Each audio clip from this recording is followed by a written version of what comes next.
Hello, everybody. Happy Tuesday. Happy Tuesday, boys. Hello. Okay.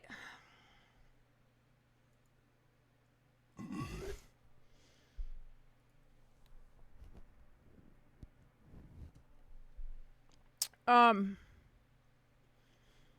Okay.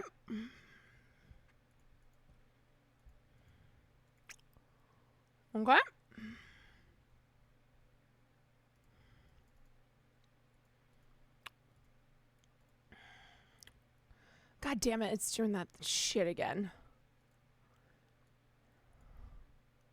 Blind man. Capture device. Okay, we're gonna do this. Delete. Is a okay, hold on. What camera is this? That is... Okay.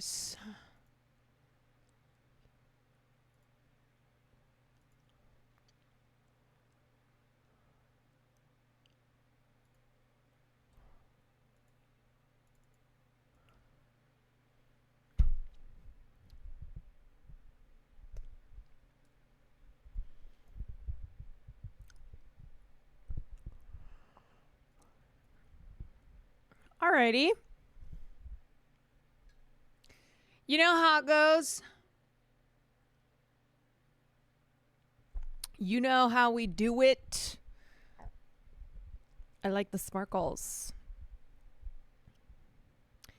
You know what? I'm just in such a sparkly mood. Oh, I gotta move this down here. Hold on. I just feel so sparkly. There we go.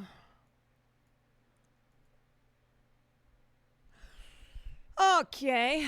Shine bright like a diamond. I cannot listen to that song anymore because when I was in college, my sorority was Alpha Delta Pi, and our sign was the diamond. And we would always play Shine bright like a diamond. And you know what? We were not shining bright like diamonds at all.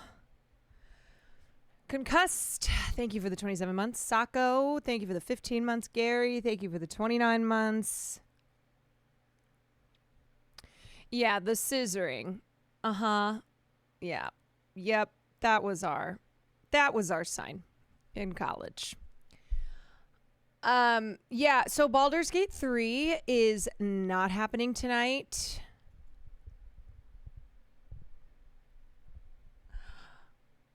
I'm just going to say, I did not specify when this was happening. Okay? Let me just say that. I did not say when this was going to be happening. Sky, thank you for the 28 months. Crumpets, thank you for the 23 months. No, the reason it's not happening... The reason it's not happening is because Fan was like, hey, actually, can we play next week? And then everyone was like, yeah. And I said, actually, I'm going to be in Japan next Tuesday, which is so crazy to think about, first of all. 1 week from today, 1 week for today, I'm leaving for Japan. Which is wild. I feel like a lot has been happening in the past week, so I haven't been able to really get excited and plan out Japan. It's okay. It's fine. Flunky, thank you for the 25 months. And then I'm also going to be in Japan the week after that. She won't be back till 2029. Yeah, it's true. I won't be back until a year into having a new president. From not Donald Trump. Like president after Donald Trump. 1 year later. And then I'll be back. But anyway, so because Fan couldn't do tonight, and then I am going to be in Japan, we decided to push it to February. And then it will happen. And then it will happen. Are you going to stream with Nick and Arthur? Are they going to Japan too? Peach was saying how she wants to do a Baldur's Gate 3 round earlier today. Yo, everybody wants to play Baldur's Gate 3. Oh, clips are still off. Thank you. Why is everyone else so excited to play Baldur's Gate 3? I didn't know so many people are fans. Okay, so who else gonna be in Japan? Because obviously I'm going with Will and Hassan and Marsh, and then I know Ray and some OTV people will be there. Finn is gonna be there. Yep. Austin Show. Seer, maybe? Okay, so like literally everyone and their mom. Sincere is everyone's mom. Doug is going to be there. So, okay, you know what? Better yet. Who is not going to be there? That's the question.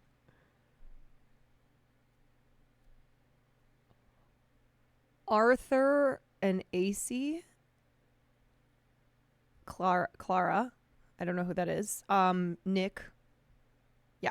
Okay, so everybody's gone. Everybody's going. You know actually who's not going to be there? Cutie Cinderella.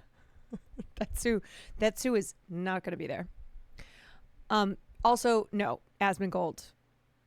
I think I would I think I would be in total shock to see Asmongold travel. Sam is not going.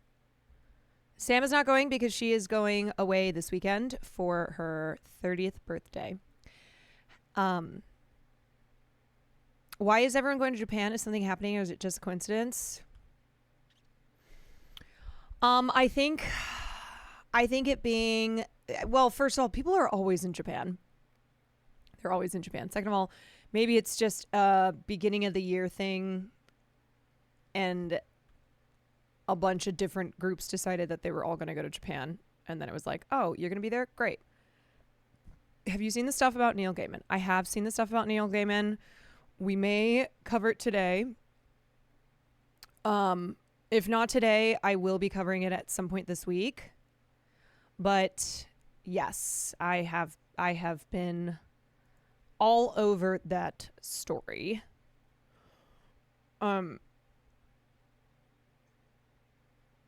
Did you see the new Justin Baldoni development? It's so pathetic. Oh yeah, where he's claiming he's like crying about the character from Deadpool. I haven't seen the new Deadpool, so I don't even know what this is. I haven't even seen like that character, but saying that it was like mocking him. Nice pool. Yeah. Did you see Kim K posted Hassan's video on her story? I did see that. This is okay. So to the chatter who was sad that the stream wasn't as like the concurrent viewership of the stream was not as big as the night that the fires broke out in the Hollywood Hills. As I said, I knew the reach of that stream was going to be huge.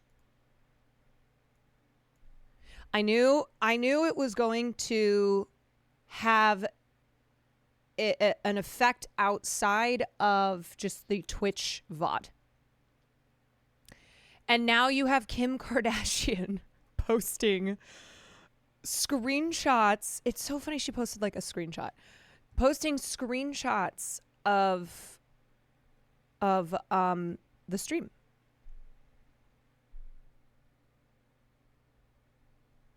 So anyway, yeah, there's a lot happening. I I have quite a few things that I want to cover. I want to do some LA fire updates because we are still so far from being in the clear. Oh, she posted a. Oh, okay. I thought it was just a screenshot. I didn't know she posted a full clip. We're gonna do some just a little bit of fire updates, and then we are going to watch David Ehrlich's, who is the chief critic of IndieWire, and he does a film countdown every single year. Put together a video that I always show on stream. I really, really love it. Even if I don't agree with his 25 top films, I always think it's a great video. And he always does a fundraiser. He always does a fundraiser. And this year, the fundraiser that he chose is the Red Crescent Society. And actually, he was, he said that the filmmakers of No Other Land, which is the documentary I have talked about that is struggling to get U.S. distribution because it's just too controversial, right? The filmmakers of that documentary suggested to David Ehrlich to have the Red Crescent Society as his fundraiser this year. And he had hit his fundraiser goal before he even posted the video, which is really exciting. But I'm going to link the fundraiser. Also, I am going to be speaking with him on Friday. So Friday morning, because usually when I do interviews with people who have normal jobs, especially when you are, especially when it's people who live in New York, I have to do these morning streams. So I'm like, oh my God, can I please try to go to bed at not 5 o'clock? But that is happening on Friday. So I think 10 o'clock Pacific time is when I'm scheduled to have an interview with him. And we're going to talk about films from the last year, but specifically films about Gaza. And so I want to talk about From Ground Zero, which is the Michael Moore produced film, and then also No Other Land. Those are two films that David reviewed for IndieWire. And then, yeah, so I'm really looking forward to that conversation. And that will be Friday morning.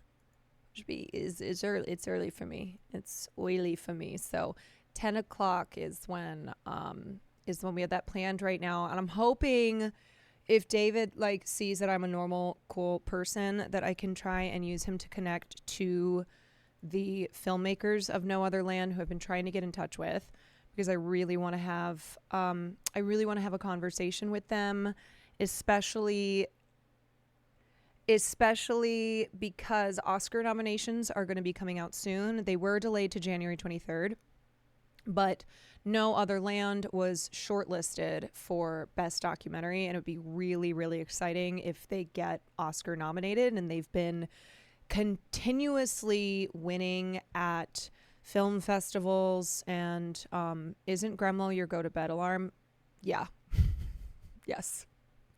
When I get the Gremlo is live notification, I'm like, fuck. Anyway. Were you able to acquire it legally? Hope the link worked. No, did you send me the link? I still have not been able to watch No Other Land. Now, I bought a ticket for the last screening of From Ground Zero. It's Thursday night, so I don't know if I'm going to end up doing an afternoon stream so that I can go watch the film, because I had a ticket booked for the day after we ended up evacuating. I sent you in mod chat. Want me to send it again? Yes, please. I mean, I can also go back and try to. I didn't see that you had sent it, but if you could just resend it, that'd be great. Thank you. So I was supposed to see this film the day after we got evacuated. And then obviously that didn't happen because there was a lot going on. And so there is only a few more days at very select theaters that this film is showing. And so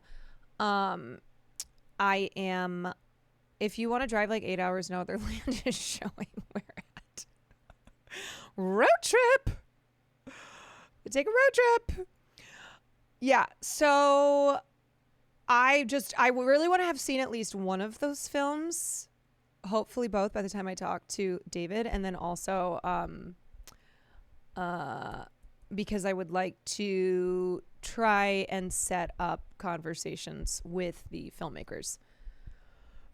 Road trip long enough to finish The Brutalist. Also, my plan is, since I'm like, okay, Thursday I'm planning to go see this film anyway, I'm gonna go try to finish The Brutalist. I'm like, I forgot that I hadn't finished that film. So, like, well, gotta go do that. OMG, I love your eye makeup. Oh, thank you. I did it in 2 seconds. I just slopped some sparkly shadow. Called it a day. Okay, so what else?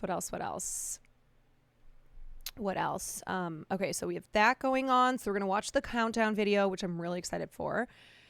And then, yes, Neil Gaiman. I saw all that. Depending on how I'm feeling, may cover that today. It's a pretty long piece. It's super, super disturbing. Like, we cover a lot of sexual assault, sexual abuse allegations, especially as they pertain to powerful figures in entertainment and media. Even with as much as we have covered, as much as I have read, it is so harrowing. It's the type of thing that I had to take breaks while reading because it was just it was so much. It's right there with the worst of them. Yeah. Also, between Amanda Palmer, who was married to Neil Gaiman, it just gives a very Ghislaine Maxwell and Jeffrey Epstein vibe. And man, it's a lot. And one thing that I have noticed since the piece in Vulture dropped yesterday is I'm seeing a bit of a mini Me Too, which, yeah, I mean, a lot of people responding to the piece and then also responding to the way people are responding to the victims in the piece and just sharing their stories and like having online conversations again about sexual violence and why victims have a very difficult time processing sexual violence and how there are a lot of factors that are unfortunately very, very real and very prevalent that keep victims still from processing the trauma that has happened to their bodies. The article is so thorough, which makes it really tough to read, but also rather essential. Yeah, and Neil Gaiman has put out a statement. It's got shades of course, every statement by every powerful figure. Like it, I was reading that, I went, this just sounds like exactly what Kevin Spacey said. But so anyway, before I get into like more of it, we may cover that later today in the stream, or we will cover it. We'll cover it like tomorrow. I haven't seen a response from Amanda yet. No, I have not. Super duper kitty, thank you for the 3 months. Chalk, thank you for the 22 months. Yeah, man. You know, sometimes I'll see stuff like that and I'm like, okay, I do want to cover this. We need to have this conversation. You know, important points need to be made. But I also know that it is going to be the most. You know? I also, by this point, because we have I've just had enough experience doing this on stream. I just always know what kind of comments to expect, and it's frankly exhausting. He titled the write-up he did on his site "Breaking the Silence." Are you fucking kidding me? That is so gross. Fuck him is just what I will say.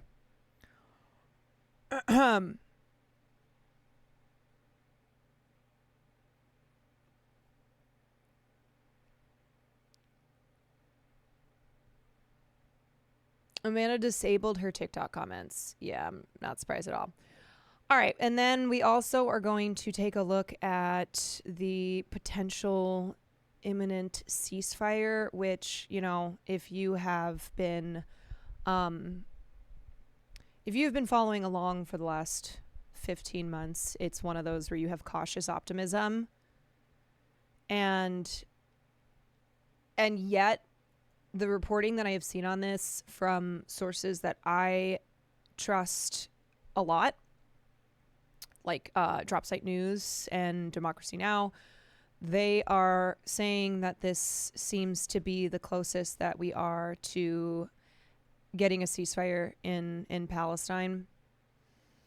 And you know, the other thing that I'm seeing too, and that I'm sure like others, other you are seeing, is as Biden is on his way out, and this is what we've talked about with, as power changes hands between Biden and Trump, how is the media and how are liberals who were for the past 15 months supporting Biden's genocide, supporting the United States, who are the architects of the genocide and mass suffering in Gaza, how are they going to then switch gears in their reporting on all things related to Gaza? And as we've seen, the 60 Minutes video dropped. We can take a look at that. The New York Times seems to be singing a different tune. And, you know, a year ago, they reported that the deaths are pretty much being exaggerated. And now they came out today and said, oops, actually, there's like tens of thousands more dead Palestinians than people previously thought. So just seeing how the media, which is so complicit, has been so complicit, now is shifting gears because Donald Trump, who a lot of people in the media hate,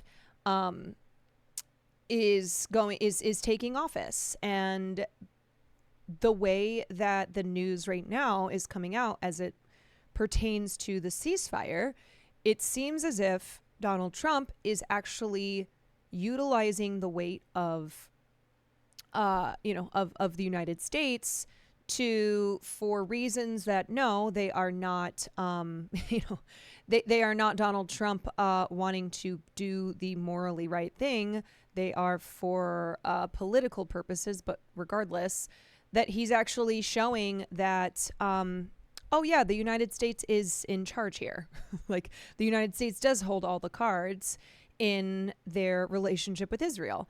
And the way that it has been presented via Biden's administration and the defenders of Biden is that it is Israel who is the one with all the power. And no, we've always known that it's the United States. The United States is the is the money and the reason that Israel acts with total impunity. Ryan Grimm had a great tweet about this shift in narrative. If Democrats knew that losing the election might lead to a ceasefire in Gaza, maybe they would have fought harder to win. Yeah, and obviously, like those of us who have so desperately wanted a ceasefire and freedom and safety for all those, all those in Gaza and also in the West Bank. We know that Donald Trump is not some hero, right? We know that Donald Trump does not have the Palestinian people's interests at heart. But Donald Trump is a guy who will throw his and the Oval Office's weight around, and for the reasons of making Biden look like a fool, coming off as a hero, that he's the one who gets the hostages released, for clearing up the whole Israel-Palestine thing so he can move forward on the Trump agenda. It's just, I don't know. Yeah, Trump will take the glory. And the thing is that if a ceasefire is achieved, then okay, that's Trump is going to take the glory, and at least the ends are that it brought about a ceasefire. Now, obviously, that doesn't guarantee safety for Palestine. Like, we can't return to pre-October 7th, which is what created the conditions for October 7th to happen in the first place. So, the first step in all this was securing a ceasefire to guarantee an immediate end to the bombing and to the mass death, and then also to allow in humanitarian aid that has largely been restricted for 15 months. Look at how the ceasefire in Lebanon is going. Hint, they're still being bombed. Yeah, so this is something where, it's cautious optimism, and then also understanding that even if we get this ceasefire achieved, that it doesn't mean stopping the fight for ultimately the liberation of the Palestinian people. Katie, thank you for the gifted Yankee Doodle. Thank you for the 2 months. And then what else do we have?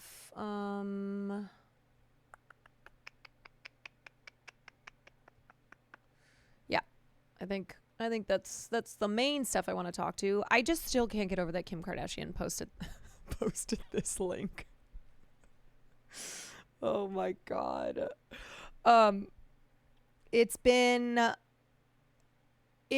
remarkable the last couple days to see how widespread the coverage from that stream has gone, and the spotlight that was put on some of these incarcerated firefighters, which they're very deserving of having their voices be heard. And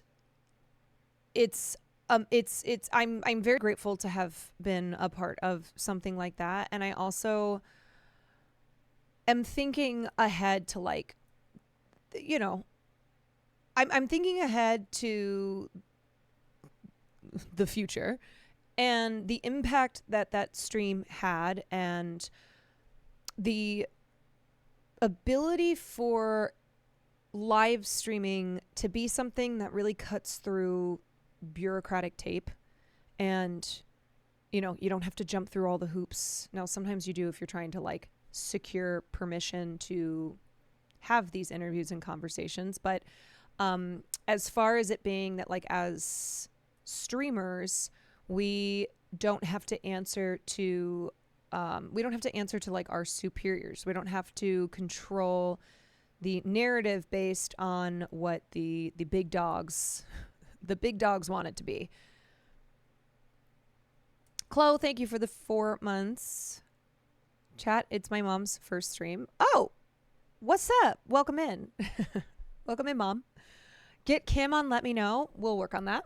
We'll work on getting Kim on Let Me Know, although I have said quite a few things about Kim K that I do stand by. I do stand by those things. It's crazy how things sometimes there's fewer degrees of separation than you think that there are. My Io Debris moment. Yeah, my Io Debris moment, except I am not going to apologize. I'm not going to apologize. I stand by I stand by all the other things I have said, and also that Kim's social justice work and her work with people behind bars is good. Yeah, when she uses her platform for this, I think it's great. What else was I going to say?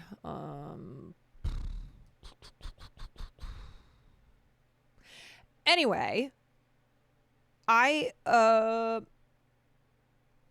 really want to utilize what I am seeing I have skills in, and that is being on the ground, having these conversations, being able to connect with people, you know? Because it's interesting. I always like looked at Twitch and went, I don't think that I'm the best streamer. I don't think that I'm somebody, like, I knew from the beginning I did not have the capacity to sit there for hours and hours and hours a day and talk about politics. Like, that was not something I wanted to do, and that was also something that I was just like, I don't think that is my thing, right? But I do think that connecting in real life with people and you know, it's still being through live streaming, but away from the computer, I do think that is something that I am better at. Such a different tone than other IRL streamers and most mainstream journalism. Yeah, well, I think most people who are streamers or content creators and would go talk to the most vulnerable in society are doing so often in an exploitative way. I think that Tyler guy is a perfect example, right? Here's someone who calls himself an investigative journalist. First of all, I guess everybody's just out here calling themselves journalists these days. Second of all, there is inherently an exploitation to him and what he does. And I think that is something that you have to be so sensitive about. And I was thinking about this too in reporting on sexual assault and sexual violence, is that when Me Too happened, you know, it used to be that like sexual violence was a very thankless job. Like, reporting on sexual violence was a very thankless job and was usually relegated to like small feminist publications who didn't get much attention. And then Me Too happened, and Megan Twohey and I can't remember the other reporter's name at the New York Times, they broke the Harvey Weinstein story. And then it became an entire industry of reporting on these really huge, these really huge stories involving sexual violence and notable figures. And so then everybody started like kind of jumping in, and some reporters, some publications who don't have the depth and don't have the sensitivity and understanding, first of all, how to cover these types of stories, like how important the approach to covering it is, because of what we know how the backlash will be, and like how victims will potentially be further traumatized and re-traumatized, and how it will be received. And so, that goes for any type of reporting, any type of investigative journalism on matters that are incredibly sensitive, involving people who are very, very vulnerable, and who, the need to have a lot of sensitivity and care in the way that you report is crucial, because you don't want to run the risk of it backfiring. And like, that has just unfortunately happened, whether it is YouTubers who are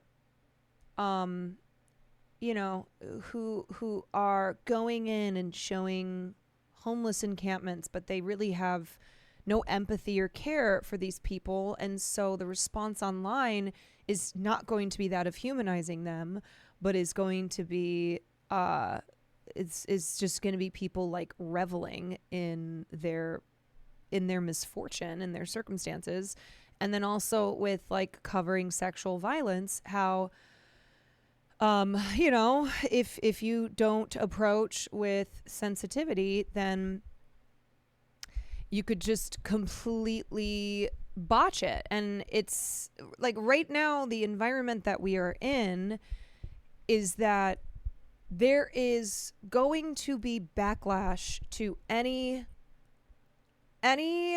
victims who come out with allegations against a man with means and with power.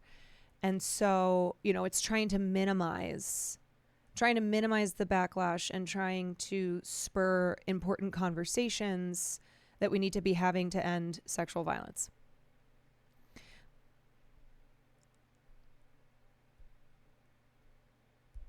In mainstream news, we only get like max 8 minutes of airtime for stuff like this. Yeah.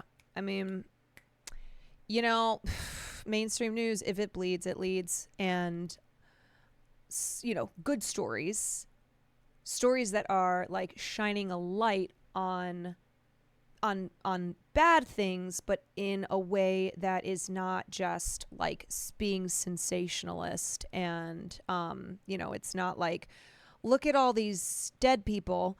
Look at all this horror. Those kinds of things usually won't get as much attention, if any attention at all.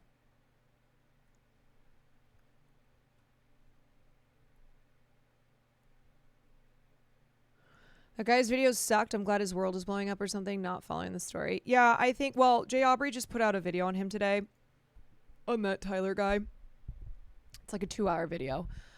We might watch some of it later this week.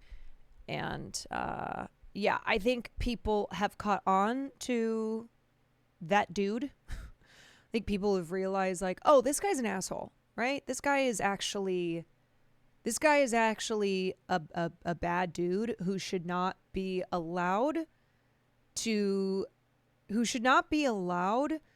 be reporting in the way that he does, that he is exploiting some of the most exploited people in this country and is making a lot of money doing so.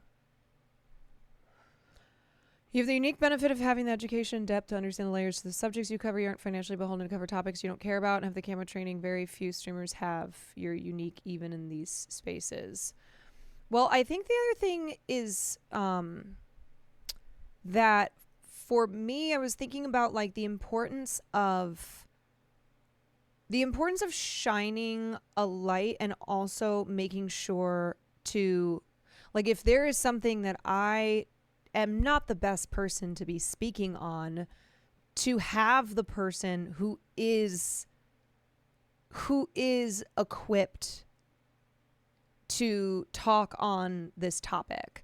And that's what having a platform is. It's not just using your platform to like, hi, hello, this is all about, you know, it's about me and I'm going to be like the one, you know, I'm going to be the one talking, I'm going to be the one educating. Sometimes it is using your platform to put a spotlight on individuals and groups who have been doing really important work. And they're not content creators, right? They're not entertainers. So a lot of times that goes without a lot of people seeing it. And it's putting a spotlight on them so that their work can be seen by more people.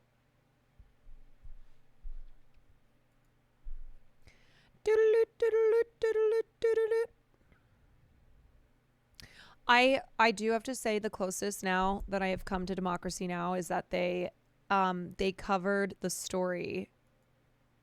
They covered the story and used clips from the stream. So I just have to say this is the closest that I have come to Amy Goodman, and and I do love that. We've made it. Mama, we've made it. We've made it. I think anybody who is on the left, I feel like even liberals have a reverence for Amy Goodman. She has just been doing it for so long. She's such a G. Like, she's just such a G. And I think she is she's just extremely respected, and a lot of people are like, Amy is the GOAT. This news is funded by viewers like you. Please support our work at democracynow.org/give. This is Democracy Now!, democracynow.org. I'm Amy Goodman. As Los Angeles braces for more high winds that could bring what's been described as the video also made it to the Majority Report and Emma and Uncle Sam. That's explosive fire fabulous. growth. Firefighting crews continue to battle the Palisades and Eaton fires and other smaller blazes. At least 24 people have been killed. Dozens are still missing. Nearly 1,000 incarcerated firefighters have been deployed to help contain the fires, typically earning as little as between $5.80 to $10.24 a day. Popular Twitch streamer Hassan Piker spoke to several incarcerated firefighters working in the area. Hassan. The cops treat us like but here we get better treatment, right? They talk to us like humans. They talk to us like humans. I can't get over that when I went on Will's stream right when I got back and I was talking about incarcerated firefighters, and I sometimes operate from a place of like everyone knows what that means when I say something like incarcerated firefighters, right? That these are incarcerated people who are working as firefighters. And there was a chatter who was like, oh, wait, so they're incarcerated because they started fires? And I was like, no. We got a job. We're underpaid, but we got a job. Yeah. You feel me? And then the community comes out and shows us all kinds of love. We never received that growing up. We never received that kind of love, that kind of recognition for anything we've done. So now, doing this kind of stuff and all this love coming, that's life-changing for a lot of guys. 'Cause that's all they be needing is a little bit of recognition. For more, we go to Los Angeles, where we're joined by Carrie Blankenshire, investigative journalist. I just want to say, I just also want to highlight that there are people and groups who have tried to raise awareness of this topic of incarcerated firefighters that's, you know, heavily in the news this week. And this is what I mean by, you know, it's not that we, in doing this stream, are the first to be like, incarcerated firefighters, let's bring attention to this and talk about the, you know, and talk about the low pay, talk about the ethics of this choice, talk about how, like, this is a job that a lot of incarcerated folks seek because it's one of the best paying jobs you can get, even with it being such low pay. Talking about, you know, like why prisons can force labor on those who are incarcerated. Like, there are people who do this work for years. They just are not famous, you know? So like, Nick Cannon being there, you're going to get a bunch of headlines. It's Nick Cannon visits with incarcerated firefighters. That's going to make the news. Hassan, who is a huge streamer and has a huge reach, that's going to make the news. But I always want to draw attention to the fact that there are a lot of people and organizations who dedicate their lives to work that is what you're seeing being talked about in the news this week. And this also proved your point a while back about the intersection of politics and pop culture. The Scott guy is a producer. Yeah, Scott works in film, and he was doing a creative workshop at a prison, I think it was, and that's how he first got involved in this, because seeing is believing, right? Oftentimes when you see something with your own eyes, when you meet people who have been so demonized and dehumanized, it changes your mind when you actually have conversations with them. And Scott, luckily, is a guy who didn't just feel emotionally moved and then, you know, that's it, that's all. He actually decided to take action from there. So that's the bridging that gap there, right? It's okay, I care, but I'm not going to do anything about this. or I care and I want to directly now, you know, I want to work on this. With the LA Times, previously reported on the criminal justice system for the Marshall Project. Her new piece for the LA Times is headlined, How You Can Help the Incarcerated Firefighters Battling LA Wildfires. She co-wrote a Marshall Project piece headlined, Incarcerated Firefighters Do Risky, Low-Pay Work. Many say it's the best job behind bars. Her memoir is Corrections in Ink, about her own time in prison. Kerry, we spent time... Because of the stream you guys did, I looked up the local laws and programs near me to see what I can do. That's awesome. Yeah, so like the person that Amy is about to talk to right here, this is someone who, again, you know, I always want to, I think it's important to understand that having a platform and using that platform for good that's great, right? That's great.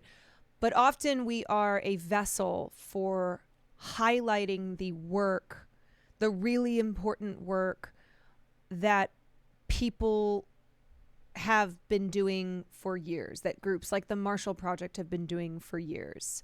And so it's always just a reminder of making sure that we put our focus and our attention on the people who really have dedicated their lives to activism.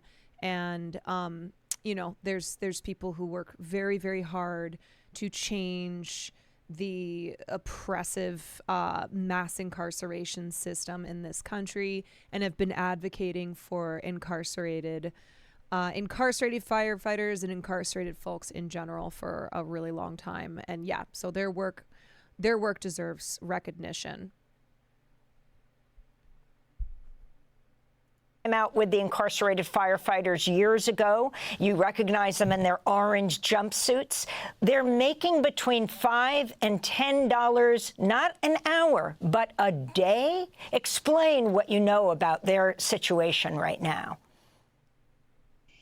Well, as you mentioned, the pay sounds low, but this is actually one of the better paying jobs in prison. And that's why it's actually a really sort of coveted job. So even though it's this grueling manual labor, and they're out there right now, 888 of them fighting the fires in Palisades and out in Altadena, despite the risks and the seemingly low pay, this is still a really coveted job in prison. And as that clip that you played showed, it's something that's also really rewarding for the people that are doing it. So talk about where they're fighting the fires right now, and where exactly they stay, where they work out of, how they get to this point where they can be fighting these fires. Yeah, so there are 35 fire camps across the state, which is where they live when they're not actively fighting fires. When they are actively fighting fires, then they're located at, at some sort of like make-do type camp situation closer to the actual fire. Also, just a heads up that like we are not out of the woods whatsoever with the fires. And so if you live in if you live in Los Angeles, extreme fire weather conditions are expected to return at 3 a.m. because the winds are expected to pick up to dangerous speeds, and it could create a similar situation to what happened a week ago on Tuesday. And that is why, with the wind conditions, the fires spread so greatly. So if you are in LA, please just, I know it's been a really fucking long week, and it's not fun to just constantly be in a state of anxiety and fear. And you're like, oh my God, when the fuck is this going to end? But meteorologists have been talking about how the winds and the weather conditions that can create these extreme fires are expected to return by 3 a.m. and run through 3 p.m. tomorrow. I mean, that's always, of course, subject to change, but winds could reach between 50 and 70 miles per hour in the mountains of Los Angeles and Ventura counties, and then between 30 and 50 miles per hour along the coast and in the valleys. So they're not expected to be as strong as the winds last week, which were like historic wind storms, but they are still considered, they are still considered red flag worthy because of the speeds that they're expected at.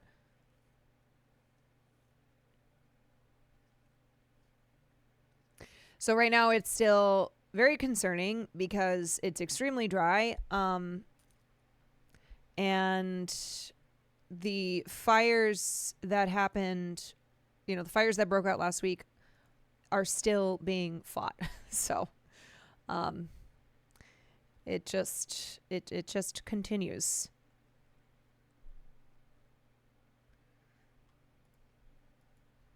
But the training for the firefighters is about a week of training. It's similar to it's actually the same as what people that are fighting this in the free world would go through to do these same tasks. And sorry, you asked where.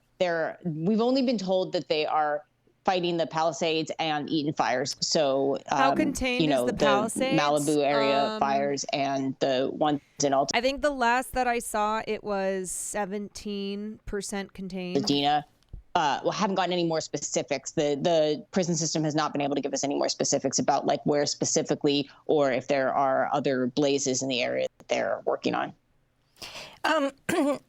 Historically, incarcerated firefighters has made up as much as 30% of the California wildfire force.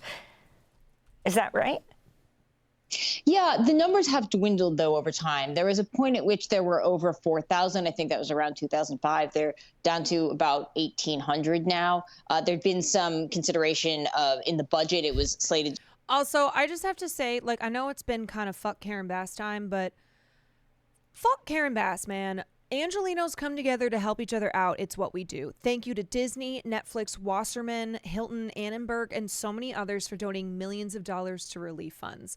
And this is just the start. Together, we will rebuild a stronger Los Angeles. Like, wow, thank you so much for highlighting specifically the corporations, the giant business entities, and not the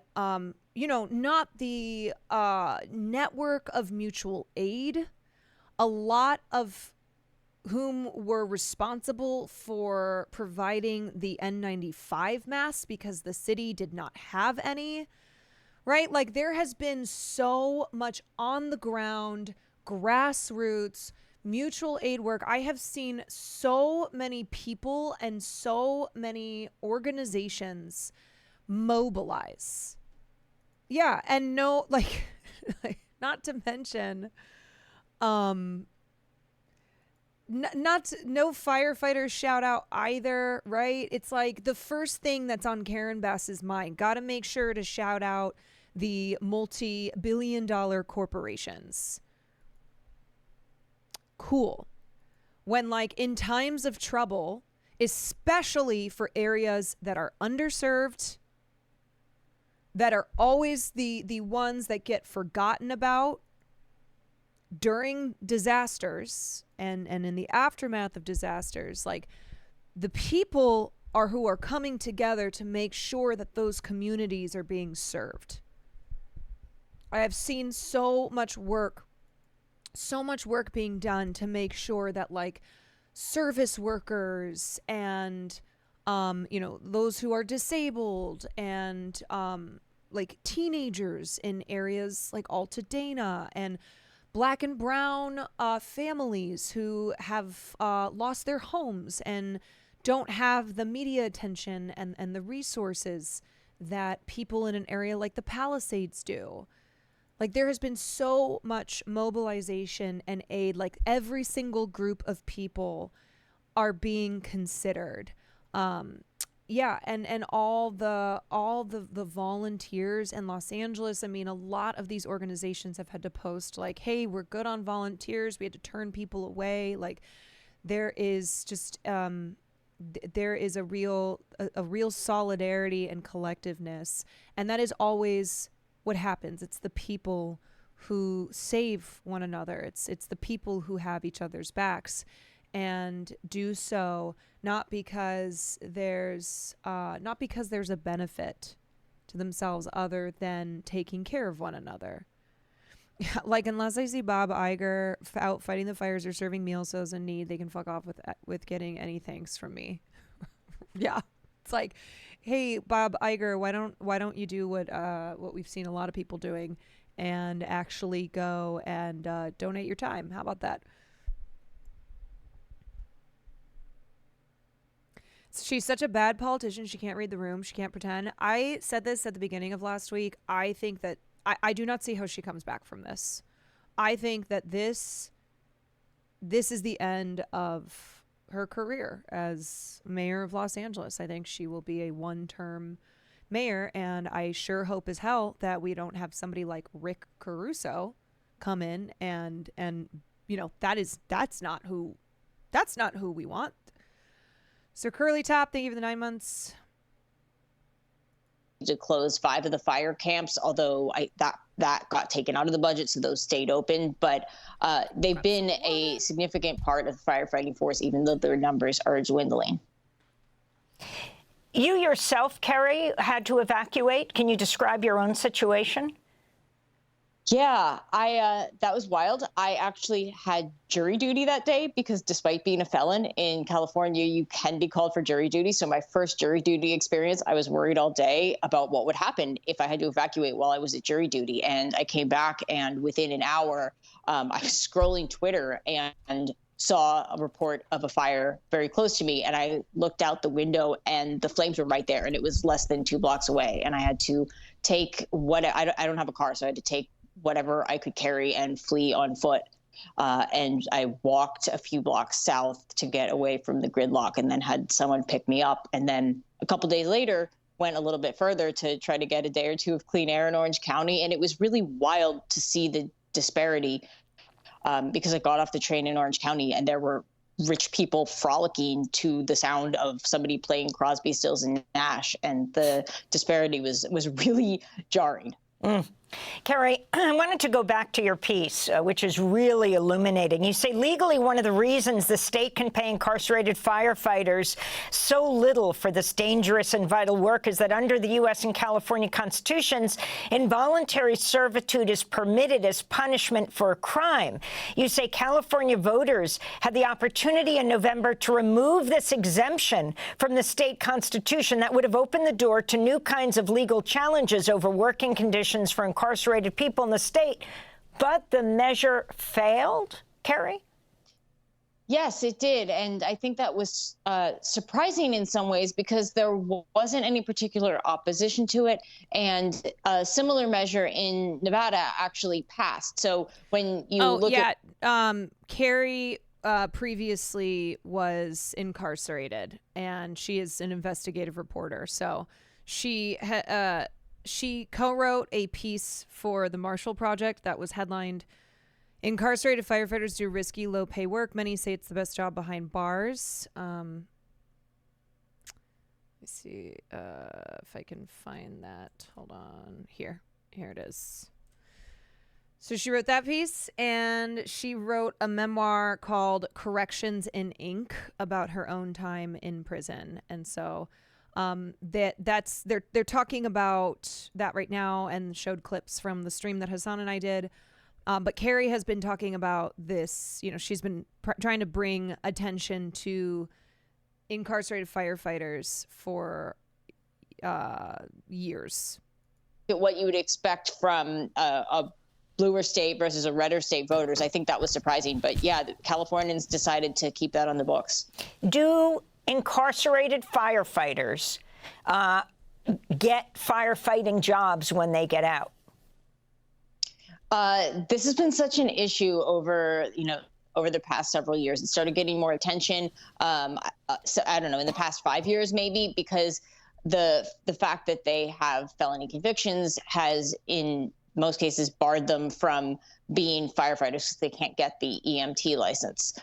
There was a change in state law that took effect in 2021 that allowed for California firefighters with nonviolent convictions to potentially get those convictions expunged and become firefighters in the free world. And that has happened some. It's not widespread, but it is an option now, and it didn't used to be. Well, Carrie Blakinger, we thank you so much for being with us. We're going to link to both your Marshall Project piece and your... Did any of them think you were a news person? Yeah, because they didn't know what Twitch was, so that's why we explained Twitch and had some funny moments on stream. But yeah, they saw a camera and that we were there to, ask questions and have a conversation, and they thought like we were with the news. Your piece in the LA Times, how you can help the incarcerated firefighters battling LA wildfires. Author of the memoir Corrections in Ink, speaking to us from Los Angeles, where she was just recently evacuated. That does it for our show. Democracy Now! Is produced with Renee Feltz, Mike Burke, Dina Guzder, Messiah Rhodes, Nermeen Sheikh, Maria Ter. Amy, what you wanna do? I think I could parts of Los Angeles and Ventura for a while, maybe longer if I do. Anyway, highly recommend reading that piece about incarcerated firefighters doing risky, low-pay work. I think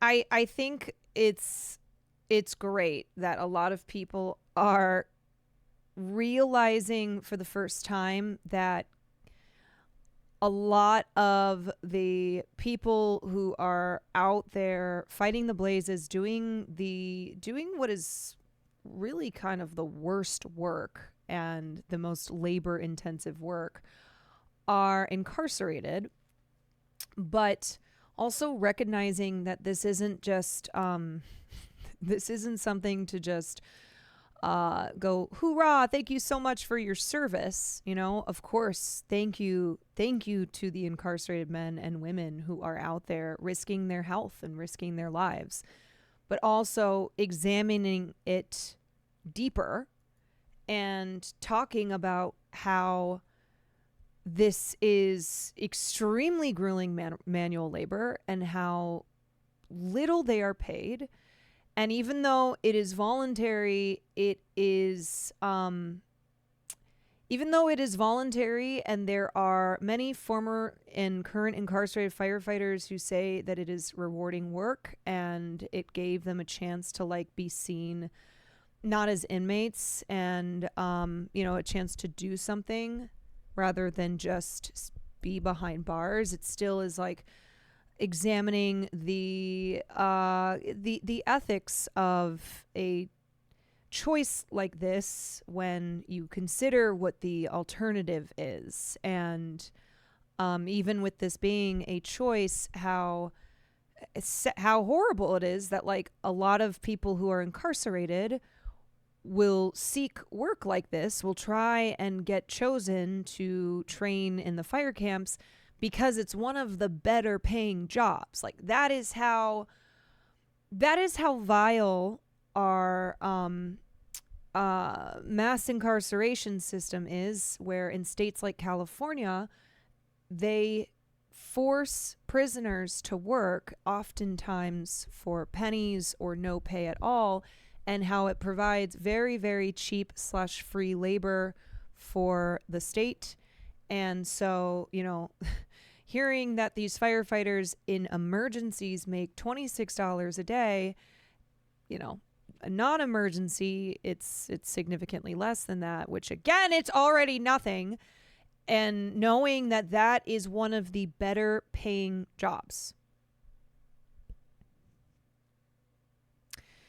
It would be heartbreaking if anyone lost their lives doing that. I think the other thing that is not considered is not just the risk of death, but also the risk to your health, right? When you are breathing in those fumes and toxic chemicals, that it has a real, it can have a real detrimental effect on your health. It can have serious long-term consequences.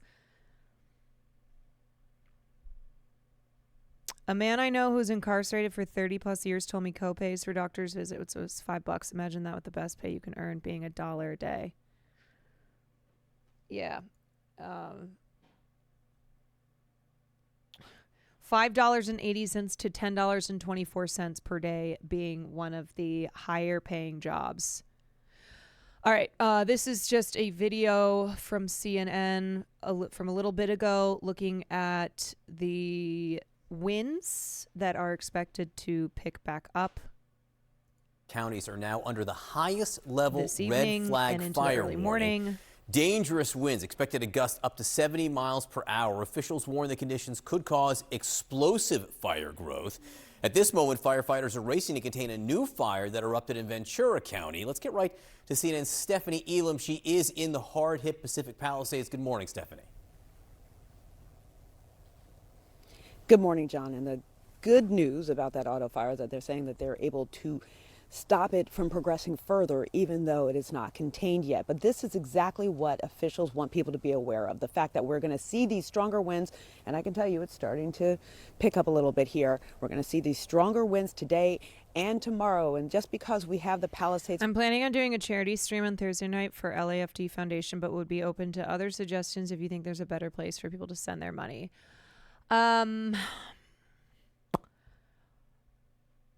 So LAFD is definitely getting a lot of donations, and a lot of people who are sharing donation links are sharing LAFD. I think it's always, I think it's always good to look at smaller orgs, ones that are not getting as many donations just because they don't have as much visibility. You could either do a fundraiser and then split the money between various GoFundMes. You could choose like mutual aid. Mass Block LA is great.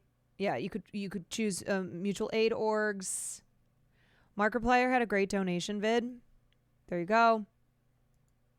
So I always say, like, it's obviously it's not that it's bad to give money to the Red Cross, to give money to the major organizations. It's just that those ones are usually what will get the most attention, and like celebrities and other wealthy people will pick those places to donate money to and to also share online. So homeless support orgs, also animal shelters have been flooded. Yeah. There's a lot of spreadsheets around GoFundMes for vetted families that are less than halfway from their goals floating around. Yes, there are like master list GoFundMes online. Here, let me pull up. I sent a bunch of stuff to Sam because she's going to link it on our podcast episode. Okay. Here is a LA GoFundMe master list. There's a lot on there. So again, you can always just raise funds and then split it between however many GoFundMes. Here's a really good master list for mutual aid resources. There's also, I think this one is great too. This is specifically for service workers. Oops. Oh my God, that is so embarrassing. Okay, hold on. This is specifically for service workers like housekeepers, caregivers, gardeners, many of the people who, when something like this happens, there are a lot of people who are affected that we don't even think about, like that we don't remember. Oh yeah, people who make money as housekeepers or as gardeners who work in these communities that have burned down, like they are also out of work now. They are they're in a not good financial situation, and usually have access to very limited assistance. So that site that I just linked, One Voice, they are collecting donations to provide temporary financial support to pay food, rent, and other necessities for service workers as they are trying to regain employment. When you start looking into some mutual aid groups, it will open you up to a lot more groups doing good work that are less talked about. This is a master list for displaced Black families. Yeah, I think the one that I sent has like various Google Sheets lists. There's ones for displaced Black families. There's ones for displaced Latin families. There's ones for displaced Filipino families. So, anyway, there's some fire burning options and the there. Eaton fire burning doesn't mean those Walla are Walla, the only thank you for the places where 2 we community can see subs. blazes erupt and grow with these winds, and so that's why they're asking everyone to be prepared to evacuate. Have your emergency kit ready to go in case you do need to get out. And that was the situation for one couple in the Eaton fire.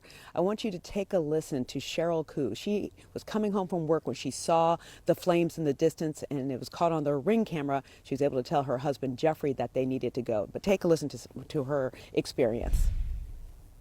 We were in the panic mode of just trying to get out as fast as we can. We did see the embers flying. It was almost like snow flurries, but instead it's fire that's coming around. And we did not think about whether or not those embers were going to ignite on a dry brush around us. That it was just a matter of we had limited time and we had to go. But when we rewatched the footage, we didn't realize how many embers were flying around us, and it's almost like watching a horror movie in a way.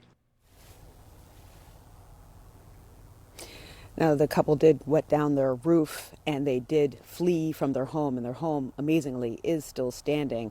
Of course, it is also worth noting that, according to the Los Angeles Times, investigators are looking into what was going on with one of the electrical transmission towers that was there.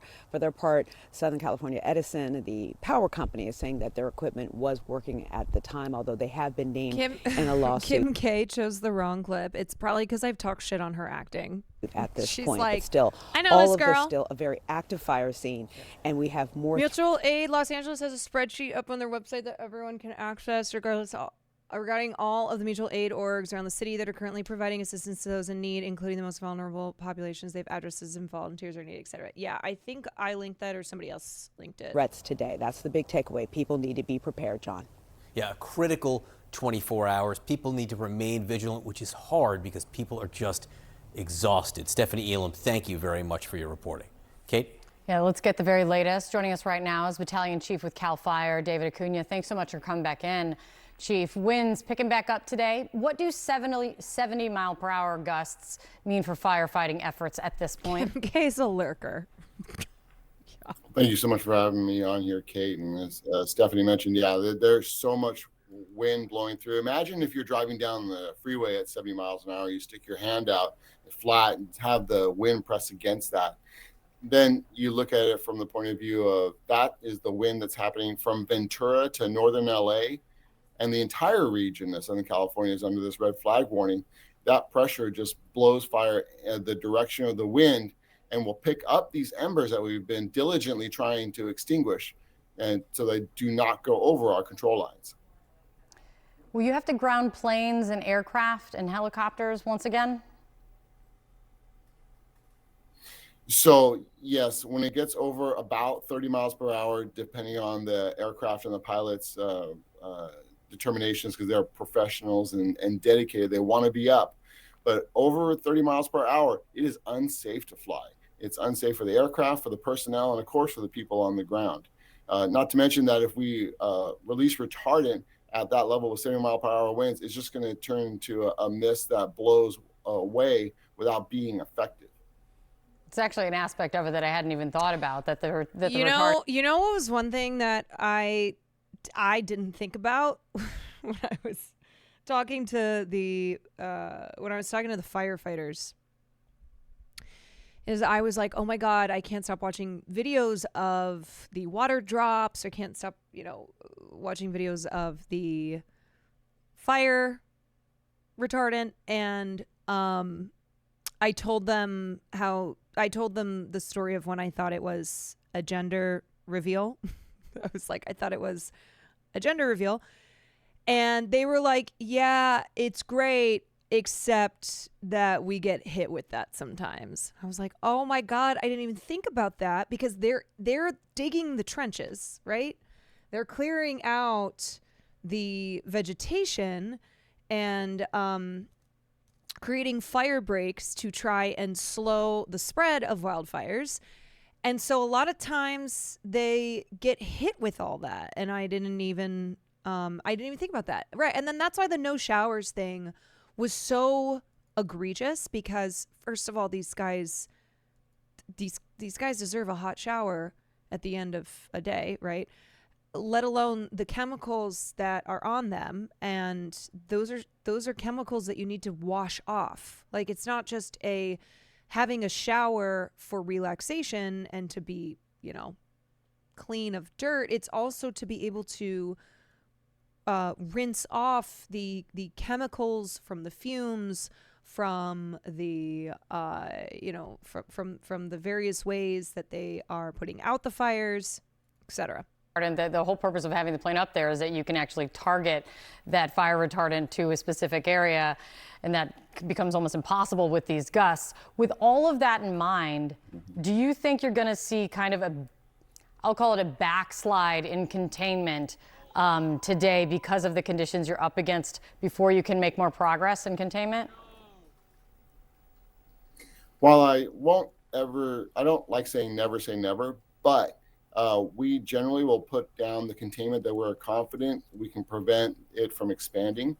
However, where our real concern is the next fire. So we need the public's help in order to make sure we do not have any additional sparks. No mowing where you could strike a rock, no dragging change with the vehicle, make sure your vehicle is in good repair so it doesn't kick out a hot piece of catalytic converter 2,000 degrees, or even just simply having a campfire. Dude, somebody was lighting off fireworks in my neighborhood last night, and I just want to, please, if you're listening to this, fucking stop. What is your problem? Stop. Do not be lighting fires. Do not be doing anything that's going to put more smoke into the air or could, potentially start another fire. Please, for the love of God, do not be setting off fireworks. Ever. Thank you. Did you see the City on clip watching the video of you and Assange? She shouted you out for a different streamer to watch for news. I did not, but she popped in here earlier, I think. Don't do any of that right now in this very, very high wind so that we can avoid another fire.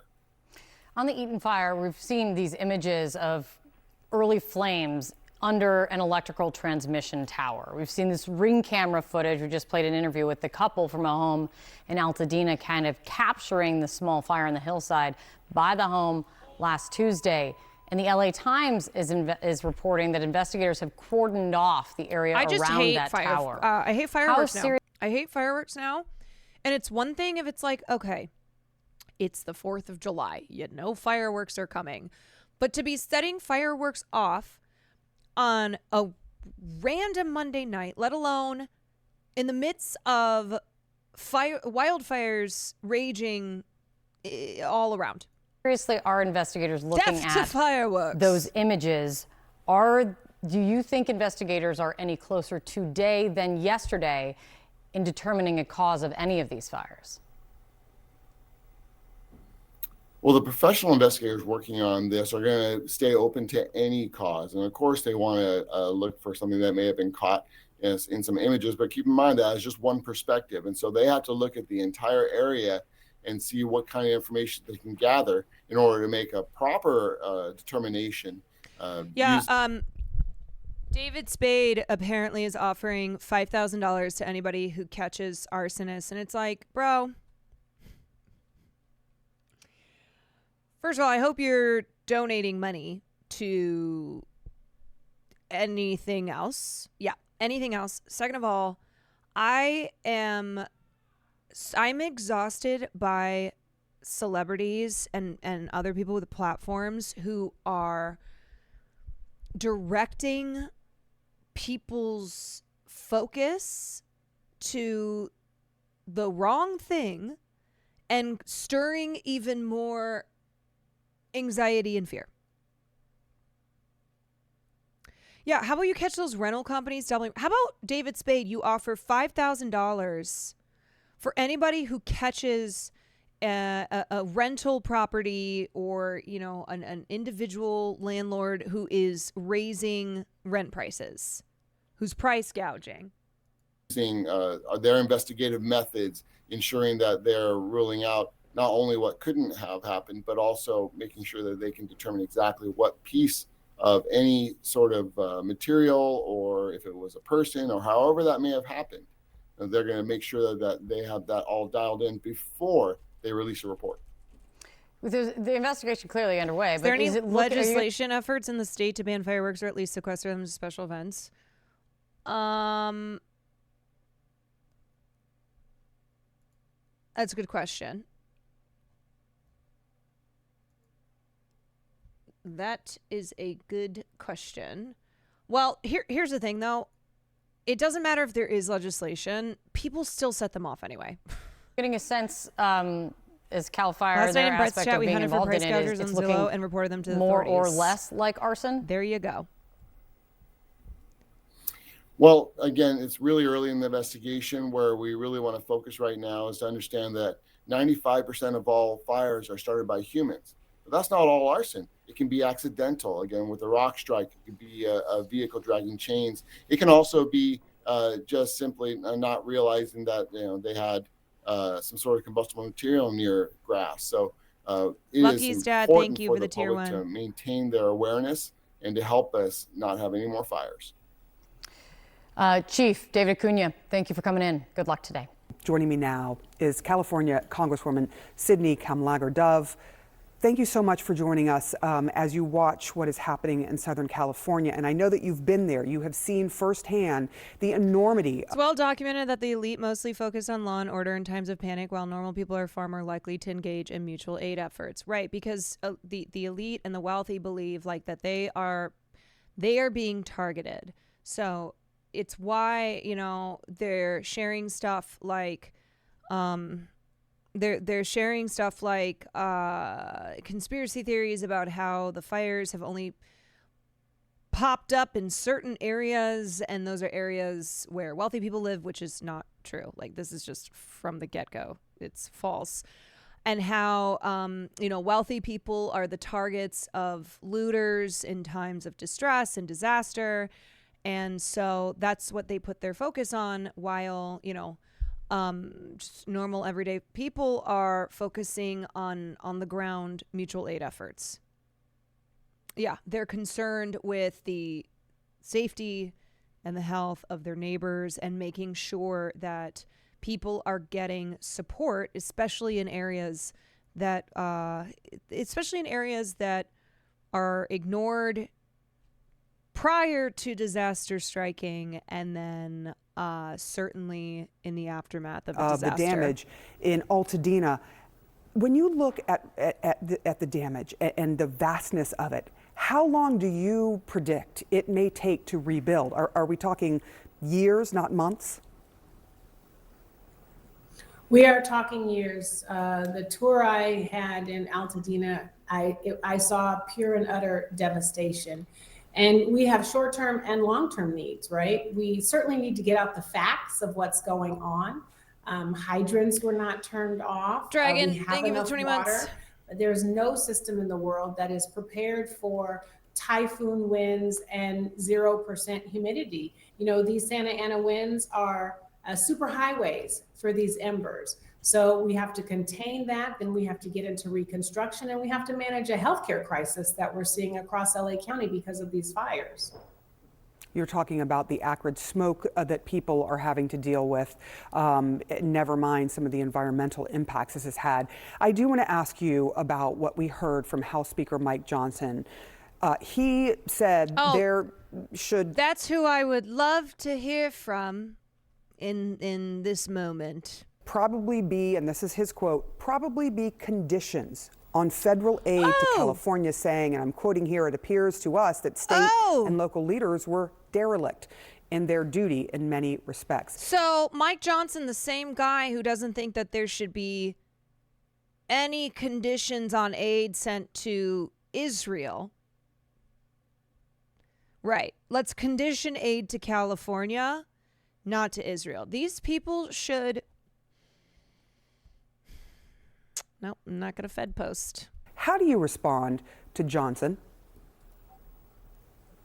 Well, I hope that he and his fellow Republicans understand that climate change is real, and we have seen natural disasters like this. Of course, this is unprecedented in states across this country: Florida, Texas, North Carolina, Hawaii. If you recall, Republicans tried to kill the disaster supplemental that we were finally able to pass before the end of the year to actually help those states continue with their recovery. So now he wants to condition aid. I'm really tired of folks hating on California. We are the underdog right now, and we need leadership, and we need a unified desire to support us. I've been working with Republicans and Democrats from California on how we can make sure that we get the disaster support that we need. You talked about this, but are you worried? Also, California is one of the bottom states, usually like second least reliant when it comes to receiving federal funding, right? California sends a lot of money to the federal government in our taxes and does not rely on federal aid. Yeah. So that's what's always interesting, is it's like, we contribute billions and billions more in taxes than we receive. Mike Johnson, you piece of shit. Also, it's less federal funding and more California is getting back what they paid. Right. Like, we pay such high taxes. Okay. If you live in California, a lot of your money goes to the federal government and you do not get that back. Let's see exactly how much. Let's see. Okay, cool. So California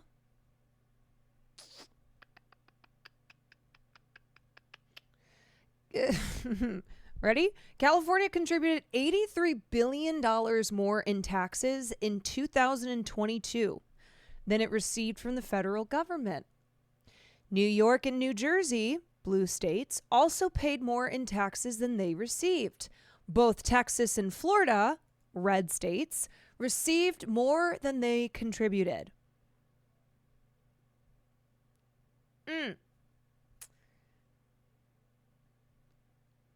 Shocking. Shocking that blue states pay more in federal taxes, often much more than what they receive in federal aid. And yet you have people like Mike Johnson, that man, who want to put conditions on aid being sent to California. Yeah. That when Donald Trump does take office, he will punish California for political reasons and hurt its ability to get aid, judging from what you're hearing from Johnson, who says he's going to be speaking to his colleagues about putting these conditions potentially in place. Well, I know that the governor and the mayor of Los Angeles have reached out to... Yeah, can we put conditions on our taxes? You know what? Then I'm putting conditions on my taxes, okay? You want to punish this state, you want to withhold aid, put conditions on the aid, then I'm putting conditions on fucking taxes. President-elect Trump, and have invited him to survey the damage. I am also asking Speaker Johnson and some of his Republican colleagues to come to Altadena with us to see what is happening. We need a full-scale, all-hands-on-deck approach to how we are going to help California recover. Ay. Okay. Let's watch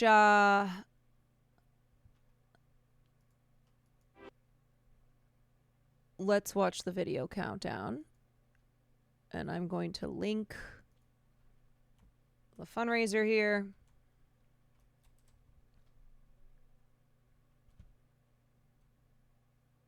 Let me pin that. Isn't California one of the few states that could leave and still survive? Yes, we have the 5th largest economy in the world. Anyway, I'll be keeping an eye on keeping an eye on Firewatch. I'll be fire watching throughout the night. So if anything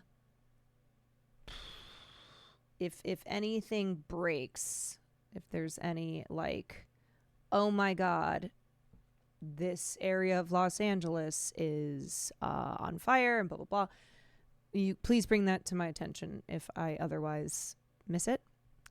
All right, so we're going to watch David Ehrlich's 25 Best Films of 2024, a video countdown. I watch his video every year, even though I don't always have the same 25 best films. I really appreciate his work. He is the chief critic of IndieWire. He also does a fundraiser every year for his videos. And this year, he chose the Palestine Red Crescent Society.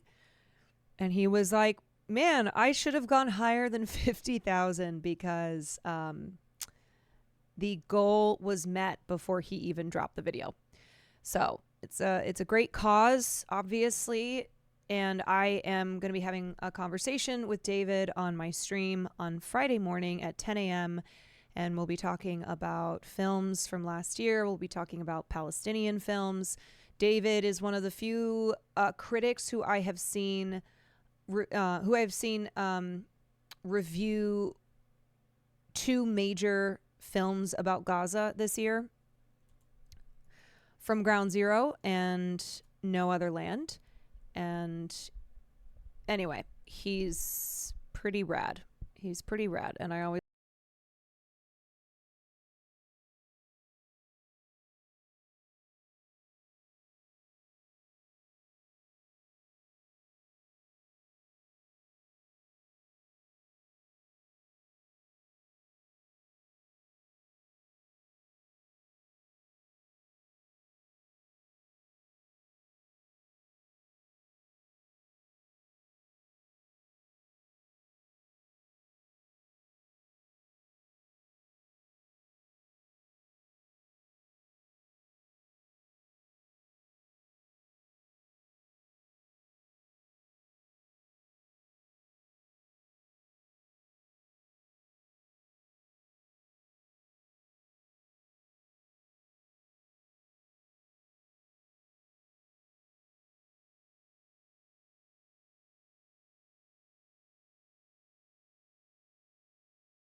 tapes over and over again, but they never got old.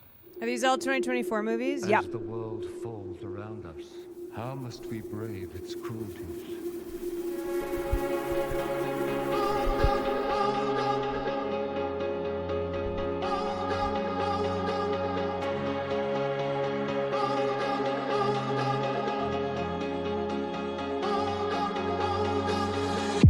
Today this could be the greatest day of our lives. Before it all ends, before we run out of time, stay close to me. Stay close to me. Watch the world come alive tonight. Stay close to me. Shine the light on our greatest days. Light up, shine the light on our greatest days. Light up.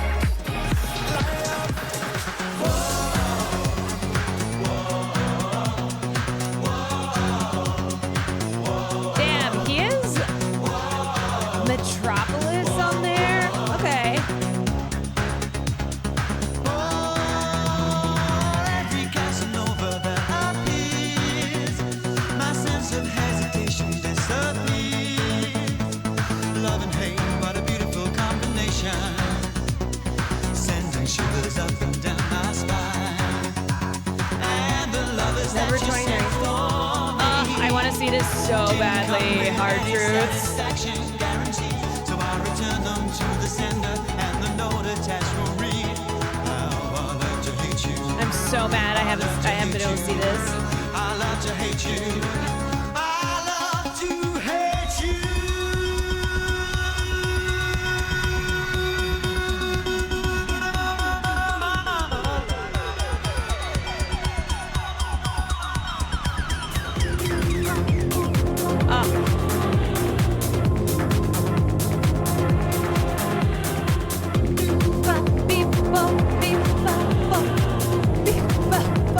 It's just the best fucking score.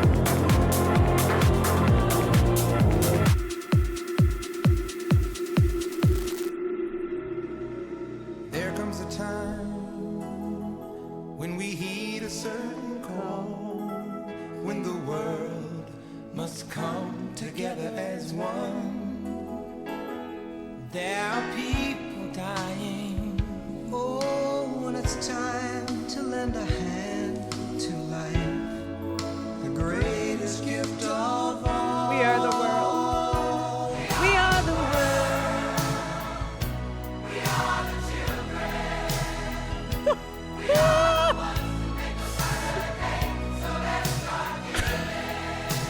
Hilarious to use this song for Baby Girl.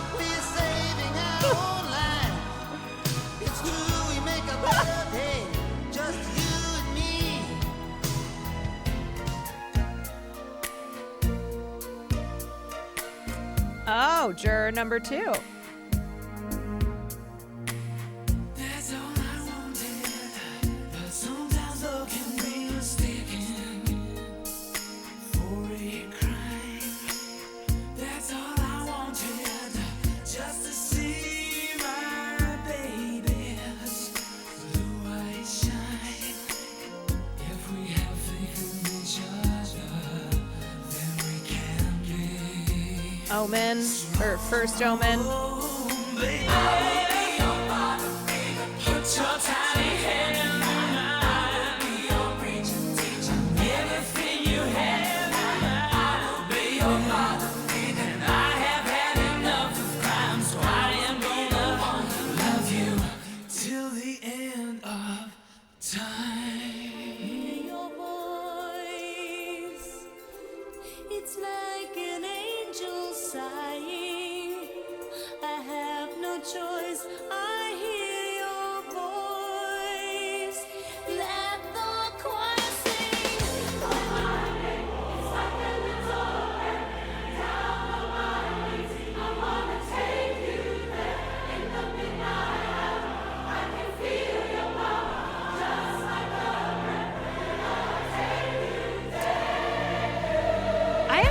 heard of that. Between the Temples. Oh. Conclave.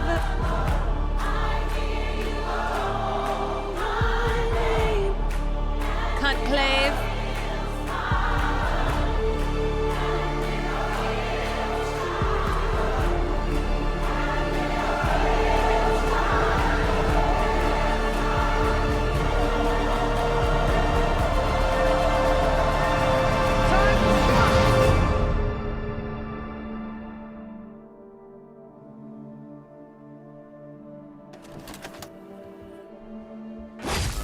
Have you ever dreamt of a better version of yourself? If you're approved for euthanasia, you drink. We have no control. It's UCB Live! He bitched. It's the attack of the Drain Lords. Maybe I'll run for president. I don't know. Solar power. Love by everyone.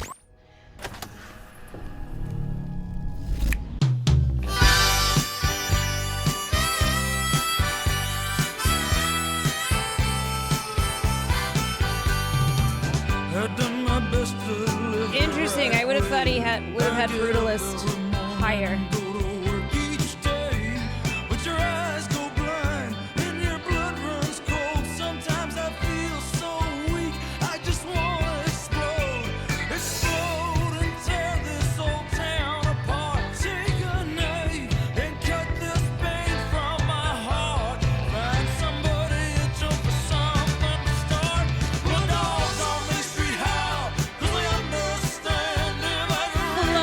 Kaya's favorite movie.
definitely up there, if not. No, it's clearly Megalopolis. Yeah, he didn't have Dune 2 as one of his top 25. He put cuts from the film in it. So a lot of times what he does is he takes moments from a lot of films that are not necessarily his top 25, and then puts them in the film. But then he'll do like the specific number 25, number 24, number 23.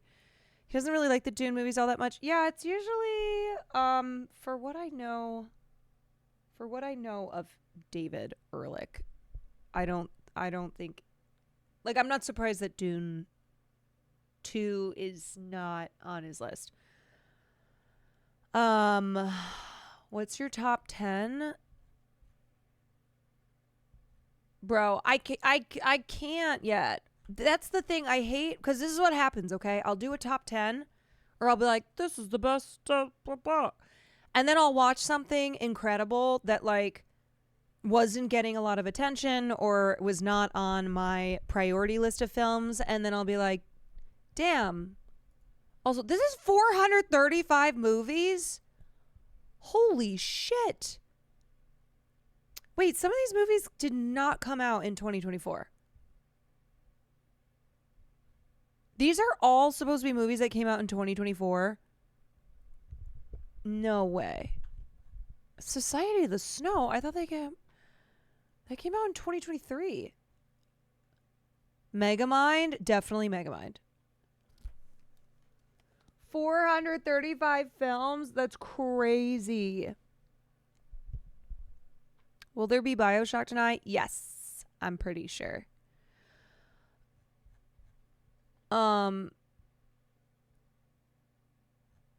Yeah, so I still have a lot of movies to watch. I've watched a good amount of them, but there's still always movies to watch. Like, let me just even go through and see what I've seen. Night Swim, yeah. Society of the Snow, yeah. Bricklayer, no. Race for Glory, no. Mayhem, yes. He Went That Way, no. Good Grief, no. The Painter, no. Beekeeper, no. Shame. Mean Girls, yes. Book of Clarence, no. Lift, no. This is too many. This is so many movies. Oh my god. Oh my god. I am really excited to see Better Man. It finally has come out to theaters. Monkey Man came out in 2024. I thought that was a 2023 film too. Some of these I feel like it's not right. Some of these I'm like, I remember watching that 2 years ago. This one is just predicted Oscar nominations in Spanish. Okay. Okay. What? Oh, I have not. Blitz? I haven't seen Blitz. Anora. I really love Anora. A Complete Unknown. It's fine. A Real Pain. Challengers. This is an interesting one for me because Challengers is like, I love this movie. I'm sorry, and I'm not sorry. I'm not sorry. I love Challengers. The Substance. Okay. Wicked. I think I'd put that there. Gladiator 2. So awful. Amelia Perez. Dune 2. I think I would put that there. Nosferatu is fine. Sing Sing I haven't seen yet. This is a very funny list of films. Wild Robot is honestly, actually, I really didn't fuck with that movie that much. Piano Lesson I haven't finished watching. Sing Sing. I don't think I've seen... What's this one? I don't think I've seen these. This one I've only seen half of, so I can't count it. Okay, that's what I would put right there. That's what I would put there. Wild Robot under a complete unknown. Only because I think Edward Norton and Monica Barbaro in A Complete Unknown are really good. Like, I think Monica should be getting more attention. She's really good.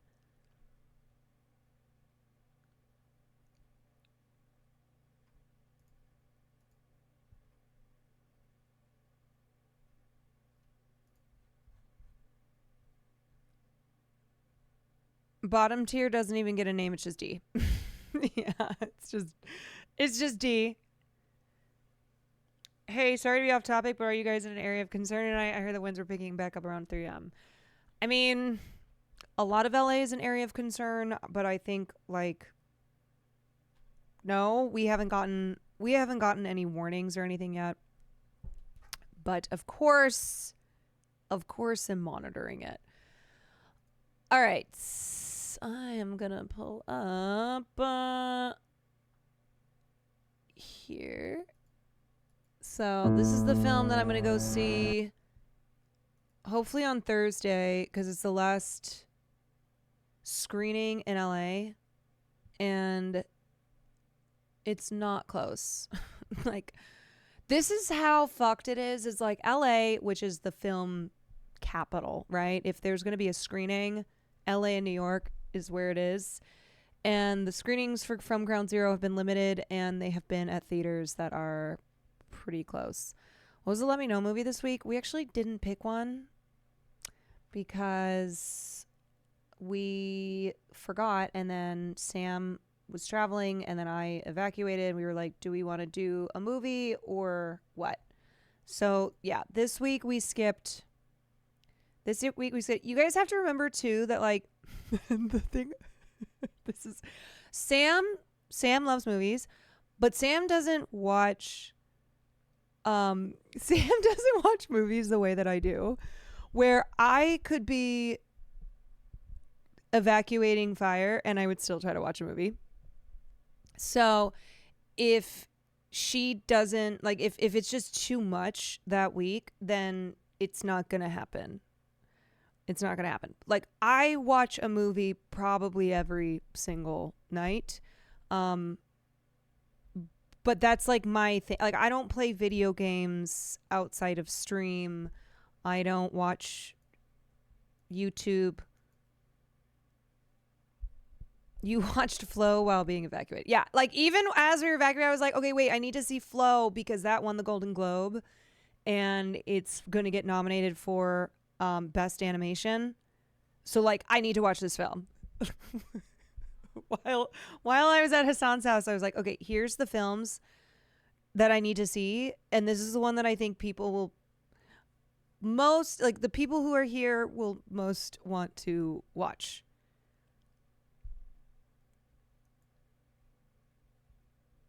Any plans set for the pod while in Japan? We are figuring that out.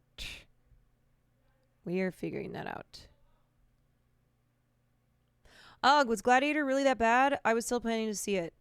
I thought Gladiator sucked because Ridley Scott was just trying to do the greatest hits of Gladiator, but it was not Gladiator. And so it was just like a cheap, I mean, it wasn't cheap. It was a huge budget, but it was just like a total ripoff of his own film. But he like didn't have the things about the first film that were so great in the second film. So, like, if he wanted to do another Gladiator film, should have just done a whole new story. Not trying to run back Gladiator 1. You could have Nandre play you on the pod during the Japan trip and never acknowledge that it's him. Yeah. Nandre will just pretend to be me, which he has practice in. Tofu Shop, thank you for the 2 months. Char Sane, thank you for the Prime. Zero Dimensional, thank you for the Prime. All right, so this is the trailer for From Ground Zero. This is the film that is executive produced by Michael Moore. It is Palestine's official submission for the 2025 Academy Awards. It is a collection, an anthology film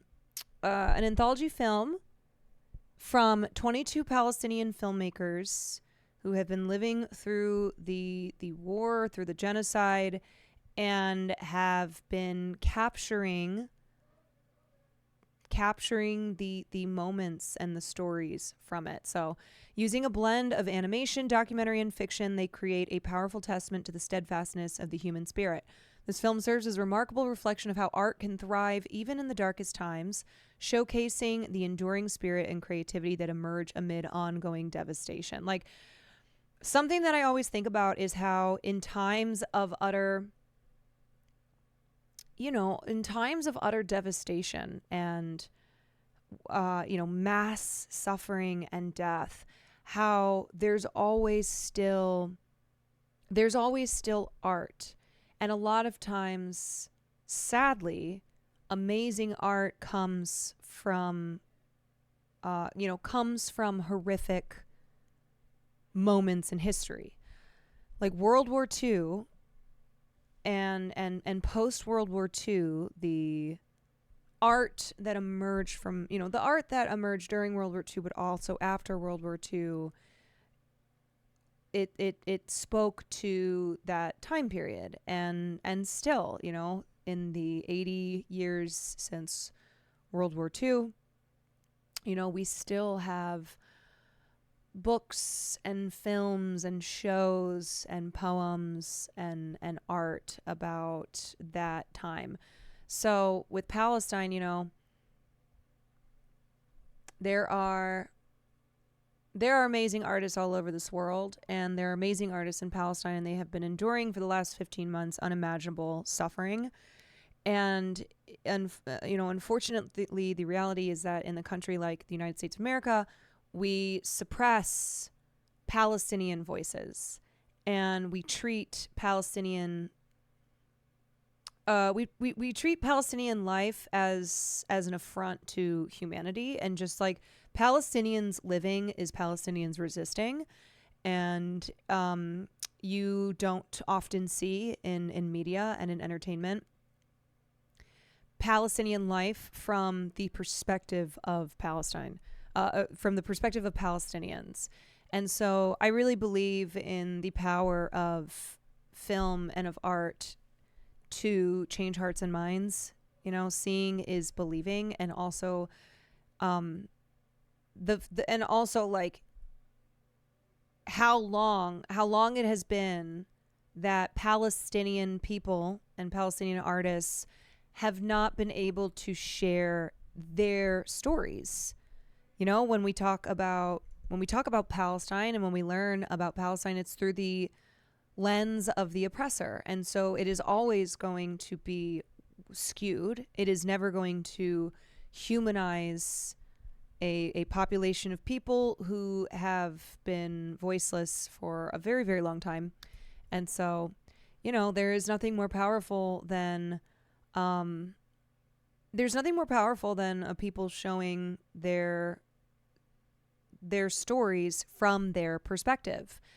And that's the thing about modern technology today, is that even as they are running from bombs, as they are trying to find food and water and shelter, they, even as so many structures have been destroyed, so many homes have been destroyed, so many people have been killed, they still have found a way to document and to record what has happened to them. That is one thing about the iPhone, right? And who was the director that was like, for aspiring filmmakers, you have everything that you need in your pocket? And we've seen filmmakers like Steven Soderbergh who have shot films using iPhones. And anyway, the phone has provided the tools, the equipment for people like those living in Gaza to be able to record and document their day-to-day lives. Anyway, so here's the trailer for From Ground Zero.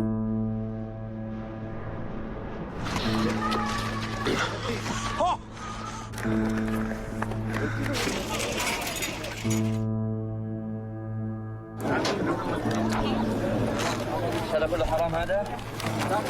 والله هي زي ما انت شايف هاي اللي احنا نعمل كله على الارض قاعدين بنلم فرمل وبقرح بس عشان ناكل. دايما الزنان بضلها تزن زن زن ضلها وقت هيك فوق راسك وانت نايم وانت قاعد بتسوي وانت بتدرس وانت بترقص. ماما كتبته عشان لو قصفوا ومتنا يعرفونا من الأسامي اللي مكتوبة على أجسامنا. خلال 24 ساعة تعرضت للاستهداف 3 مرات. في البداية كنا مروحين من مخيم 5 أنا وابن عمي، قصف المنزل تقريبا كنا تحت المنزل مباشرة. صابين جنبه هذا سلك منه خالد استشهد ننزل عليه الربع استمعنا. صدقني يا صديقي، كانت إلي حياة حلوة وجميلة في مدينة جميلة. احنا يا عمي جماعة الخير الناس بدها تغني وبدها تنبسط وبدها تفرح وبدها تطلع تعبر عن شو بتحس. احنا نعم في قصف وفي دمار وفي حرب وفي كل فترة من الفترات بصير في عنا اشي او حدث يرجعنا للصفر، بس هذا الاشي ما بيزيدنا غير تحدي. بدي احكي لكم اليوم قصة، جاهزين تسمعوا قصة؟ وخسارتنا الأولى كانت إنه ما قدرنا نشوف الفيلم مع جمهور وعلى شاشة كبيرة. لا للظلم ولا للعنف ولا لعدم احترام مبادئ حقوق الإنسان، لا لكل إشي ضد الإنسانية ولا لكل إشي ضد الفرح وضد الحياة، لا لكل حاجة عكس إحنا بنتمنى.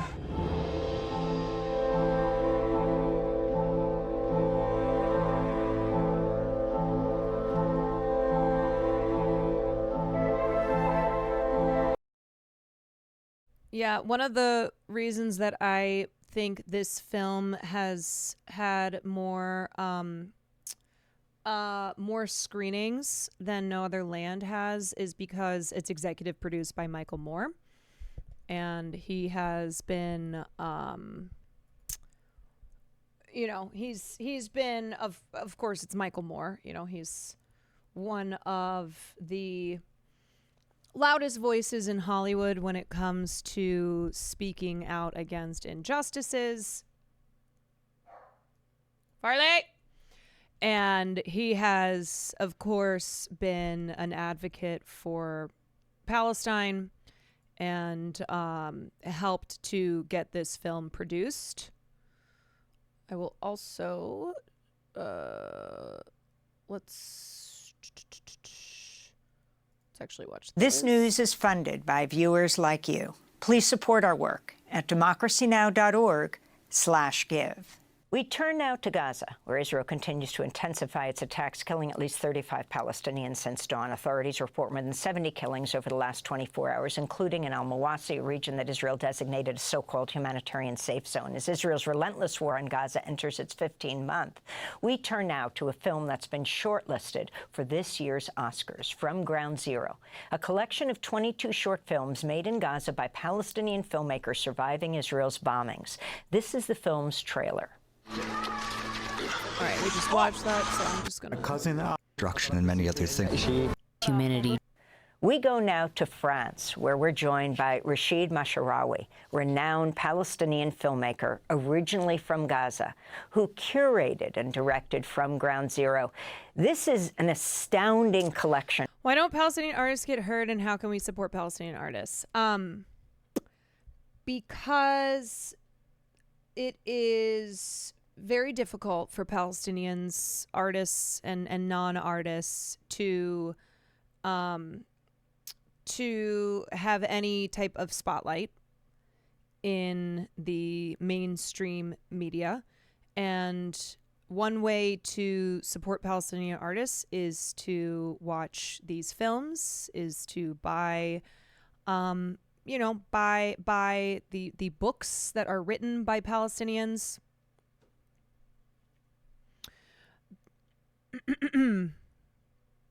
I don't know how I'm ever going to get to see this.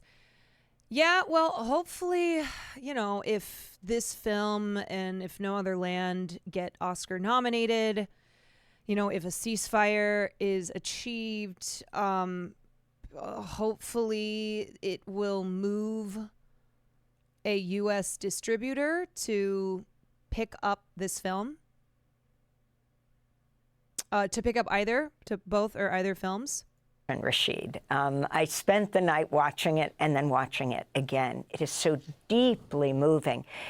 Explain, not often do you see a director called the curator. Explain what you did.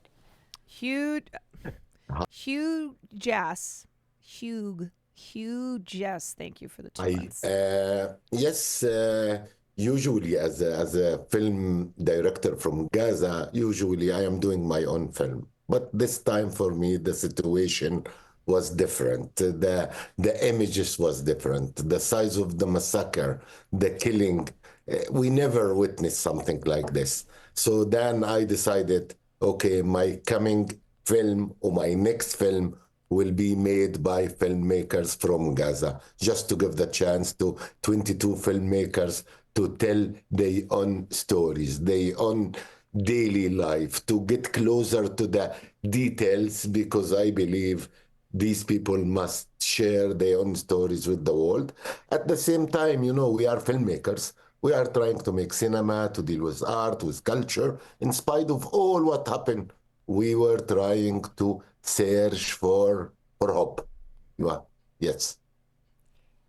I want to go to another clip. We played the trailer, but this is a clip of the short film Sorry Cinema, featured in From Ground Zero, where the director Ahmed Hassouna is fleeing for his life after an Israeli strike near his home in Gaza. Now my life has become a different kind of marathon. Now I am running to save my family's lives, my own life. I run, hoping to find food and drink for my children who flee the bombings from one house to another. Ahmad, are you okay? Where are you? Get out of there. Are you okay? Come. I struggle to endure the things I see and hear.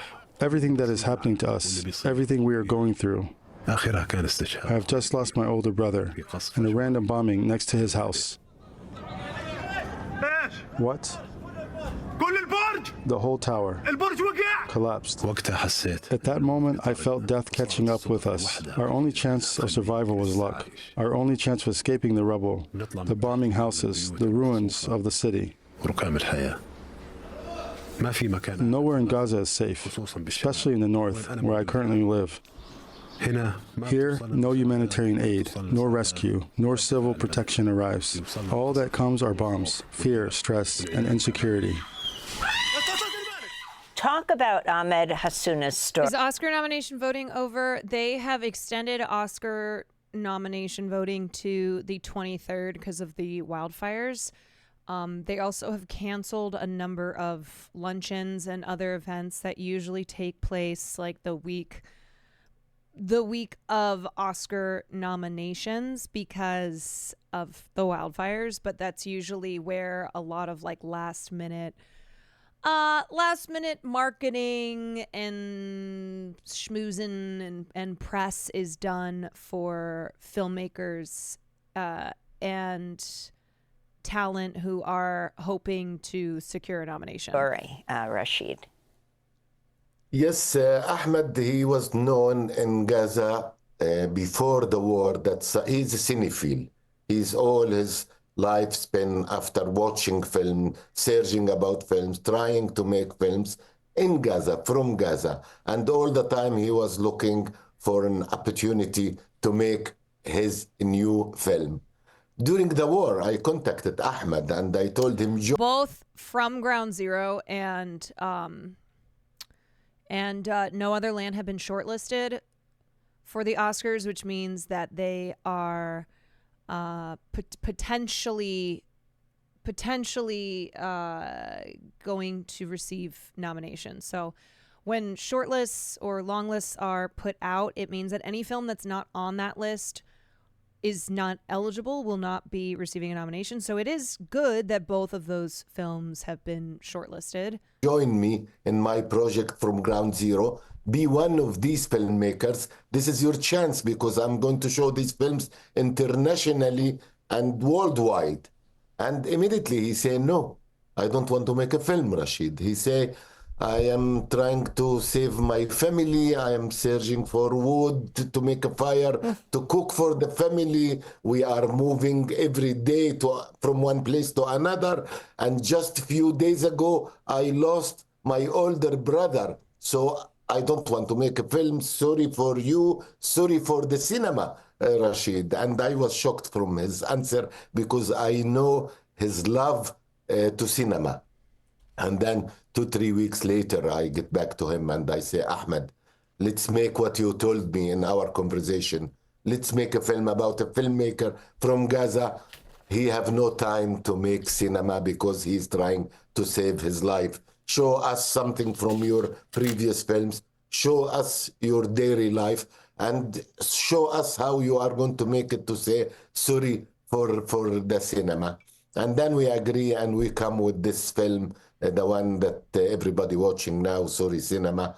I think people must know, beside all these people whose martyrs we talk about, it's been more than 50,000 now.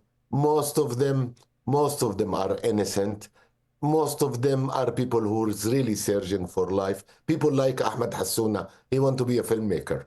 And From Ground Zero, we have many people who want to be a painter, want to be stand-up comedy. They want to be dancers. I mean, people like any other people in the world trying to manage their own dreams. And I was interested in these people to tell the stories, the normal stories, the real life under all this massacre and genocide. You were born and raised in Gaza, Rashid Masharawi. Through the making of this film, you also witnessed the destruction of your home, your reflections as you try to encourage these filmmakers. They'd be in the middle of a film, they'd lose a family member, they'd lose many members of their family, talking to you about not being able to go on. Yeah. Yes, it means for me it was logical and normal that I will be involved in From Ground Zero. As a Gazayan, all my family are in Gaza now, and as you say, we lost many people from my family, and we lost our houses. I lost all the neighborhood where all my memory, my school, my childhood games. Apparently, there's going to be a follow-up film titled From Ground Zero Plus, and this will comprise 4 documentaries of 20 to 30 minutes each, and is going to be produced by Rashid, who's speaking here. And it will mark the second project of the Masharawi Fund, which was launched in December 2023 to provide a platform for filmmakers and artists from Gaza to share their stories on the world stage. Yeah, it's one of those things where it's like, oh, because there are so many stories to tell, right? This is only 22 filmmakers, only 22 short films that comprise the first film From Ground Zero, but there is so much more, so much more to be shown. Friends for sure, neighbors for sure, and many things. But still, you know, I'm someone known as I always optimistic. I'm always adding hope. I believe in cinema, in art.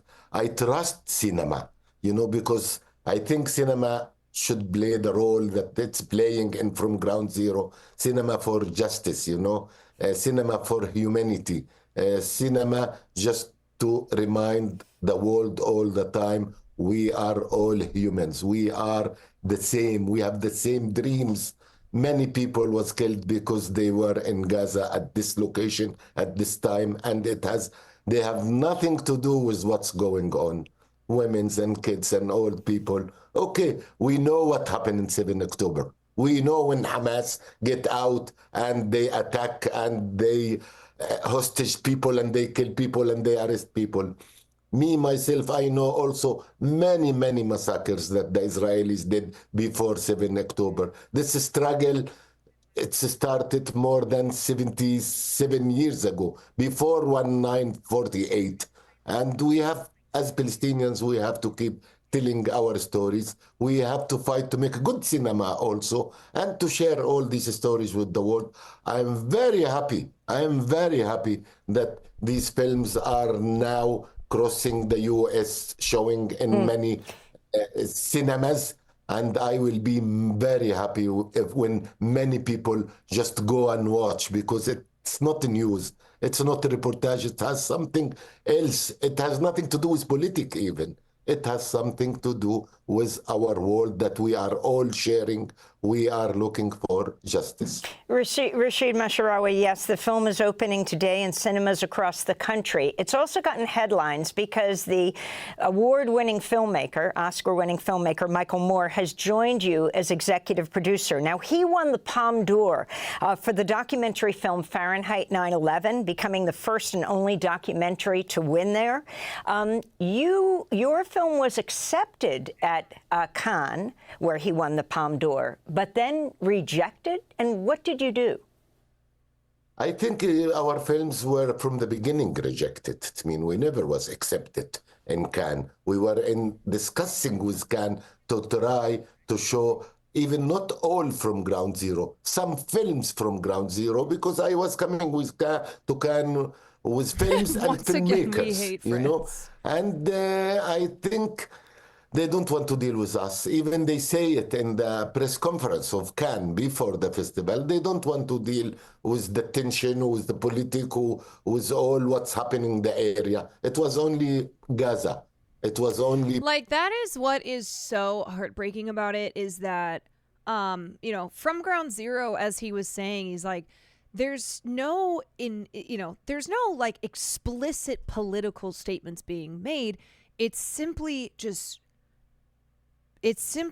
like people who took their cameras to document and tell stories of their lives, of like their experiences, and doing so in a variety of formats.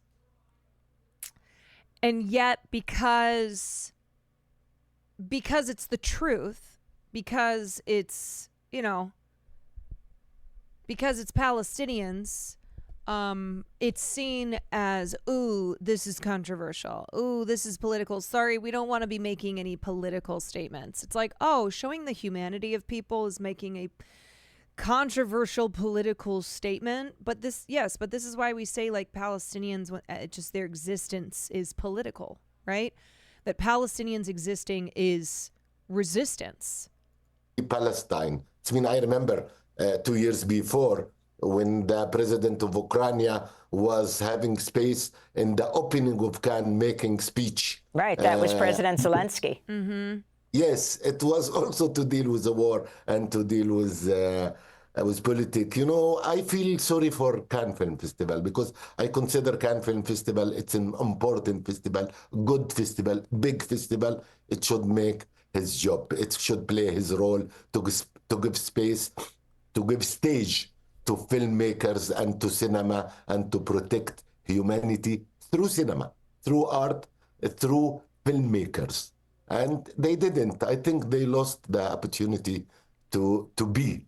It means they were there and we were also there. So I say then, if Cannes don't want to go to Gaza, Gaza will go to Cannes. So I take my team, I build our tents in Cannes, like the tents in Rafah, exactly. We have our own screenings, our own sound, our own audience, and we make our own films. We make the people from Gaza to speak, the filmmakers, to speak inside Cannes with the audience, and we bring Gaza to Cannes during the festival, but officially we were not in Cannes. Rashid, we just have a minute. So to clarify, it wasn't originally except at Cannes, but it is premiering here in the United States across the country. You partnered with Watermelon Pictures, the first distribution company for Palestinian films in the U.S. We have 30 seconds, the significance of this collaboration. I am really, really proud. You know, with what they are doing, Watermelon, I feel that I already won the Oscar, because my aim is to show these films to maximum people. Yeah. And this is what Watermelon is doing. They are showing these films everywhere. And also the input, what Michael Moore bring to these films, it's really to join us and to share the stories with many, many, many people. I just can appreciate and thank from all my heart for all these people who participate and help and support from ground zero. Democracy Now! Is funded. Found nothing in my local movie theater app for showtimes until I physically searched for the movie. I'm so tired of literally every single big company acting like this. There was only one showing in one theater in my entire city. I'm in Denver. That makes no sense. Yeah, it sucks. It sucks that these films get very limited, have very limited releases, if even that. At the New York Film Critics Circle Awards, Brady Corbet, who is the writer and director of The Brutalist, he accepted the award for Best Film. And during his speech, he was praising his fellow filmmakers, Ramel Ross, who did Nickel Boys, Jesse Eisenberg, who did A Real Pain, and his hero Mike Lee, who did Hard Truths. And then he closed his speech by saying, "It's time to distribute No Other Land." So, like, it's even other filmmakers advocating for their fellow filmmakers who are facing political suppression, right? Because No Other Land is a film that has won many major prestigious film awards from film festivals and also from critics, and yet they have struggled to find a U.S. distributor. They have distributors in Europe, in other parts of the world, but they can't get distribution in the U.S., of course, because the U.S. is the biggest ally to Israel. And so they are, even when other countries, when other film hubs around the world will distribute films like this, the United States is like, nope, sorry. This is way too political. We don't want this being shown.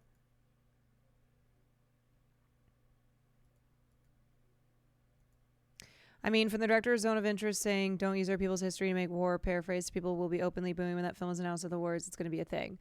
Oh, yeah. I mean, the thing is like, if these films secure an Oscar nomination, if mainstream attention is directed at these films, it's going to be the same bullshit song and dance of like anti-Semitism, right? That we're supporting terrorism, that this is not fair, blah, blah, blah. This is just a quick interview with the directors of No Other Land. بيكون كثير حلو إذا بصير بعدين أنتوا بتيجوا تزوروني.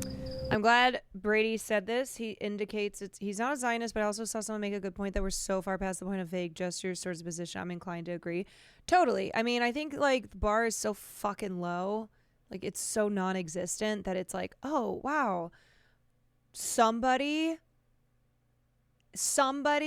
in award season has made mention of a Palestinian film. Like, yeah, it is a vague gesture, and it's like, bro, come on, let's go all the way with this. But it is also like, damn, no one in the conversation for the Oscars and other major awards this season is using any moment at all to bring attention to the fact that a film like this hasn't received any distribution.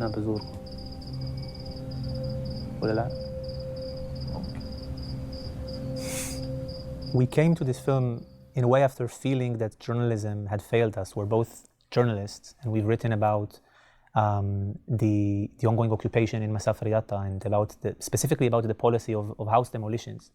So every single week, the Israeli military destroys a house or several houses in this area of Masaf Riyata. And there is something about journalism that only scratches the surface. An article can't tell you what it feels like to watch your own house being destroyed, or what it's like to see your son get shot, and then you cannot have a room to place your son. You have to live in a dirty cave just because the military does not give you a building permit. It's a way to push you out.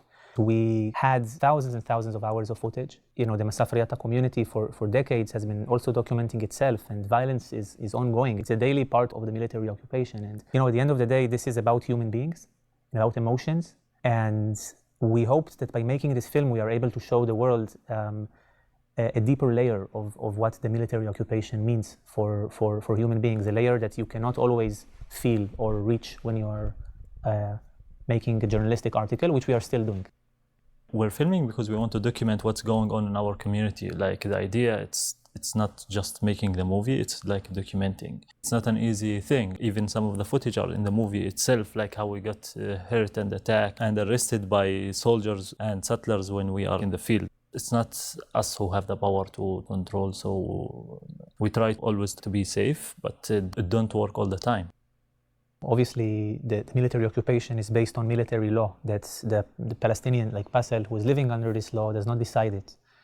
It's military decrees. That's the commander. One commander can just write and sign, and that's it.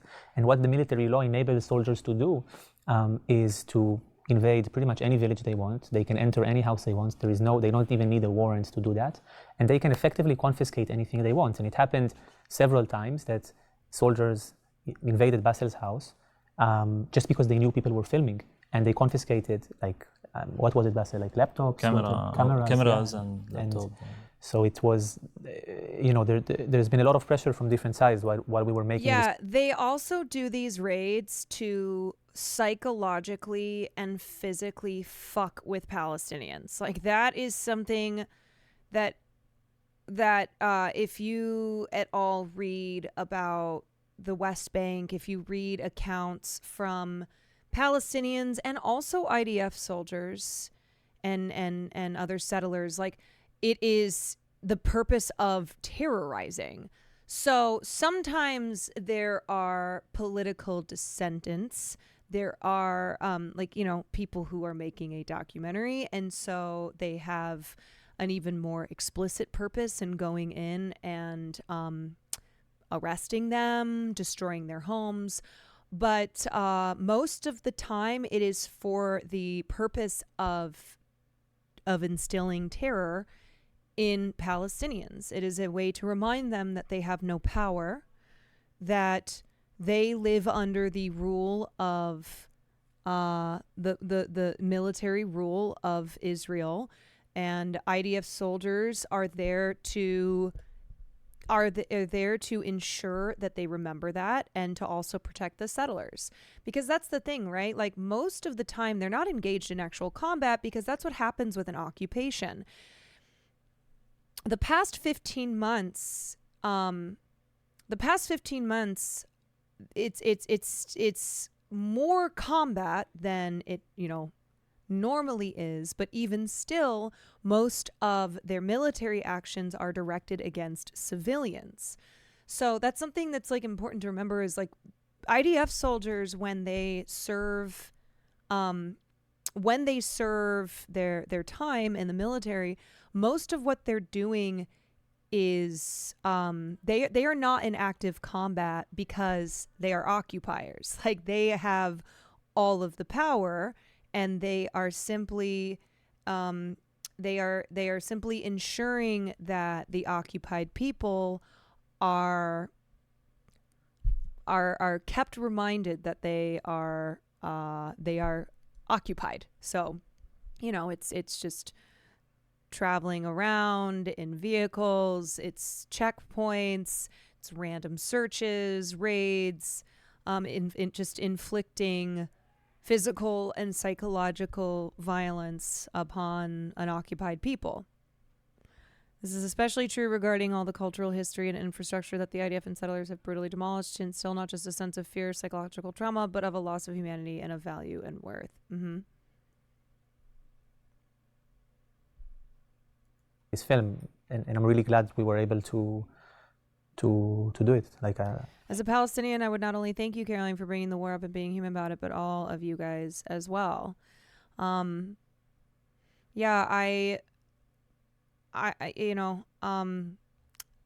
always think about like what can I do?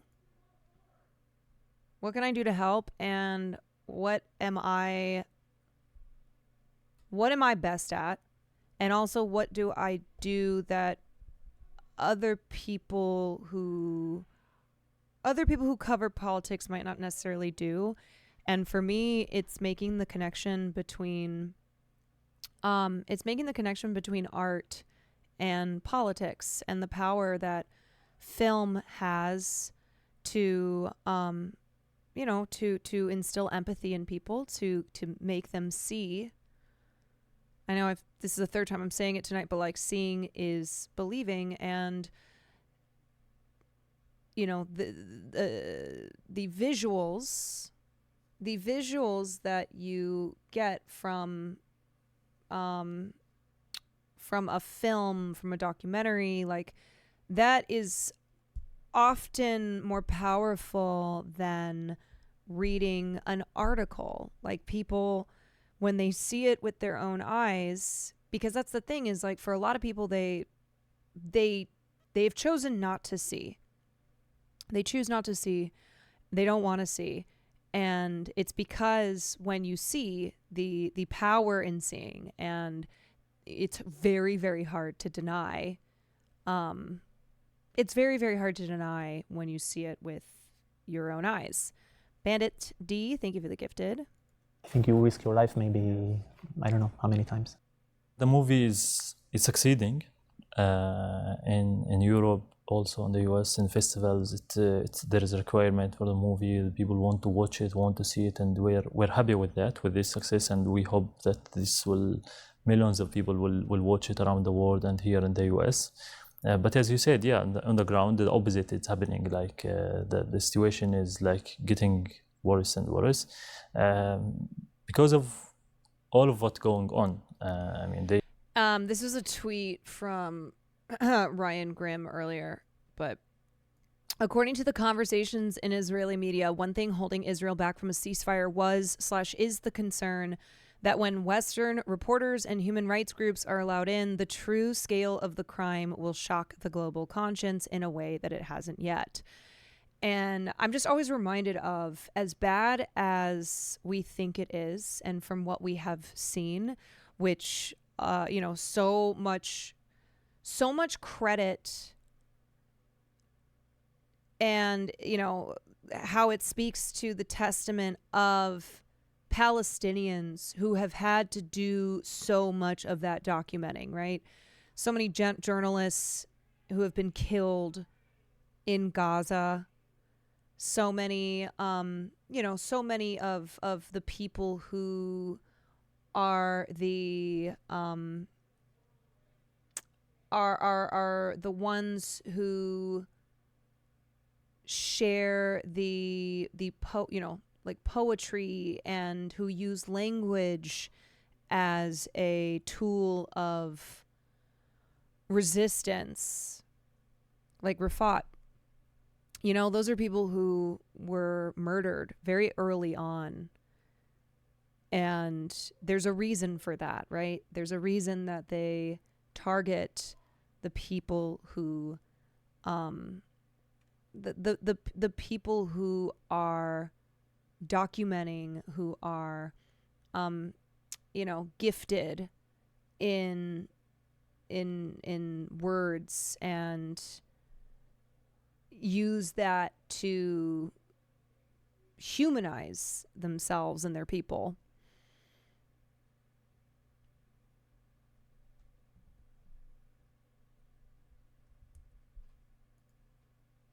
They're using the opportunities of like the war and this to do other stuff on the ground. But it's important what we're doing. I believe like it's important that we keep push and tell the people and make our story being heard and seen. The people here should be part of the change that will happen, because if there was any justice in this world, Barry Weiss would pay for getting Rafat killed. Yeah, Barry Weiss would pay for a lot of things. That woman is a fucking evil toad. Their governments are a part of this game. I think the US is probably the most important place for us to show the film. When you watch the film, you will see the sheer amount of violence that is used on an everyday basis by the Israeli government, successive governments, in order to expel, to push out, to transfer, to ethnically cleanse a region of the West Bank. And the idea behind that is that this is a way to prevent a Palestinian state.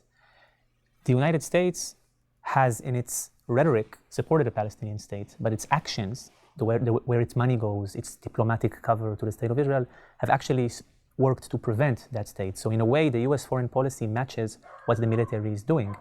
Like, why has the United States not recognized a Palestinian state? Why are there no conditions to money, weapons that are going and being used in an occupied territory that's illegal under international law, under the ICJ? We're really hoping that people watch this. There will be a substantial change in foreign policy that will help us on the ground end the occupation and reach a situation of true freedom for Palestinians and justice and equality for Israelis and Palestinians in the land. And this co-resistance that we are doing is aimed at that. Oh, my Farley. Oh, my Borker. I know. Go Bork, Bork. You go Bork, Bork. All right, so let's just quickly take a look and see what is going on with this ceasefire deal, because, man, we've heard that for a long time now, and it is wanting to be optimistic, but also very cautious, and also recognize that even with a ceasefire, the work doesn't stop, the advocacy doesn't stop, because a ceasefire in these terms has never guaranteed total safety and liberation for Palestinians. And the very real fear is a return to, post October 7th, which means still occupation, apartheid, ethnic cleansing, just violence and brutality is still a reality, an everyday reality for Palestinians. So I just wanted to update y'all on what is happening here. This is from Drop Site News, Jeremy Scahill, who is very reputable, who has been a trustworthy source in reporting on all things Palestine, but especially with ceasefire negotiations. Also, Chad, it's more productive to watch these films and stay aware and educate instead of focusing on theoreticals of Zionists or what they might think, because it's actually what the government wants. We have to end that lens of performatism. As a Palestinian, it's PMO. Because I wish people would humanize these films instead of seeing a Palestinian film and going, oh, I wonder what these liberals are going to think. Sorry for the paragraph. I understand. I understand what you're saying. It's crazy how long the occupation's been going on. I've seen many people mentioning 76 years, but it's so much longer than that. The occupation began en masse in the late 1800s. We watched a really great video that summarized it well on Trader Joe's stream during her Palestine fundraiser. Yeah. Obviously, 1948 was the Nakba, which was the greatest mass expulsion of a people from their land in modern history. And it is what a lot of people now are aware of as a major moment in both Palestinian and Israeli history. Israelis and Jewish people who are taught, American Jews who are taught in school and in synagogue that it is the Day of Independence. They see it as this wonderful thing when Israel was founded and gained their independence. But of course, for Palestinians, it is it was and continues to be a catastrophe, and that's what the word Nakba means.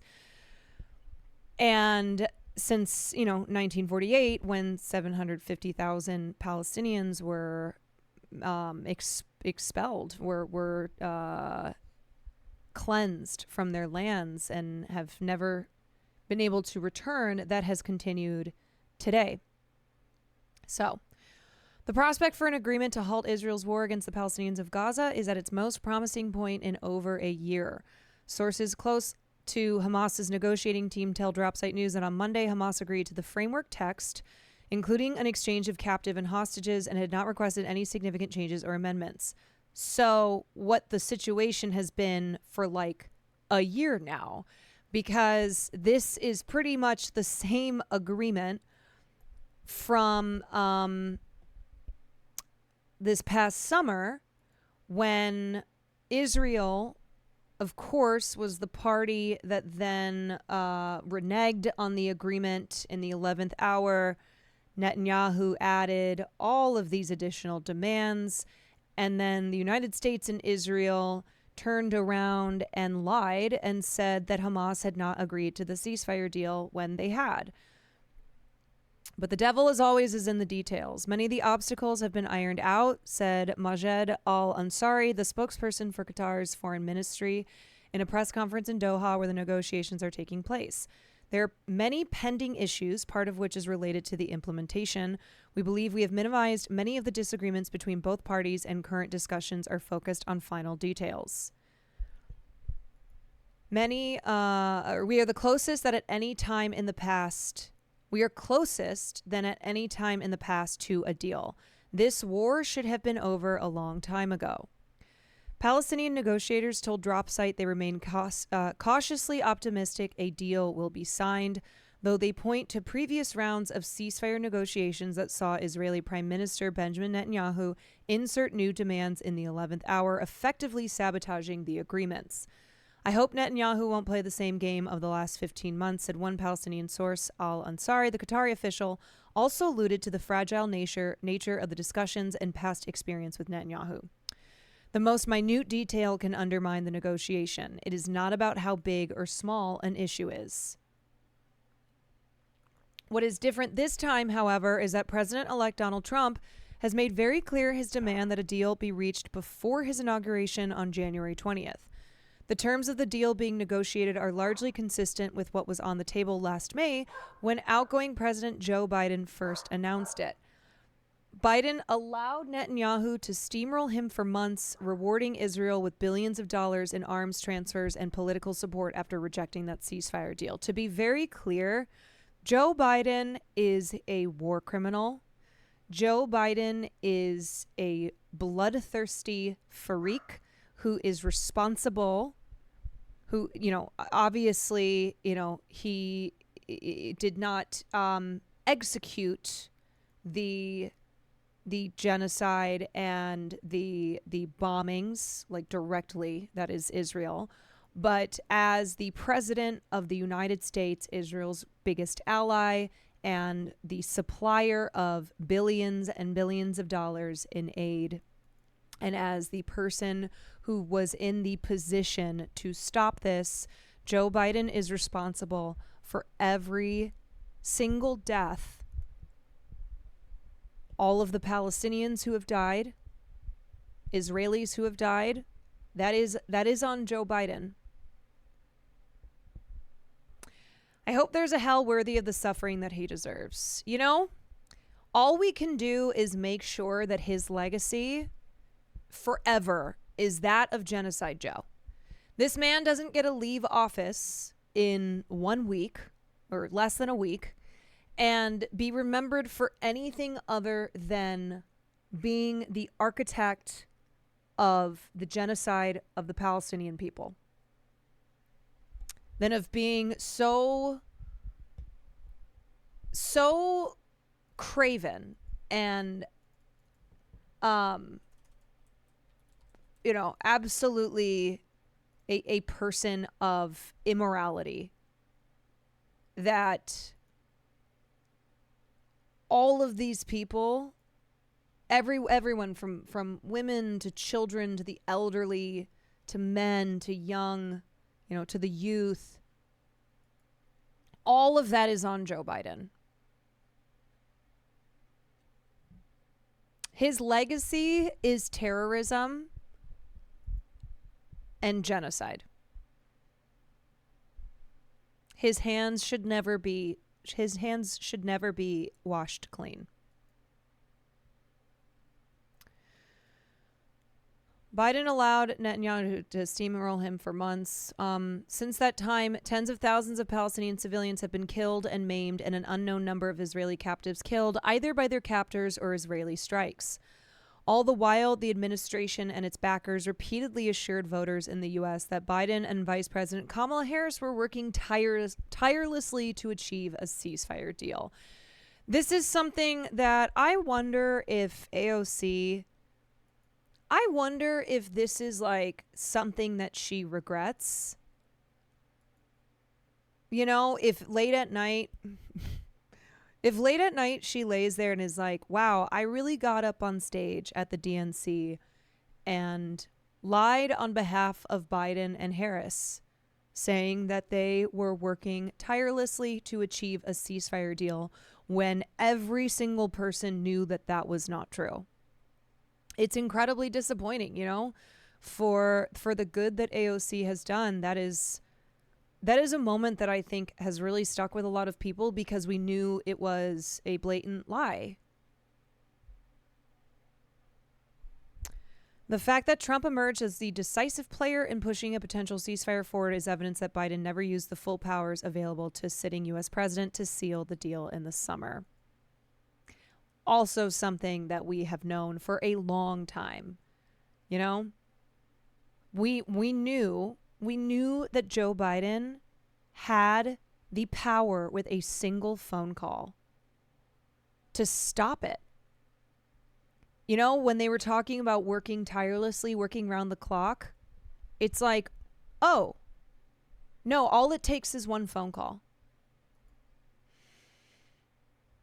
And now, of course, you know, reporting is finally coming out as Biden and his administration are leaving office, and former State Department officials, former Biden administration officials saying there was no red line. It's like, yeah, fuck no, of course not. We know that. There was no red line. Joe Biden put everything into Netanyahu's hands. He let him drive the boat, let him steer the car, all the while acting as if there was like nothing that they could really do besides like keep having these negotiations, man, and sending billions of dollars in the interim. I understand there's been okay, wait. So Trump has said he will unleash hell on Hamas if the Israeli hostages are not freed, but his pressure has not solely been focused on Hamas. Trump and his aides have made clear to Netanyahu that the president-elect expects Israel to comply with his demands too. I understand there's been a handshake and they are getting it finished, and maybe by the end of the week, Trump told Newsmax Monday night. For sure, part of Trump's motivation includes humiliating Biden and claiming victory for freeing the hostages. I think that Trump is trying to clean house and to start a new slate. And I'm sure that he has a lot of ideas about how he's going to reward Israel and Netanyahu once this is done, said Sami Al-Arian, a prominent Palestinian analyst and director of the Center for Islam and Global Affairs at Istanbul Zaim University. You can never trust what Netanyahu says or does, but I think the new factor here really is that the new Trump admin does not want this headache. I have a question. Do you think there's like an Israeli Luigi?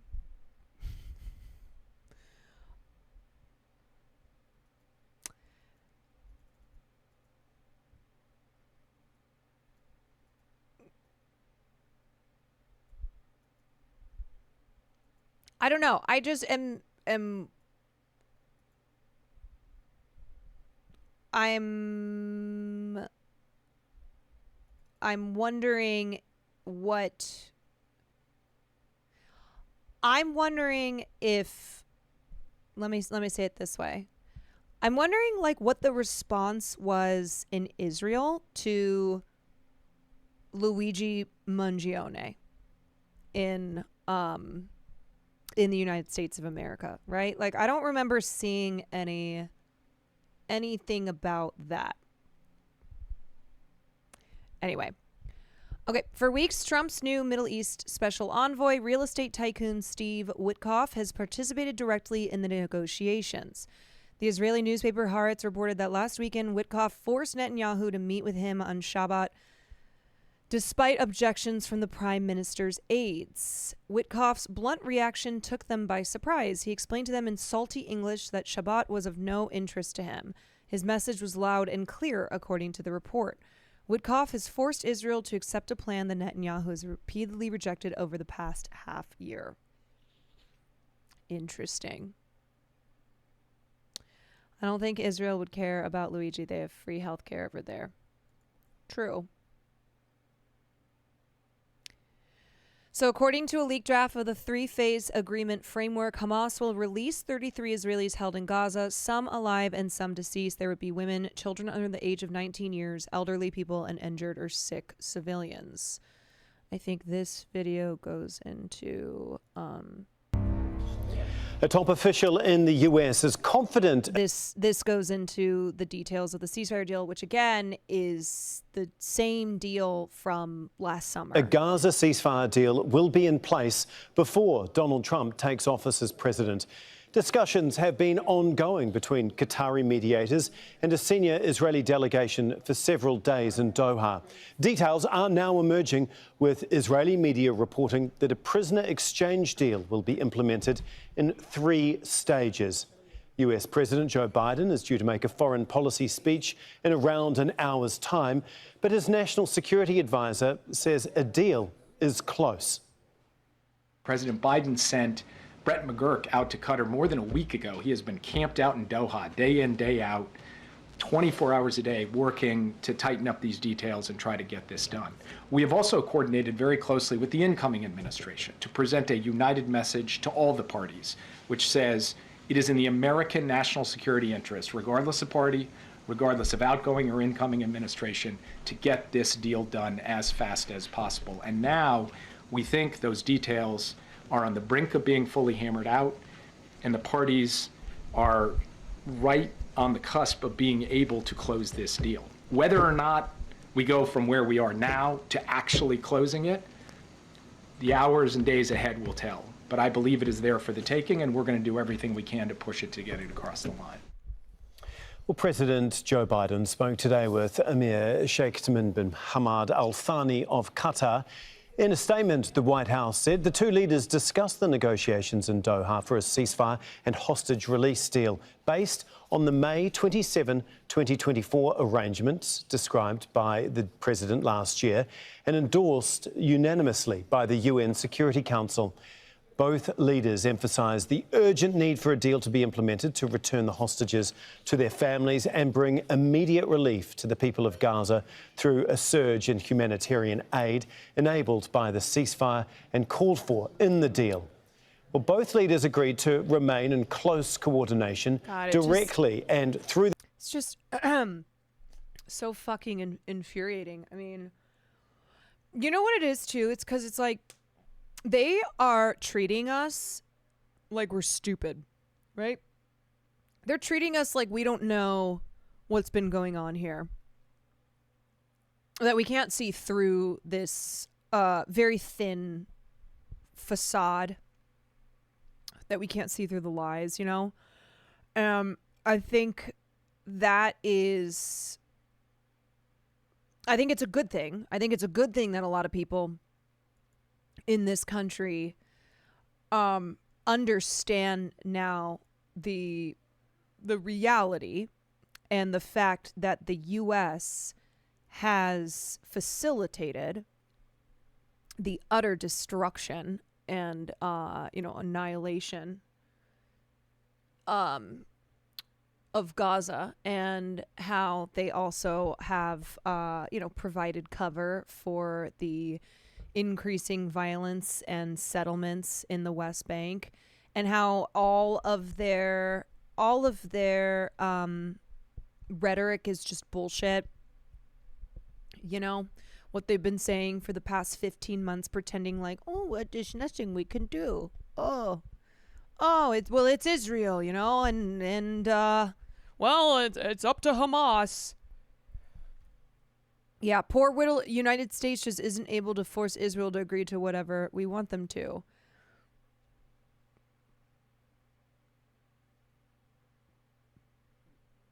I read Hamas Contained by Tarek Bakoni last year, and the U.S. has a real history of pretending to give a fuck about a ceasefire over and over again, always finding a way to blame Palestine when Israel backs out of it by committing disgusting violence. Yes, because they are the biggest propaganda machine for them, right?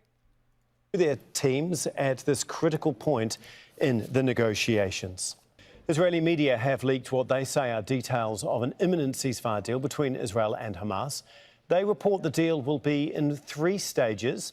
In stage 1, Israel will release 50 Palestinian prisoners in exchange for each female soldier and 30 Palestinian prisoners in exchange for the civilians. The reports say Israel will completely withdraw from the Philadelphia corridor at the end of the first phase of the deal. The second stage will start 16 days into the ceasefire and will focus on a deal that includes all the captives and the release of the remaining young men and soldiers. The third stage of the deal will address long-term arrangements, including discussions on establishing an alternative government in Gaza and plans to rebuild it. Other details about the reported deal focus on security, with checks said to be carried out by an international body, and Israel allowing 1 million Palestinians back to the northern Gaza Strip.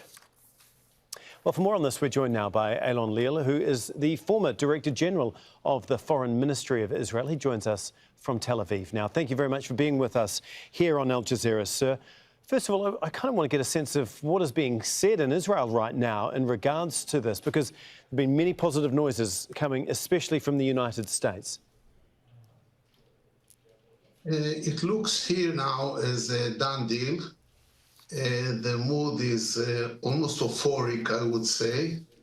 The feeling is that there is no choice this time. We have to go along with it because the international pressure, to be more exact, the American pressure has doubled. It's 2 presidents now working on it.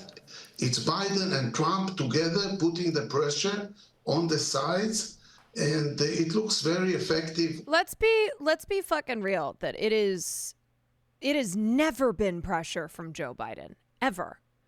Caroline, what is your take on this happening to Bibi? Can focus on annexing the West Bank under the Trump term. I think it's entirely possible. Would make the apartheid more apparent to visitors through radicalizing even more people. Yeah, I mean, that's why this is one of those where, a ceasefire has been needed for so long, and that has been an immediate need that needs to be secured. But of course, I don't believe, nobody believes that Donald Trump is doing any of this because he cares about Palestinians. And so, Benjamin Netanyahu and his filth, his ilk are all, they are going to be accepting this, but with the understanding that their goal, which is annexation of the West Bank, right? Like, they want to annex all of the remaining Palestinian territories. They have destroyed so much of Gaza that it is, it's largely unlivable right now in a lot of these areas. But the West Bank has been where they have for years now been not so secretly expanding settlements. And just a reminder that every single Israeli and every single American Jew who lives in the West Bank is doing so illegally. They are not allowed to be there. And so as far as the annexing the West Bank under the Trump, I mean, yeah, I think that that is something that they will definitely have their sights set on. And once Trump can claim victory, you know, take credit for the ceasefire and be like, everybody wanted the ceasefire, got the hostages home. The sad reality is that prior to October 7th, Israel, with the help of the United States, has bit by bit been taking more of Palestinian territory.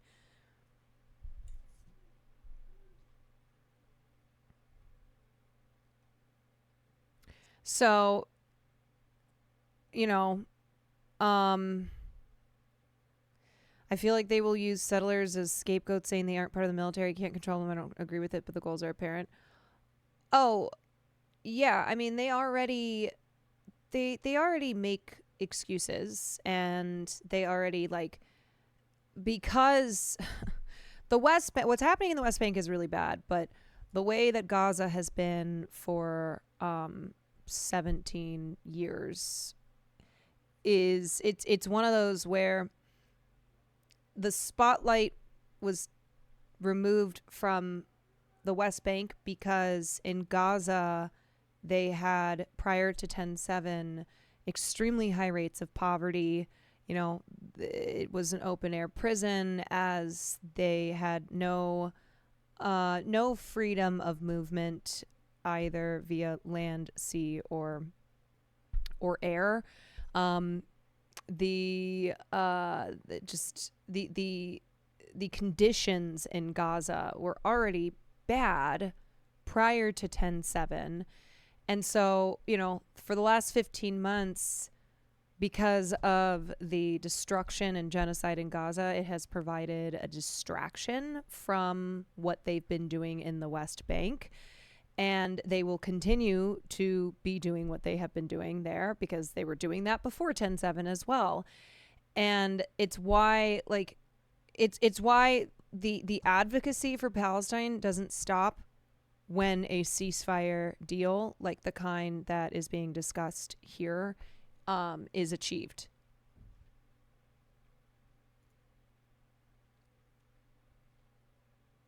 On our right-wing government. So there is a big change here in the mood. The internal politics does not look as an obstacle yet, because Israelis, because of censorship also, know mostly what we are getting, not what we are giving up on. So it looks as if it's going to happen very soon. That's the political side of things. But what about the reaction from the Israeli public, especially the families of the captives?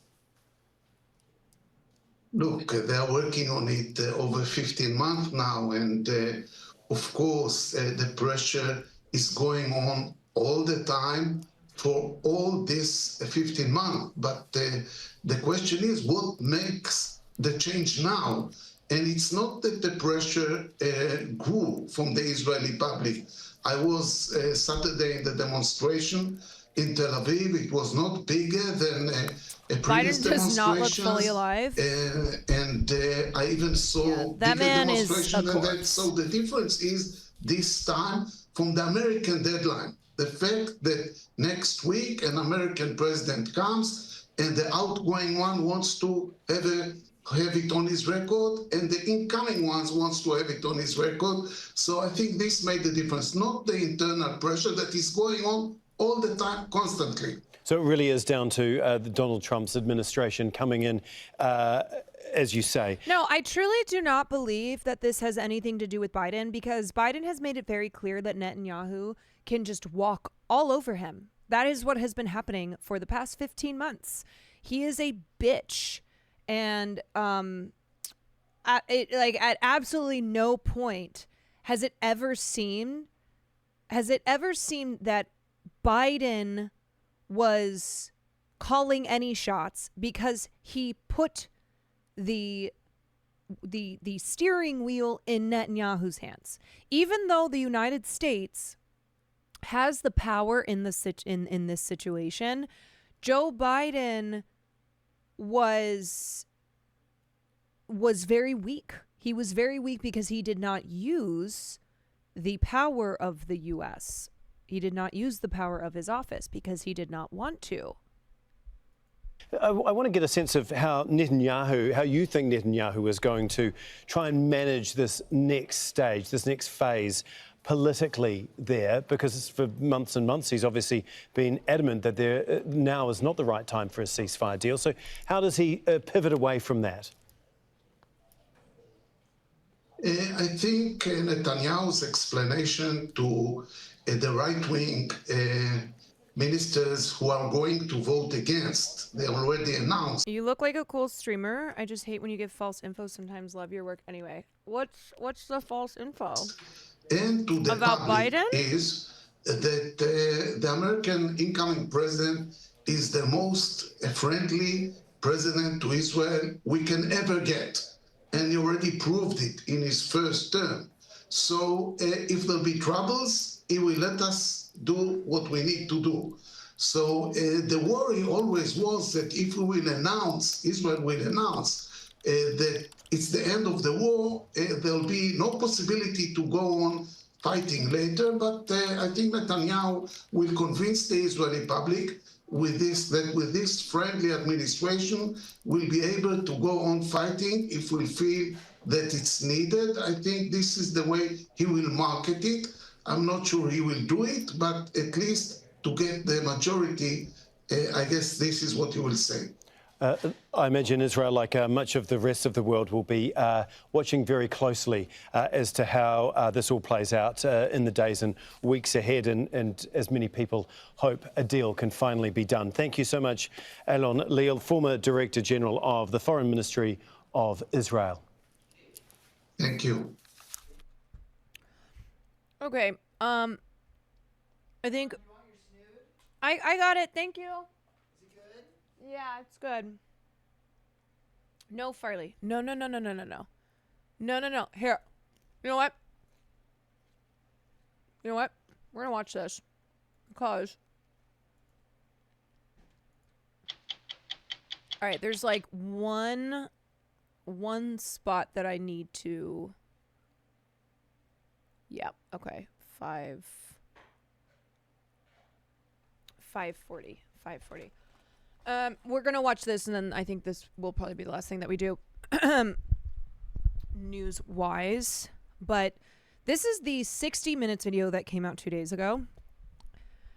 It's titled, Biden Policy on Israel, Gaza, Sparks Warnings, Dissent, and Resignation. So for anybody who thinks that Joe Biden ever had the interests of the Palestinian people at his heart, that he was anything other than a total, a totally Israel supporter through and through, providing nothing less than unconditional support. What the fuck? Why can I not move this chat? There we go.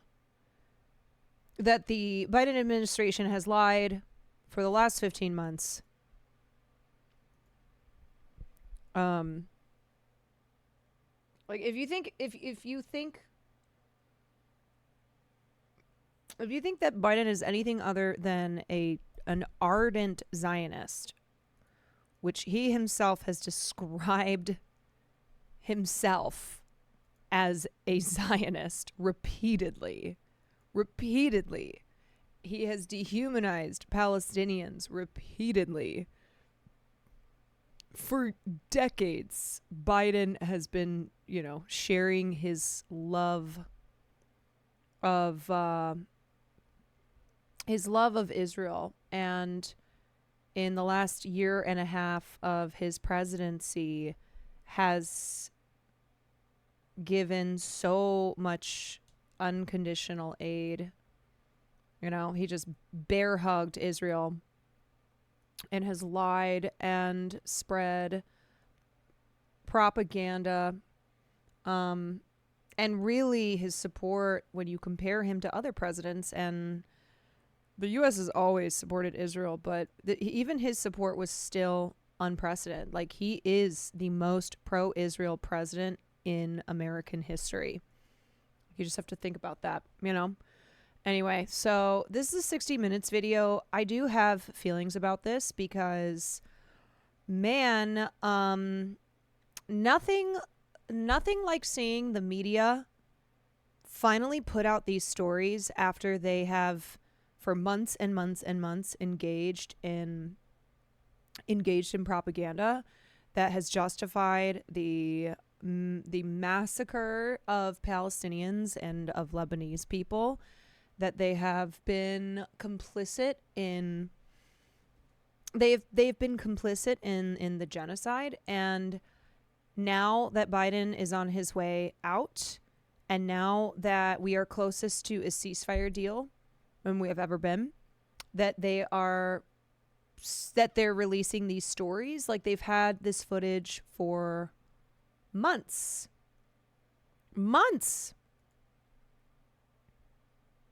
Just the visual of that, you know, what that means. Also, yeah, this is from May.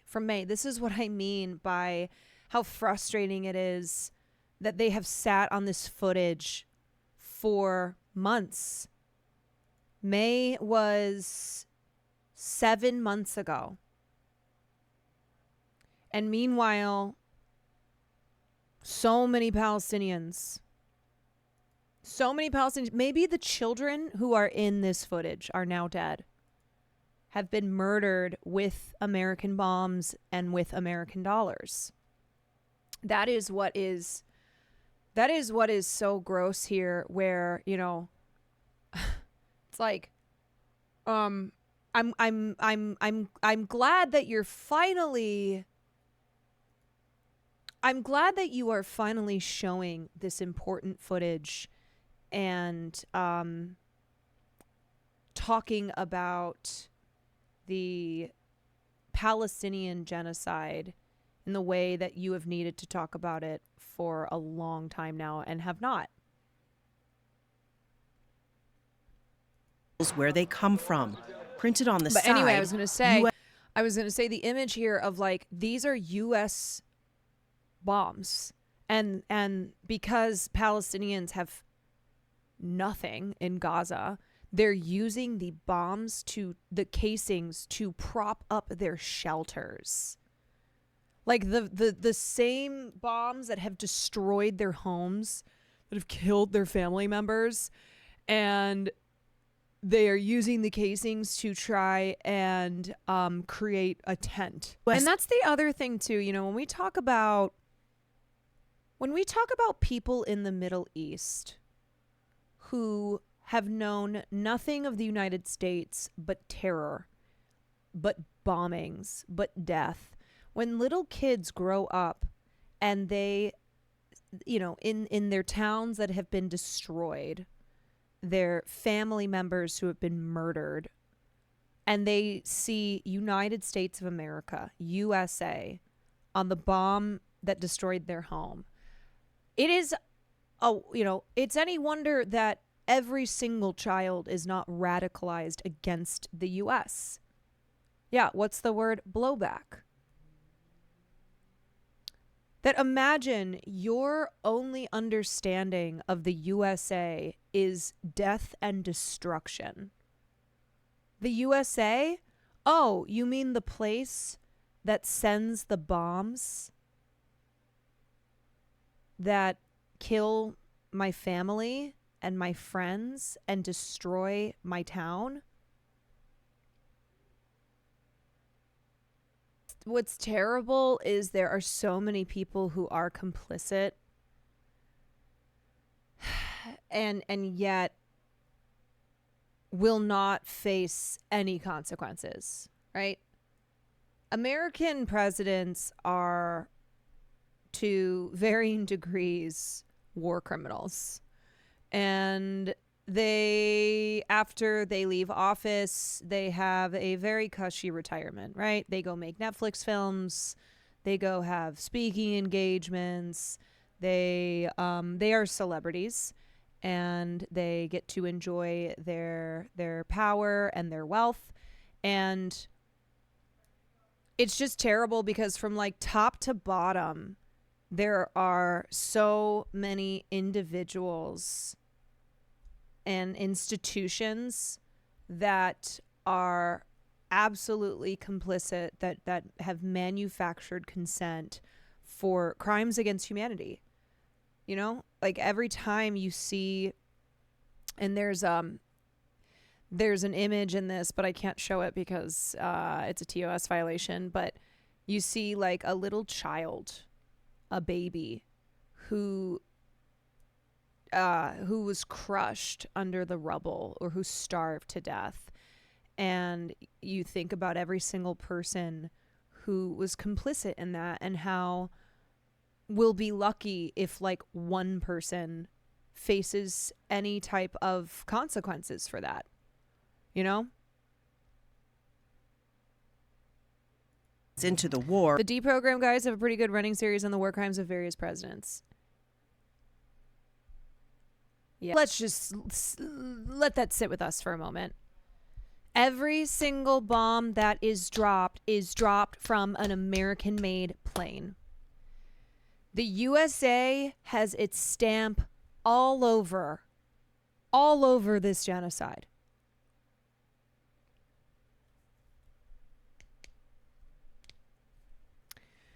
Mike popped off earlier on anyone shitting on whistleblowers. I don't think there's anything wrong with talking about those who were doing war crimes feel some shame for whistleblowing so late. Your opinion, Ms. Kwan, not a drama clip, but genuine question. You know, anybody who blows the whistle, right? Former IDF soldiers, former members of the military who recognize the wrong, you know, the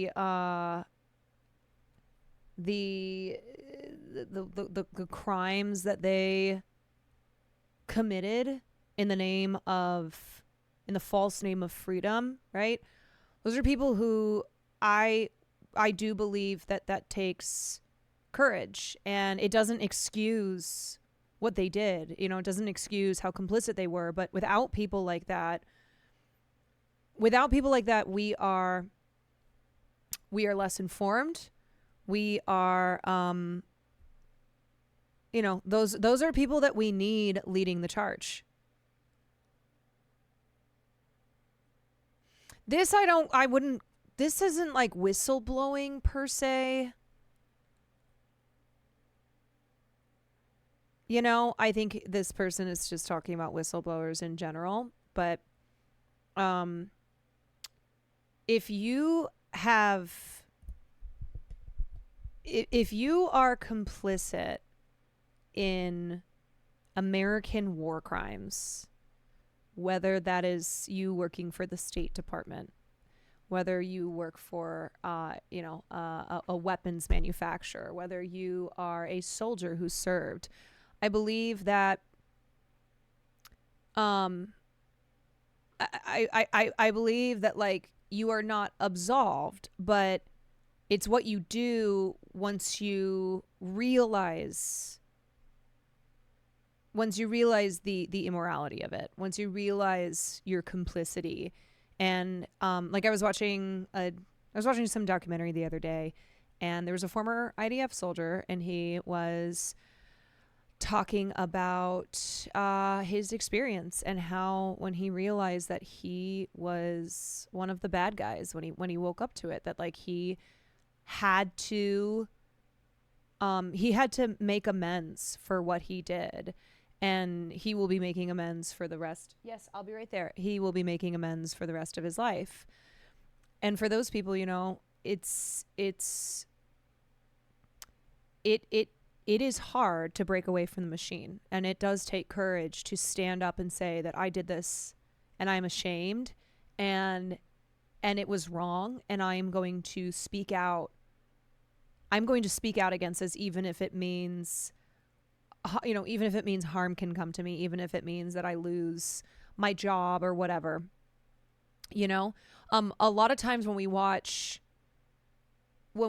stuff about the military, we are listening to people who were former military, who know better than anybody how predatory it is, and how you know, so much of modern day military is acting on behalf of the American empire in just causing so much destruction and death in parts of the world that we are looking to, that America is looking to benefit from, whether, its resources, whether it is controlling the political atmosphere. And so, we do a coup and we put in our own people.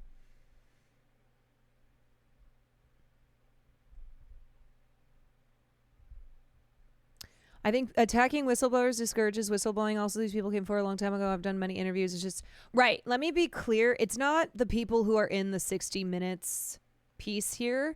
It's 60 Minutes because they did this a long time ago. It's just that they did not decide to release this until now. And you have to ask yourself why. What is the timing on that? It's not a coincidence. May be difficult for former IDF to criticize Israel given how many Israeli Jews connect their Jewish identity to Israel, may be ostracized by their only community for what they do.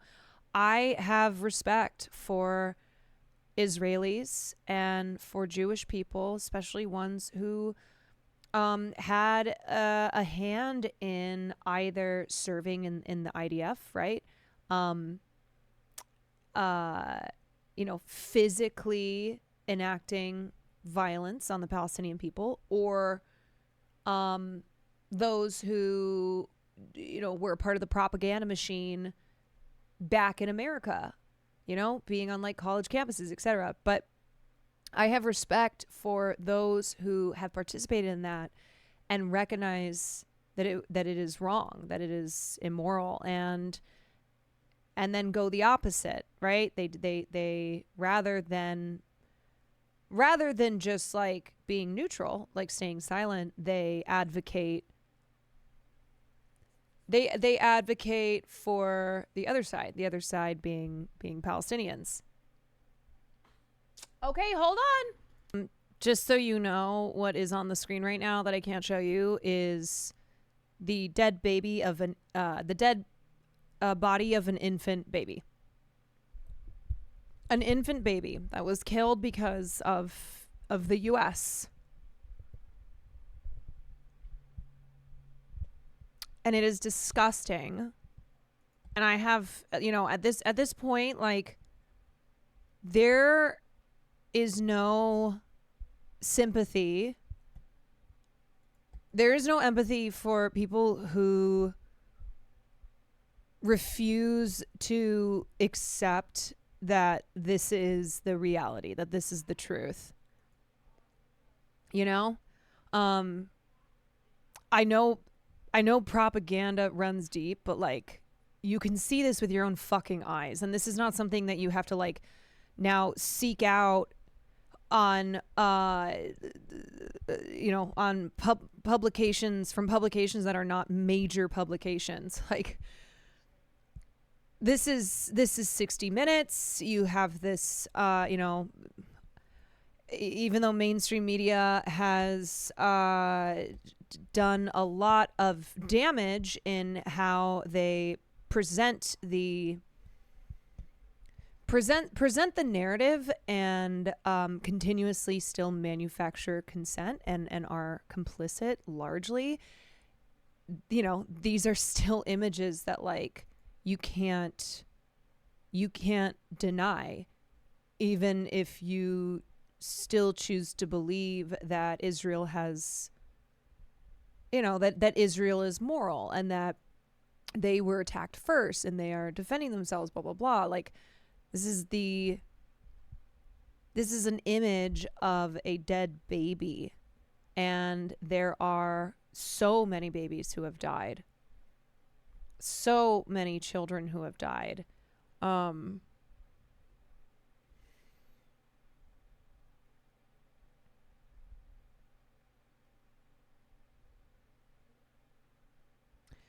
I've seen so much heartbreaking footage over the last few years. They constantly pop up on my feed on Instagram, some extremely graphic videos, the imagery you think wouldn't even be allowed on a platform, but it's all there for the world to see. Yeah.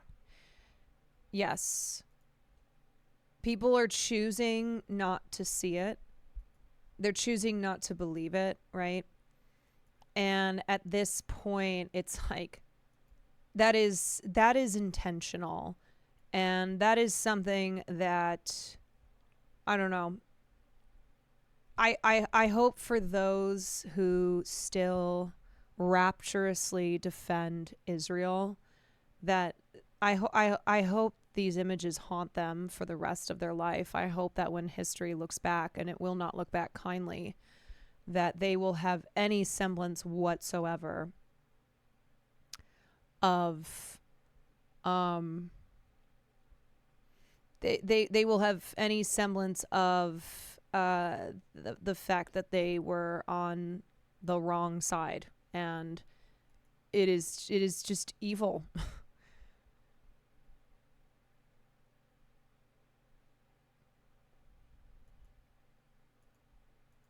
Yeah. All I know is, people can say whatever the fuck they want to say about me. They can make up lies. They can say I'm brainwashed. They can say I'm a terrorist, blah, blah, blah. My conscience is clear. My conscience is clear. And I am a person who feels very deeply. And my conscience is clear. And there are a lot of people who I cannot say the same for them. Sadly, they don't care. I hope one day they do. That's all you can hope, right? It's one day they fucking realize that their conscience is far from clear. And during one of the most horrific times in modern history, they were just soulless. They're just disgusting, not worthy of being called a human being. We've known this. We have known this. It is being confirmed by people who were closest to the situation. But we have known this. Is that they could not have massacred as many Palestinian civilians.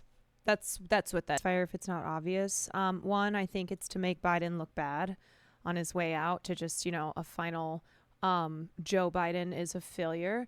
I think it's for Donald Trump to score to score points, to say that I was the one who came in and immediately got the hostages released.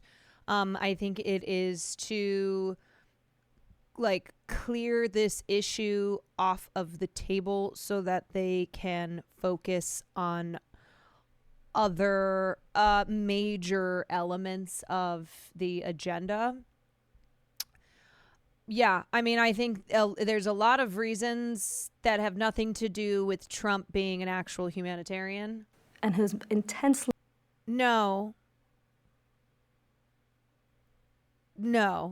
that's not when it ends. That is perpetuating. That is perpetuating the lie that Netanyahu is who has the power here. It ends when the United States says it ends. Yeah. Like presidents of the past have done before. How many times do we have to talk about Ronald fucking Reagan, An real evil piece of shit who exercised more control over Israel, who had more of a spine and was, more moral than Joe Biden has been on, towards Israel's actions. Man, I haven't, I've mostly covered Israel-Palestine stuff through the happenings in the film industry. And it's just, I don't know, looking at everything tonight in the in the wake of the news that we're closest to a ceasefire that we've ever been. And it's sad too, because a lot of news about Gaza has disappeared from Twitter. One, because it's suppressed like it is on all these platforms, and two, because a lot of the people who were reporting and documenting the death and destruction in Gaza have themselves been killed. And this is something where, you know, it is going to be so much worse than we know and that we can imagine.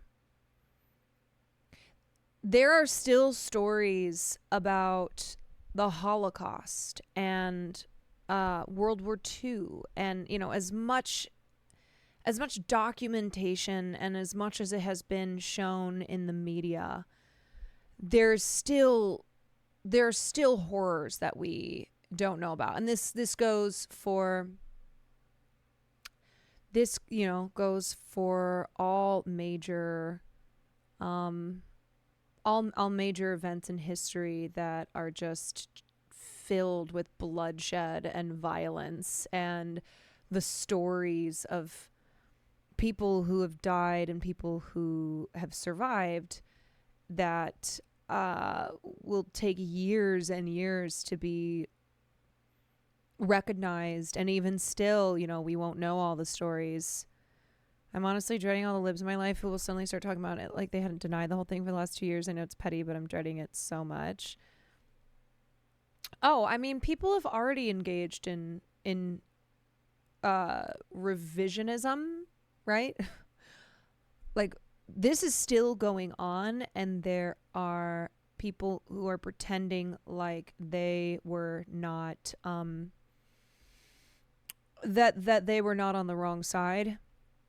And this will definitely be something that in the years to come, and as our understanding of these horrors grow, and, you know, once human rights organizations and once media and journalists are allowed into the area, or allowed into Gaza, and what they will discover, and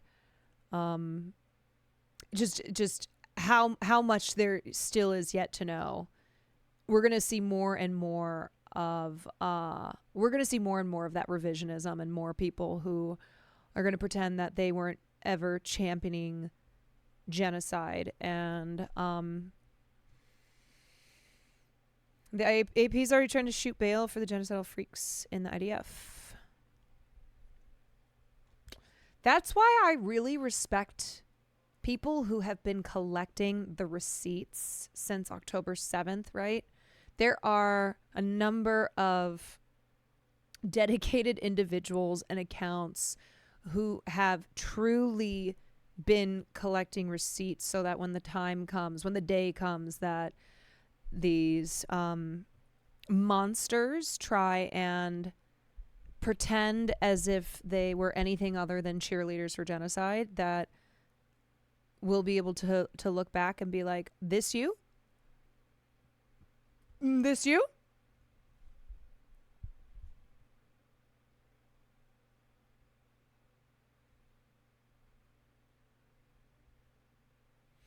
And, you know, the thing is that I'm not talking about people who, like, were supporting Israel and then went, oh my God, I've been totally indoctrinated, I've been brainwashed, I woke up to the truth, blah, blah, blah. I'm talking about people who were, like, responsible, who were complicit in propaganda, who were who actively caused harm, and then think that they can just, like, disappear. Think that they can, like, pretend as if they were not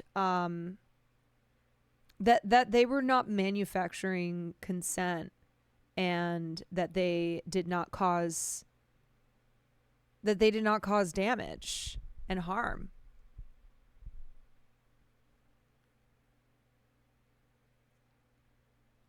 Anyway.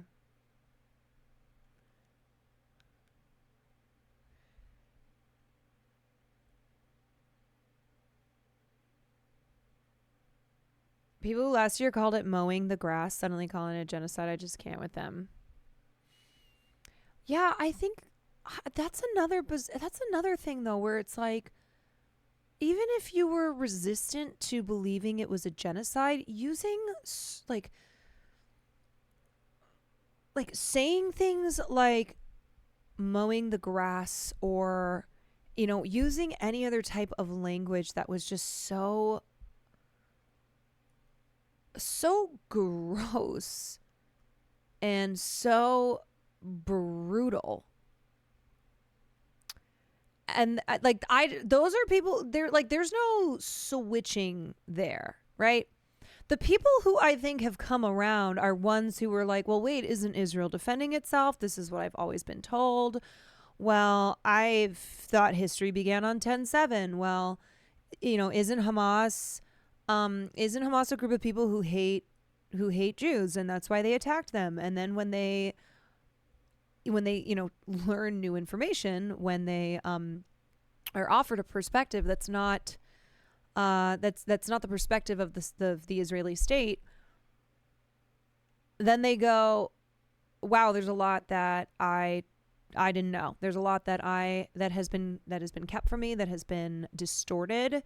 And I realize now that I was wrong, right? Like, the people who would say turn Gaza into a parking lot, to me, are not saying now that Gaza is a genocide.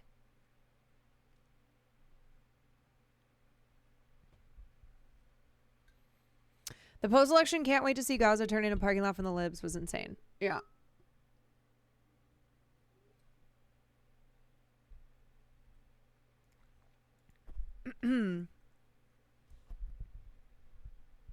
My grandmother thought Hamas was a guy. Was she?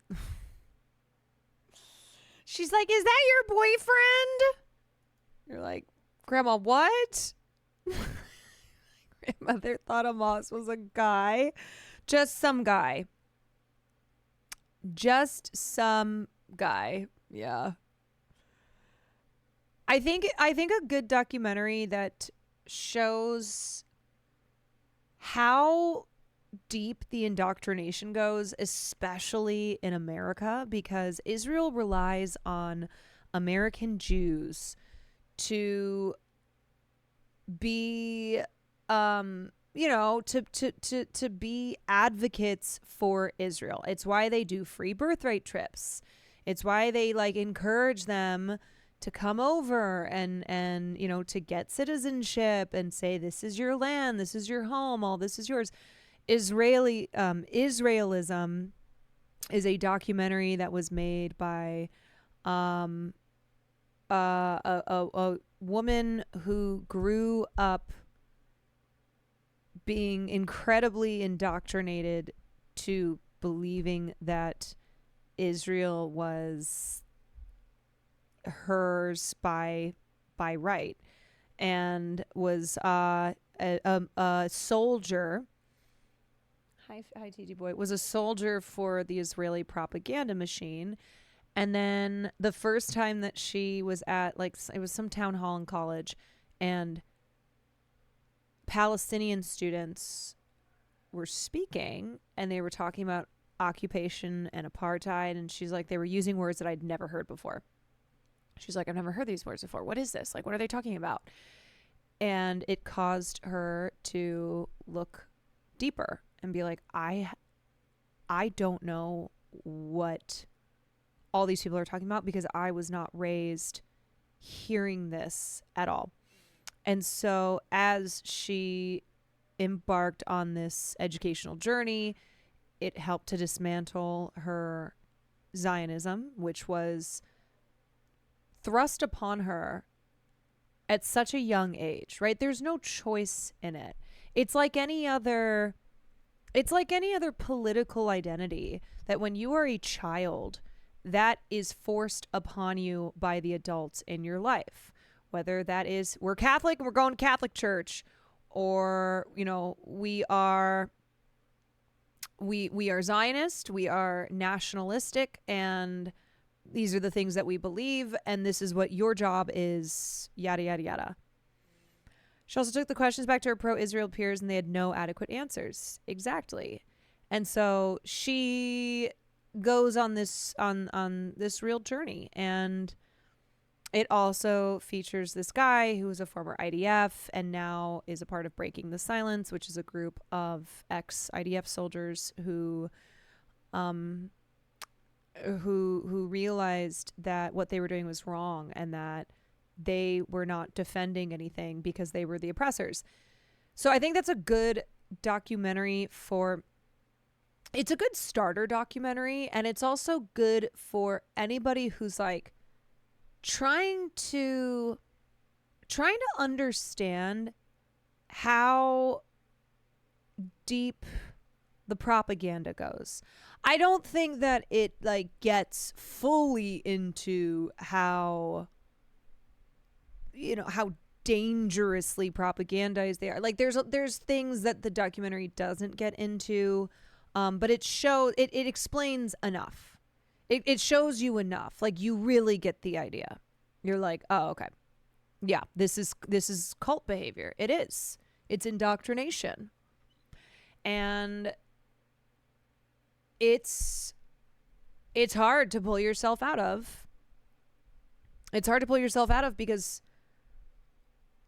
as a Jewish person, you are faced with losing your community if you are perceived as somebody who is like a self-hating, anti-Semitic Jew, because you are refusing to be a soldier for Israel.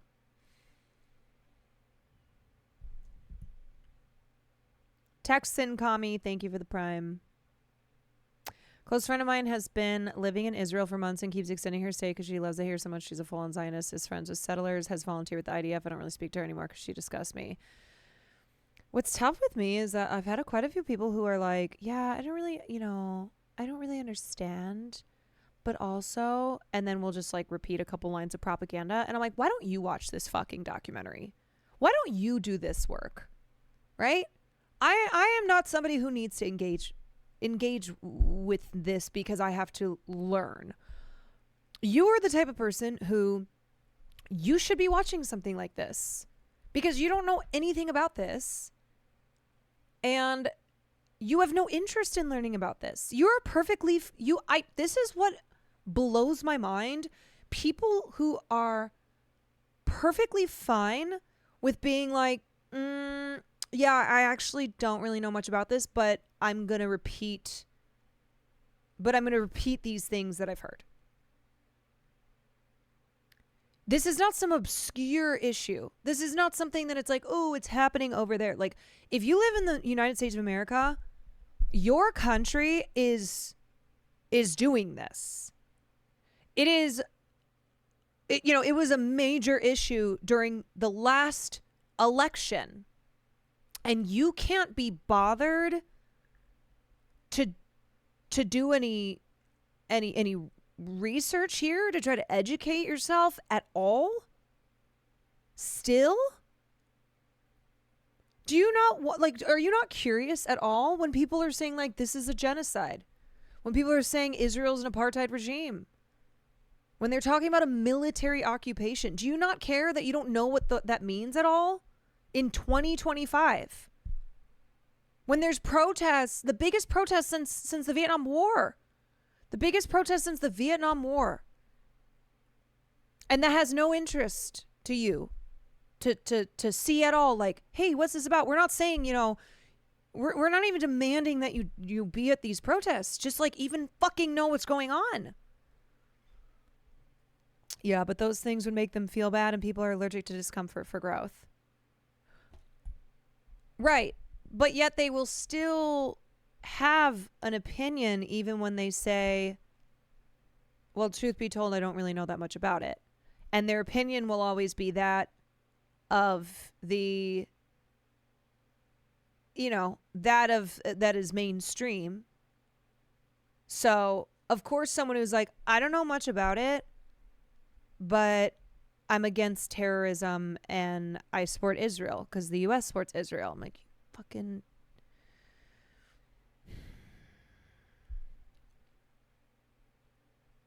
here you are saying, I don't know much about it, but yet this is the narrative that I'm supporting. This is the side that I'm supporting, even though I know nothing. Small, thank you so much for the 5. Appreciate you. I have to, like, my little sister said she's had this problem with a friend of hers. And I was like, I recommended her like films and documentaries to watch. I'm like, next time you're both at your place, just put this on. Have it on while she's like in the kitchen or whatever, where she can't avoid it. She can't avoid it. She's been trying to avoid it. She's been trying to support Israel while also avoiding doing any work whatsoever, and just repeats, of course, propaganda that's been fed to her.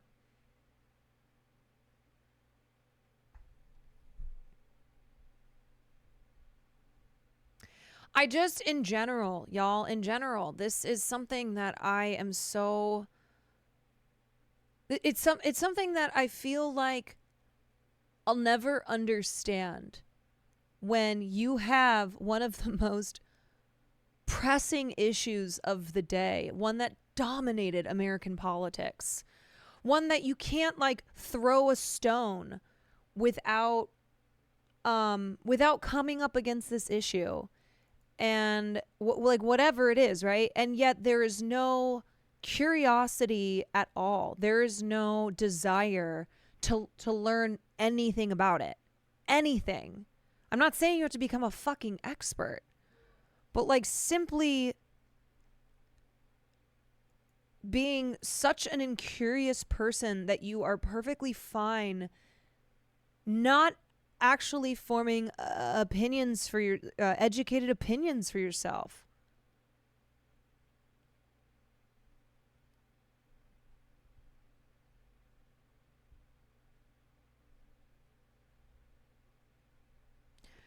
I don't know.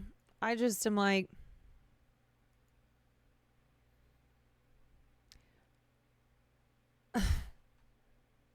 it's it is quite, it's astounding. It is.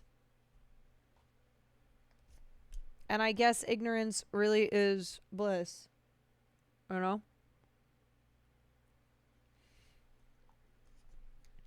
I guess there are people who will do everything possible to keep that ignorance secured.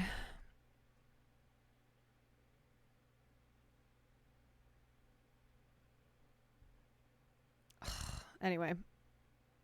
Sorry to interrupt, but you ate. Sorry to interrupt you, Queen, but you ate with your makeup today. Thank you.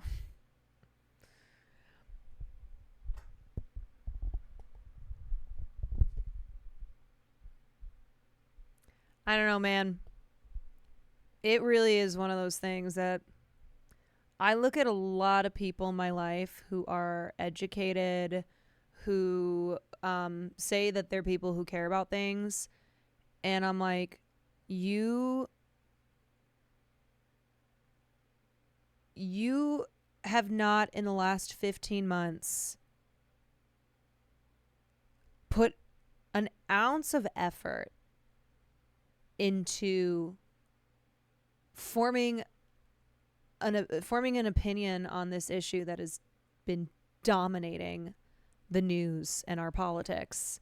And there's so much, especially like for you know, people who are online. And I know that you cannot, I mean, it's easier now to avoid because of all the suppression, but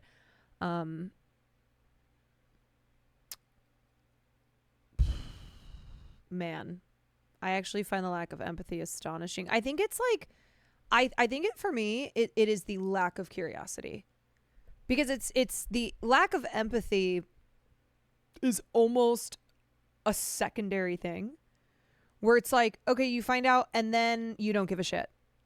The apathy, yeah, I keep using the word curious though, because that's what it is, or that's what it's a lack of. It's like, oh, you're not curious at all to go, what's going on here? Let me read one article. Let me watch this film. Let me engage with something. No. I have one friend who she's never been an agro-Zionist, but she has family in Israel, so she just never wanted to get into the issue. Yeah, well.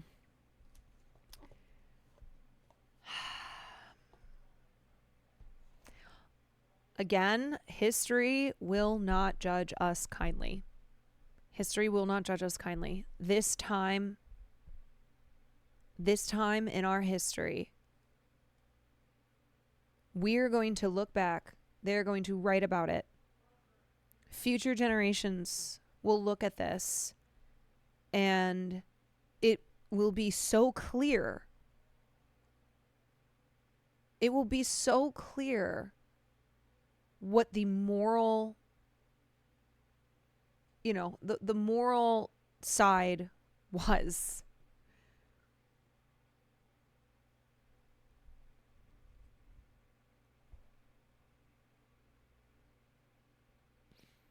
I've sent so many friends resources to learn, YouTube vids, documentaries, books, websites. I try to meet them where they're at. So many people will just never look at any of them. It's fucking disappointing. Yeah. Yeah, I think a lot of us feel that way, though.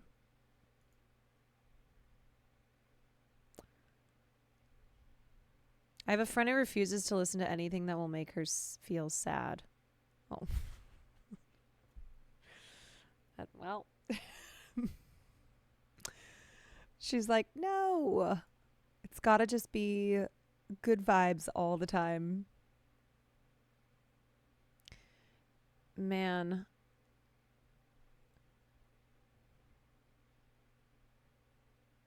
It's not the incuriousness for me. It's like, don't you want to know what your government is doing with your money? With your implicit consent? Are you not at all worried to wake up and find out what horror were perpetrated while you looked away? Well, that's what I mean by curiosity, though, right? I don't like curiosity. To me is like having the desire to pursue any type of answers to questions.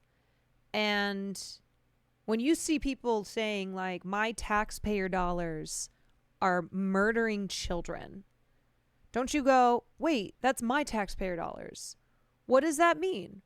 What does it mean that my taxpayer dollars are being used to drop bombs all the way over in Palestine? Like, what is that? My dollar? Like, you know what I mean by that? Or they'll just go, no, I don't care to find that out.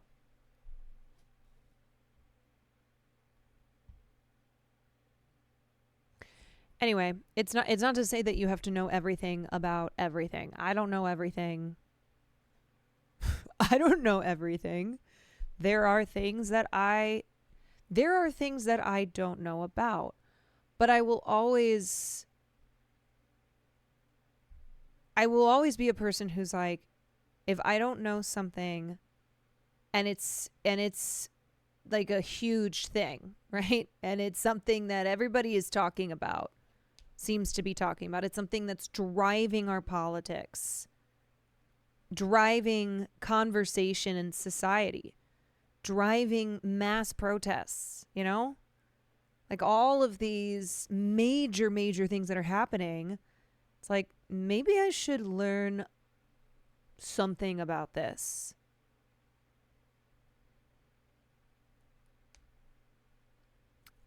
Okay. Anywho, I'm just going on at this point, but man, oh man. Anyway, I'm done. I'm done. I'm finito. I'm finito with news. No, I'm not delaying gaming. No, sometimes this happens with a stream where I'm just like, No, I'm actually excited to game. But my head is just still... Like, thoughts are just still...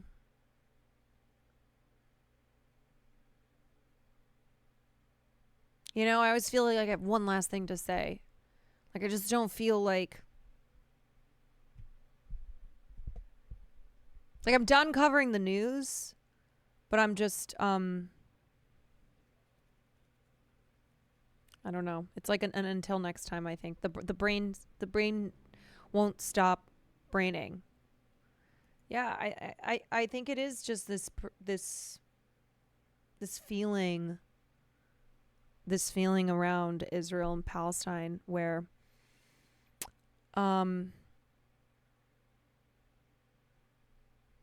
I never I never feel good.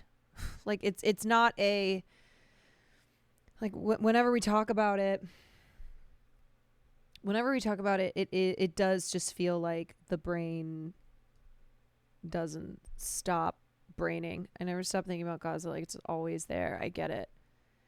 Yeah, and I just have a lot of feelings all the time, and sometimes it's hard to explain it, and then other times I've explained it so many times, I've expressed how I feel so many times that it's almost like you can't do it anymore. You just kind of sit there and you're like,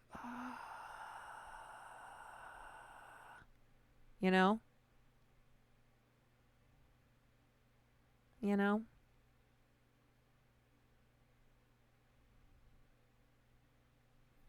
And sometimes it's like my goal is to inspire. And then sometimes, the goal is to educate. And then sometimes it's like, no, I'm just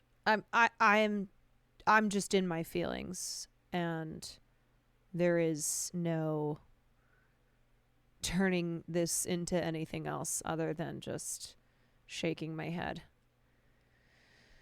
It can be hard to shift mental gears from a heavy topic like Palestine genocide to gaming. Yeah.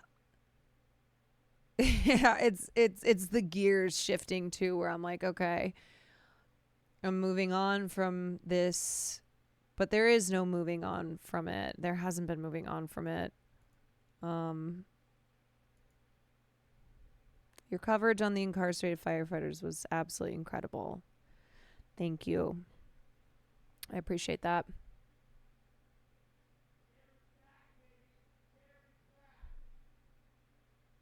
People are so peasant brain, they don't understand, they don't care, and they don't try to understand. They just accept the hysteria and ignorance.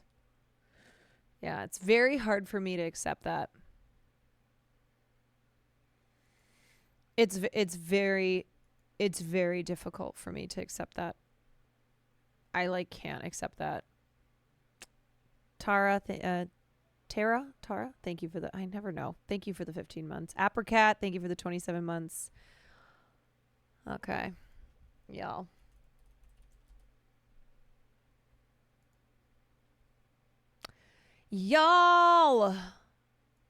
Everybody. Yeah.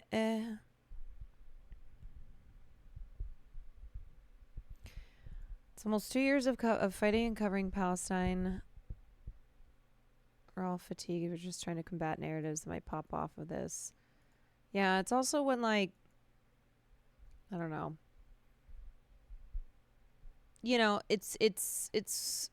It's when you make the connections between everything, right? You make the connections between mass incarceration in this country to the military occupation and apartheid Israeli regime, right? Like all these injustices. A lot of things to fight against, even when they share even when at their core they share that core. Okay. All right. We're going to play BioShock.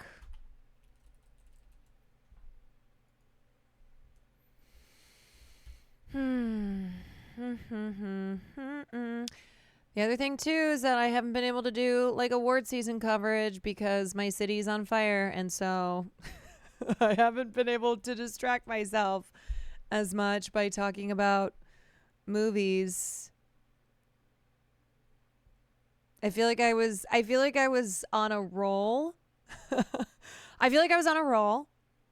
I was good. And then now it's been a little heavy. The balance in the force is off. Yeah, it does feel that way. The balance in the force is off. Kept nice. Thank you for the 18 months. It is. Good night, Rana. Yeah, the balance is just, it's not here right now. It's not happening. You know, my city's been just burning. My city's been boiling, and it's thrown off the balance. But we're gonna do some gaming. If you're heading out for the night, thank you for joining me. Thank you for being here. Thank you for being in this community. I'll see you tomorrow. And then the rest of you, buckle up for some BioShock. Hell yeah. I got here for Gaming Pog. Pog, Furley, what do you want? Do you want a tweet?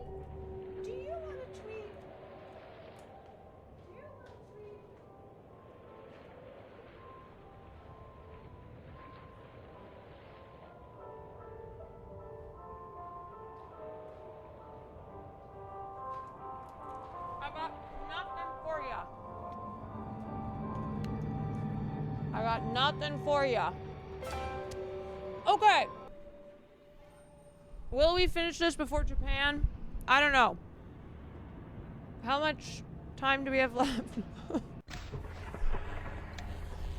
How much is left? I don't know. Oh, my music is still on. Hold on. Hold on. Music in the background. Oh, wait. I gotta...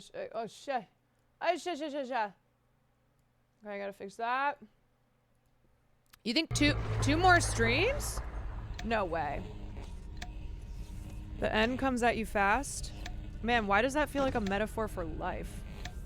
The end of this game comes at you fast. What?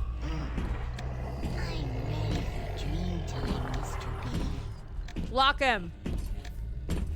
Don't be a slowpoke, Mr. B. Angels don't wait. Okay, one thing you ran past a lot, the Gatherer's Garden can upgrade your health. Okay, how do I get there? Let's see. The Gatherer's Garden. First of all, what am I doing? Kill Hector Rodriguez? Kill Hector. He was a regular at Eve's Garden in Poseidon Plaza. Okay.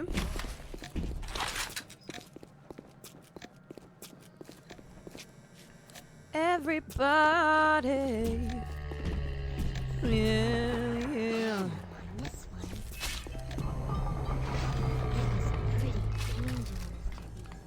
There's the legend on the map. Gatherer's Garden. I see. It's got this guy on it. Okay. Right here. That's where it is. Should I go there? I should probably go there first. So I need to turn around. Let's go to the Gatherer's Garden first. So I can upgrade my health. Okay. Oh! No, please! Wait, I'm so sorry!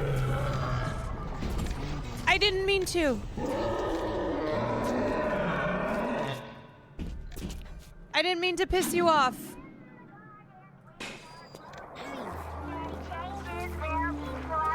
Gatherer's Garden.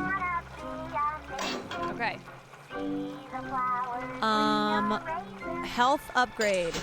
Yes.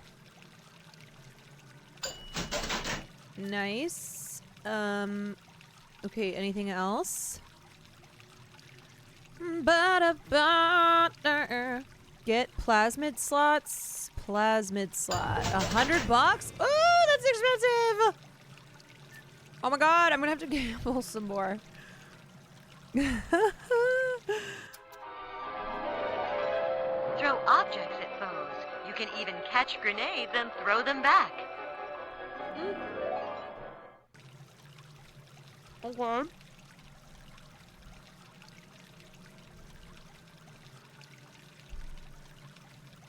I have some money left. Insect swarm?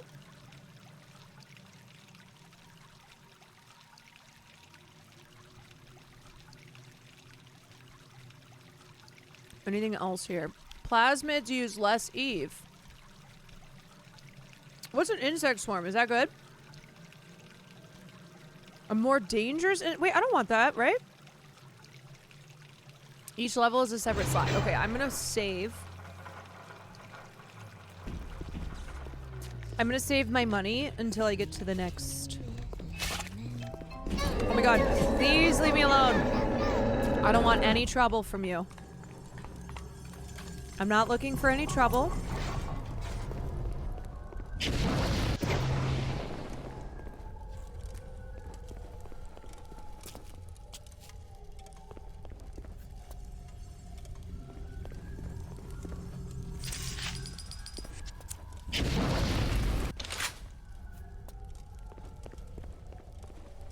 Okay. I gotta find this Hector guy. The insect swarm is for the enemies.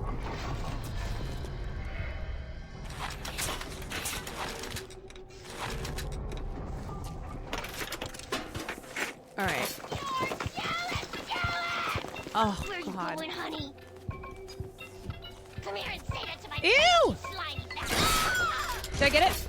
Yes. Nice. Let's go. Okay. Eve's Garden. Eve's Garden. Where are you, Eve's Garden? Oh, I'm still in just chatting? Oh, no. Wait. No. We've... Okay. Stay on the level. You're so annoying because you're taking up space.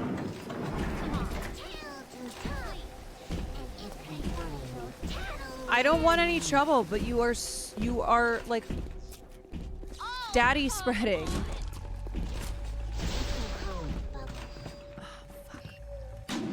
Where the fuck is Eve's Garden?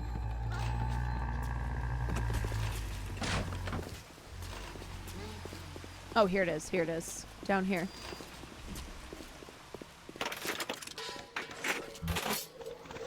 Oh, right. Silas Cobb. Oh, shit! Oh, my God. Okay. Okay. All right. So that's gonna go... Boop, boop, boop, boop, boop. Oh, boy. Oh, boy. Okay. Okay, and then let's go straight across. Then we gotta go up.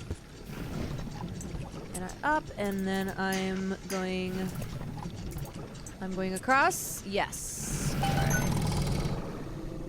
Alright, we got it. No, no! Ah, shit!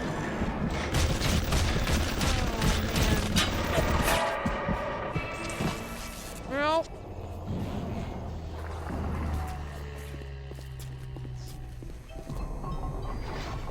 I'm always dying in this game.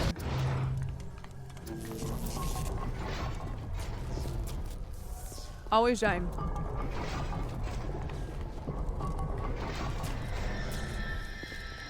Isn't it more work to hack the turrets than blow them up? I smell something nasty. Not for me.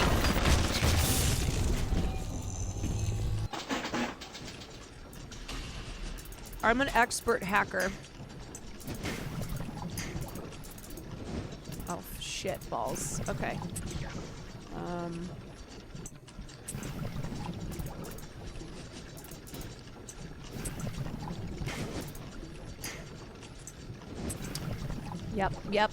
Yep. That's how we do it. Okay. Oh, boop, boop. Beep. Beep. See?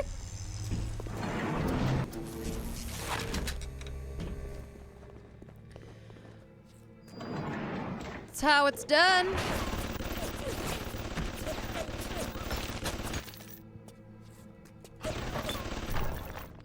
Little booze. Never doubted me for a minute. Good.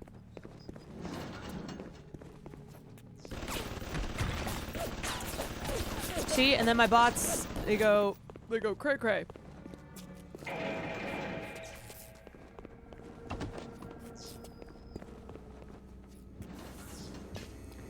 You know, there's a lot of booze in this place.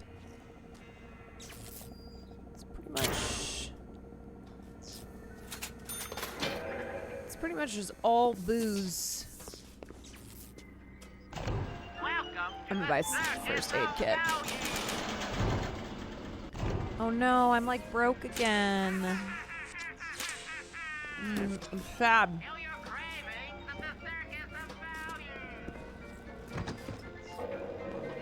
I gotta find a slot machine.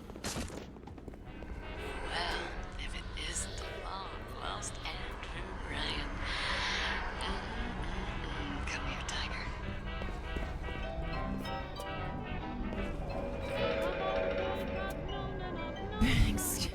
Excuse me!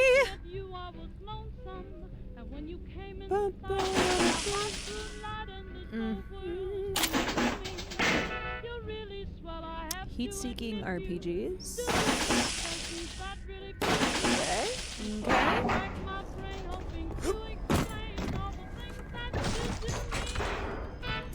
I thought you had forgotten about poor Jasmine. No, Jasmine, I would never forget about you, darling. I'm sorry, Mr. Ryan. I didn't know. I didn't know Fontaine had something to do with it. What are you doing? No, don't, please. I love you, don't, please, no. Oh no!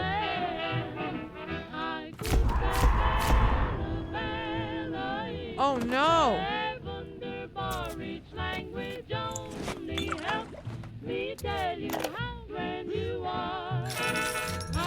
Pregnancy? That creepy Dr. Tannenbaum promised me it wasn't going to be a real pregnancy. They just take the egg out once Mr. Ryan and I had... Oh, I needed the money so bad. But I know Mr. Ryan's going to suss it out. Gonna know I wasn't being careful. Gonna know I sold the...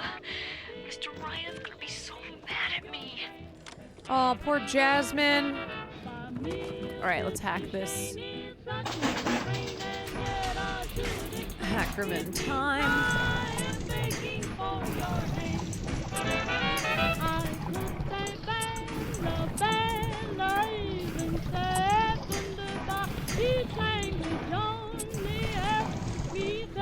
Fuck! No! Ah, I was so close.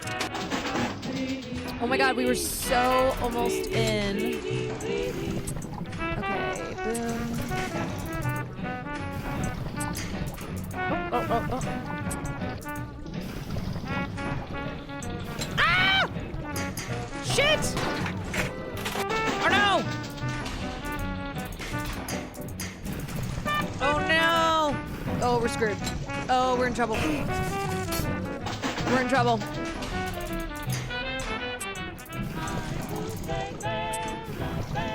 Ah!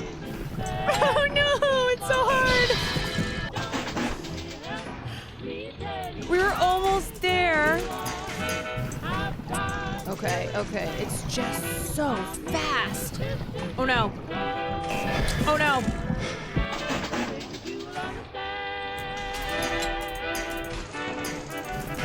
Okay, this. Okay, scoop. No, shoot! So fast, you guys. See? I can't. I'm dead. I'm dead. You save scum so much in this. It's really hard. Okay, that's good. That's good. Oh, no. No. No. Okay. No. No. No. Boom. Oh, oh, oh, oh. Oh, wait. Wait. No. No, I almost had it. No. No, I almost had it. Okay. Boom. Boom. Put across. Okay, yeah. Okay, down. Down. Oh my god, yes! Oh! Woo! Guys. That was intense. That was intense. There better be some good stuff in here. Oh shit, okay.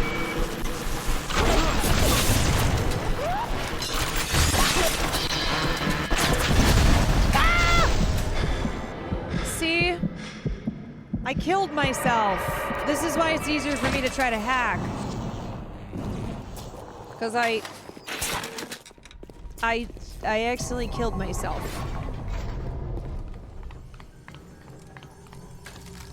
That is an insane weapon choice. Yeah, oftentimes I blow myself up. I don't mean to.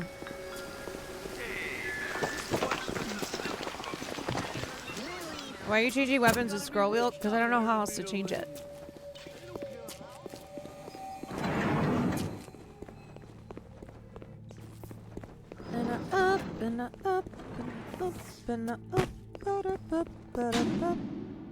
Rodriguez was a regular. Yeah, I need to find Rodriguez and I need to kill him.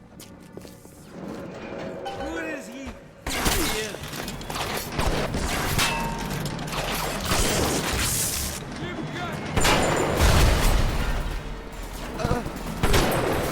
Shit.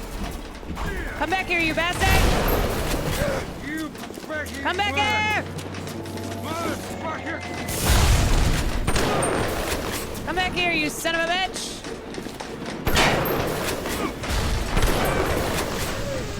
Ah, I can't see! Oh, you jerk! Hey, I'm gonna freaking kill you! Come here. Don't make me keep running after you.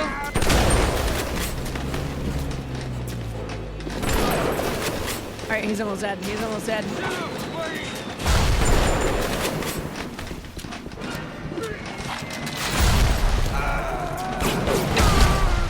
Got him. He was a lout. Oh, was I using the exploding buck the whole time? Get the photo before it completely dries oops. out. Oops. Well, you know what?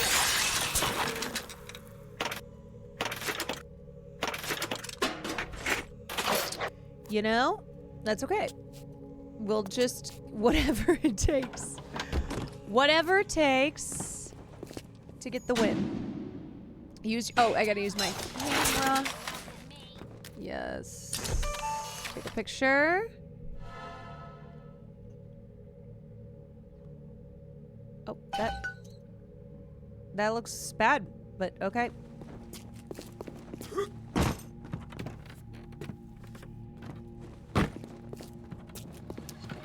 But alrighty. Now I don't remember how to get down to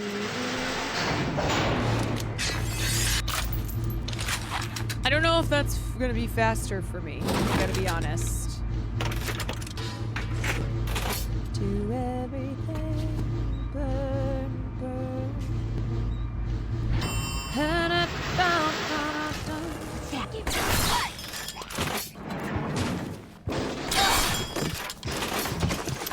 Aha! 5, 6, 7, 8, 7.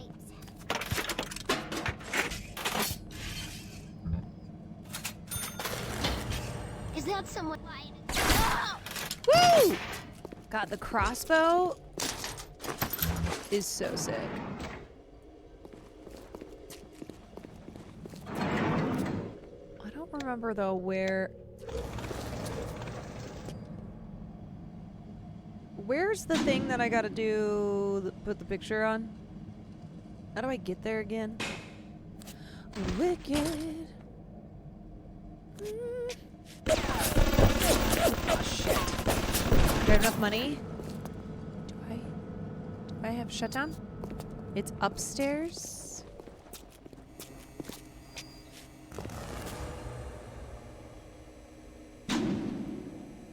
Wait, let's see. I gotta go here, but how do I get there? I go this way, and then stairs. The arrow. Oh, I didn't even see the arrow there. Oh my god, I'm dumb. So dumb. It's right here. How silly of me.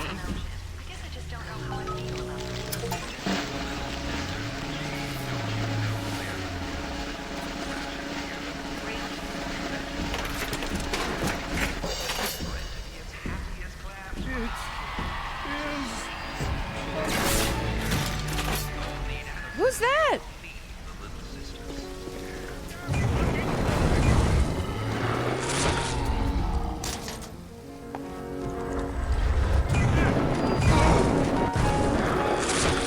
Oh shit, what is happening?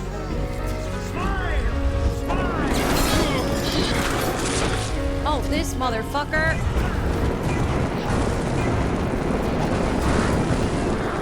Come here.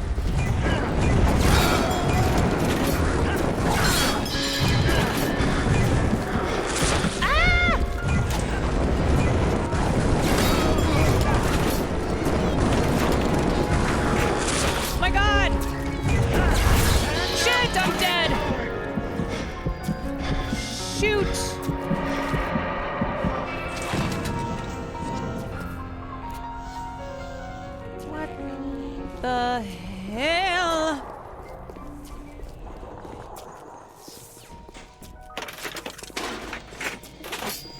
Oh,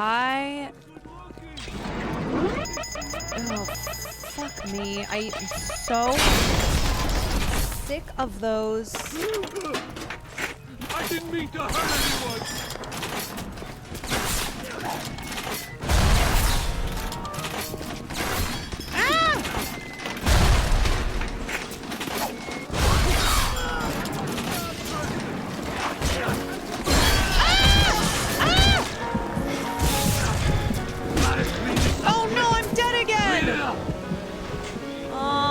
Dying. God damn it.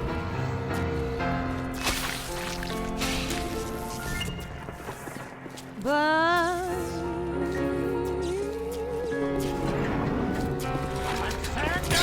oh shit.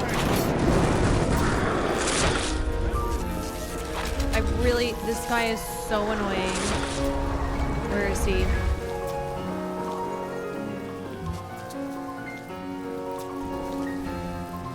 Come here, you piece of shit. I know, I gotta zap him.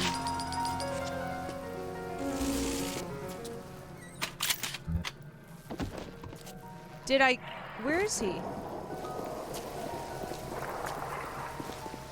Come here, you jerk.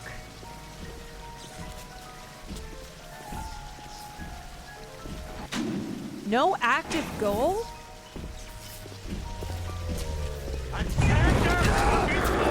Fuck. He's technically a boss.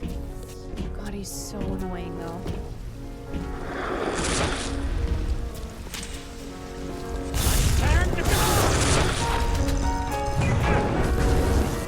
Did I get him yet? Is he dead?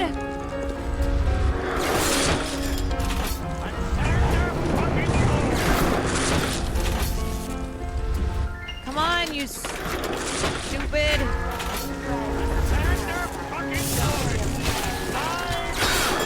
Come on.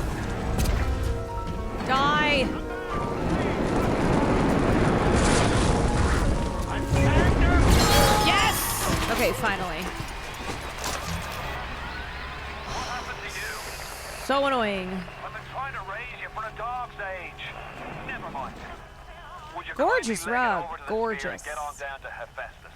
It's time to settle up with Ryan. Okay, it's time to settle. Okay, we gotta leave for Fort Frolic.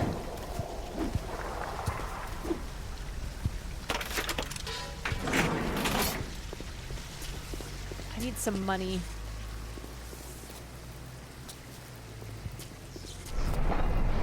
I need some cash. Fuck. Do I do it? Please? Please.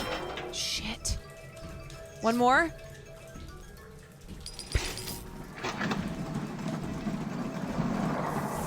Fuck!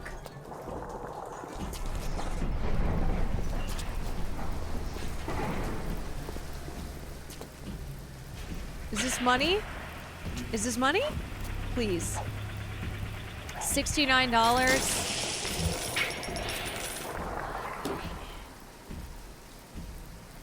All right.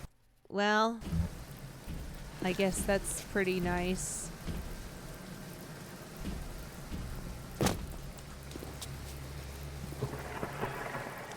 Fuck. I need some more money. I can't keep gambling it. Purchase items. All right, let's try to at least do this on a discount.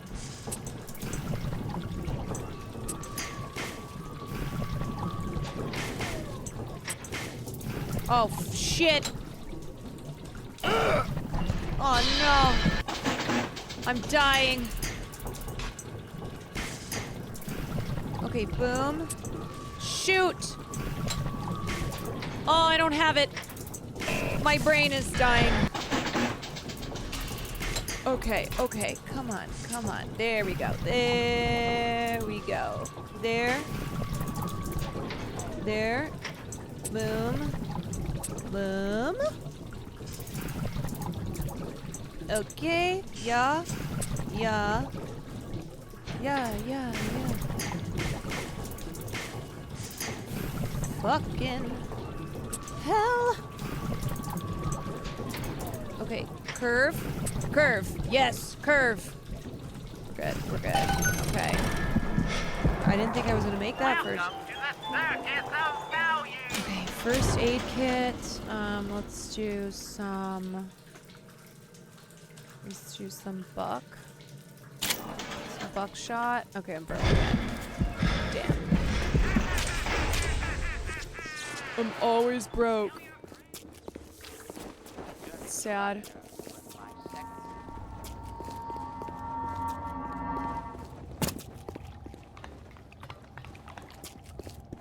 Take a picture of his body. Oop. My bad. Select a destination. Fort Frolic. Wait, why won't it let me pick? Isn't that where we want to go? Or no? You're leaving Frolic. Oh. That was hard. That was tough. That was tough. I wasn't quite sure where we were going. Watch yourself. Ryan's stirring. We best keep to our knitting. It's time to either run the table or go home empty. Ryan's got the genetic key to Rapture. We get that from him and we get out of this hellhole. We don't, then you and I are ghosts. Now would you kindly head to Ryan's office and kill the son of a bitch? It's time to finish this.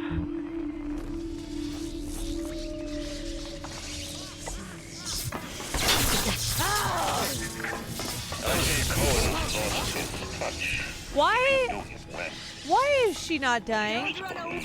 Oh, okay. The struggle. And now, he rots in that Neverland, waiting for someone to come and tell him he still got it. I suppose that's why he let you live. Who let me live? I gotta buy some more Should I try a firebolt? Let's try a firebolt. Taste it, can't you? Andrew Ryan. Ooh. Watch this. Ready? Shit! Oh, I thought that would be a lot cooler. I thought that would be a real watch this drive moment.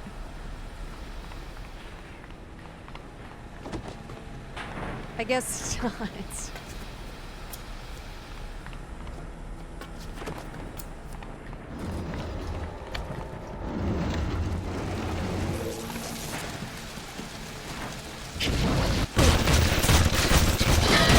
Oh shit!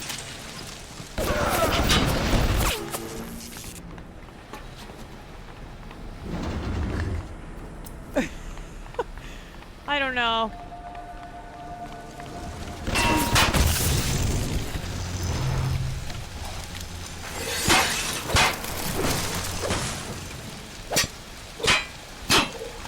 I don't know what I'm doing. Oh no.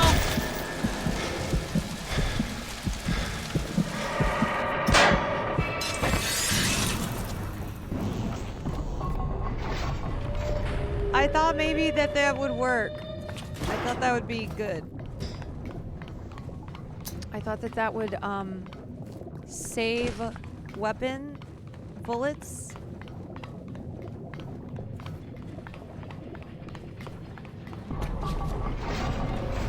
I got this. You have to think tactically. Yeah, see. There we go.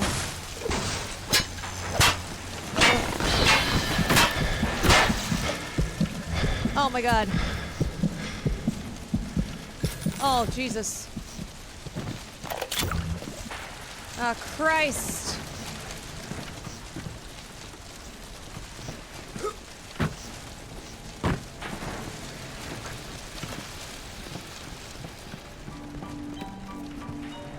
Oh, Christ.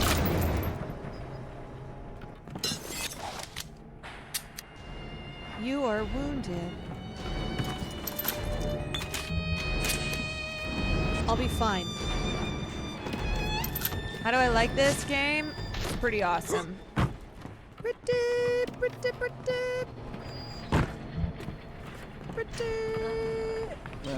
Great. Who's that?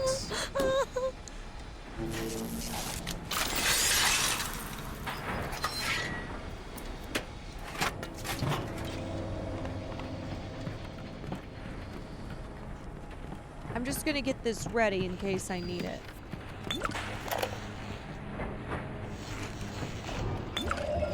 Ah, shit.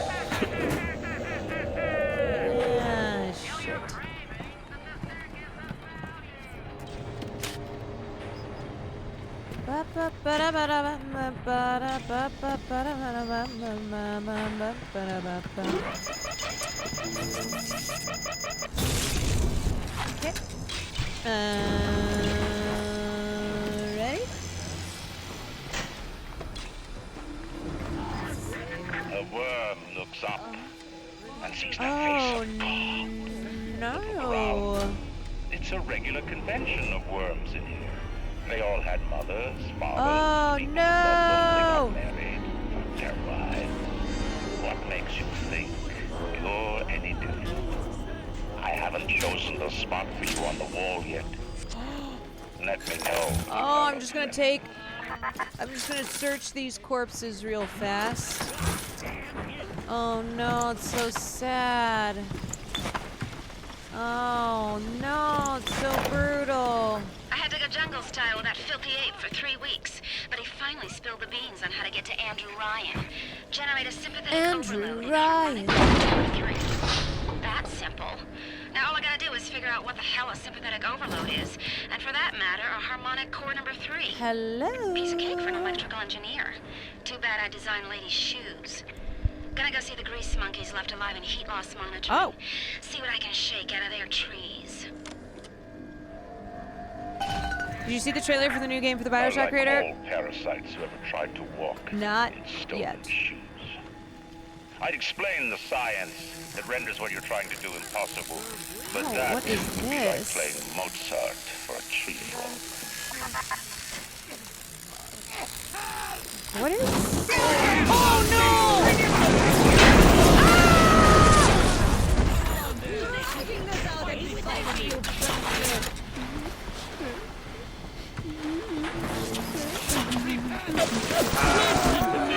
Oh shit! Oh no! Why are there so many people? What is happening? What is going on? What is happening? What is going on? What? Why are there so many people? What the fuck? Okay, we're gonna buy some. Okay. Truly, what in the hell? The important thing is that you didn't panic. That is true. I didn't panic. All these parasites. Ah!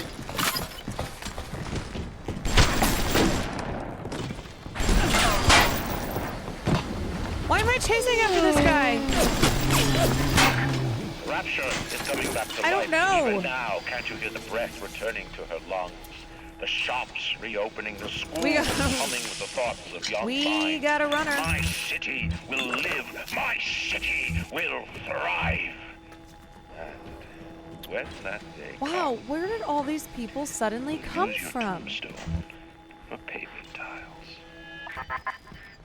Excuse me. Excuse me, I guess I blew quite a bit up. Okay.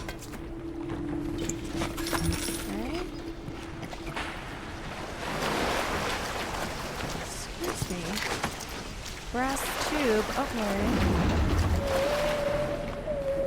Ignore the lies of Atlas and his parasites. Rapture is on the rise. Turned away from your life. Don't you dare look at me! You heretic! Oh, yo! Oh, shit, Daddy! Time will be done! Oh, no!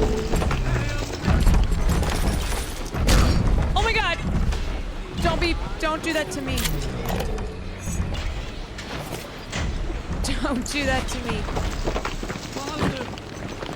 Why does Daddy take so long to kill these guys, but he doesn't... But he doesn't take as long to kill me? Hi, Mr. B. What's an anti-personal auto round?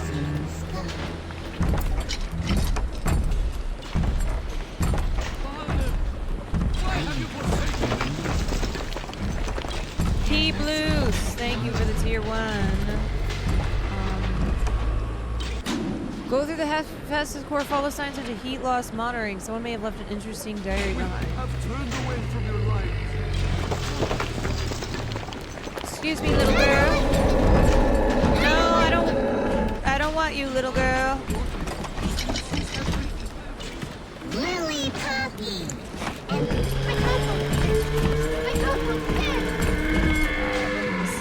Too much.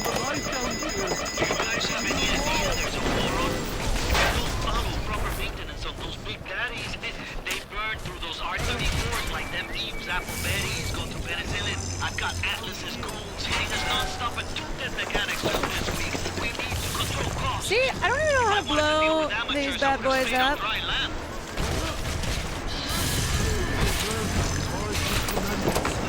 Fuck. Shit! See, I'm just like, I don't know. That's why I have to hack them. Or else I just forget I don't know what to do. Oh, shiitake mushrooms. Oh no, finished. Oh, I guess it blew up.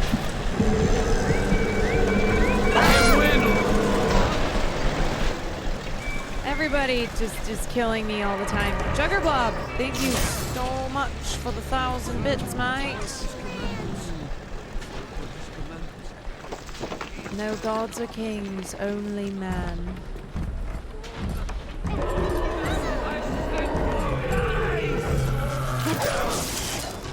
Oh, come on. I'm always out of fucking bullets.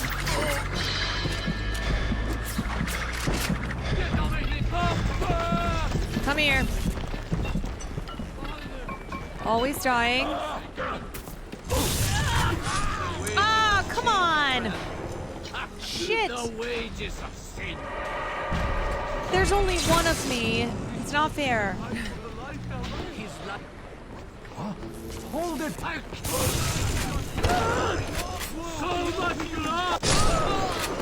That's right, sucker.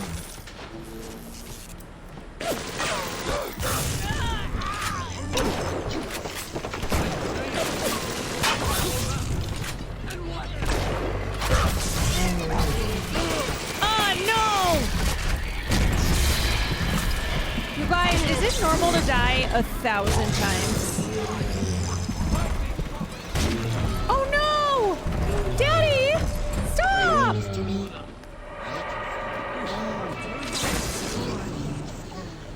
This is what the game was warning about when you kept leaving stages without collecting Adam. Shit.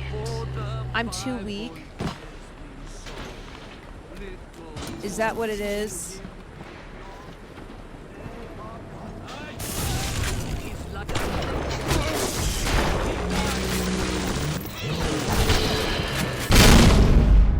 Oh my god, what the hell?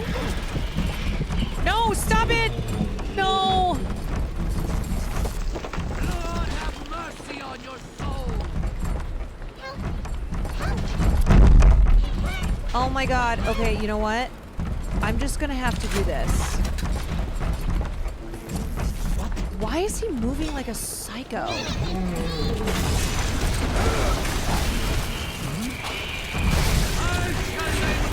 Ah! He's so fast. I'm just gonna have to take him out. I'm gonna have to take him out because I need more strength.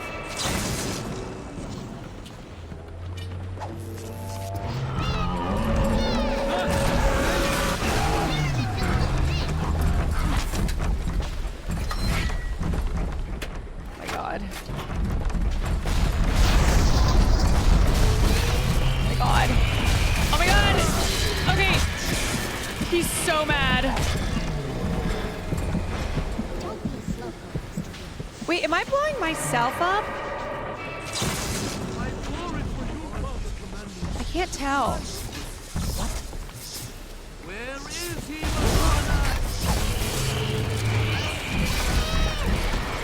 Oh!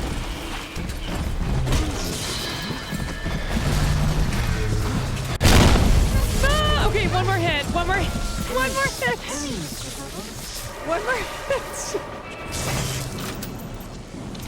Okay, this is really hard.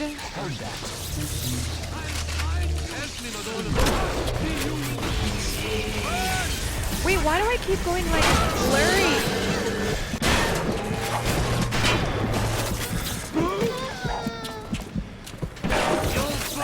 Shit! Oh man, okay. Wait, this is the last time. Hold it! I send you Did I get Daddy? I got him. Okay. This one I will rescue. I will rescue this one because I have been harvesting ones. Man, it's hard to kill the big daddies. Thank you. Thank you for helping. Oops.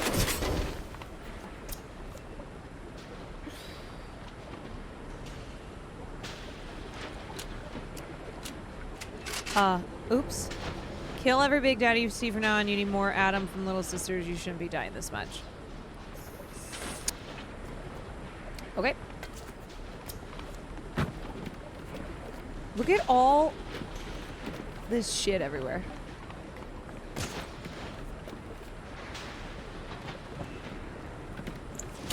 Yeah, I know. I've been dying like 100 times.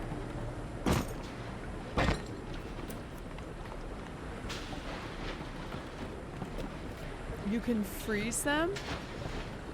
We have turned away from your light. How do I do that?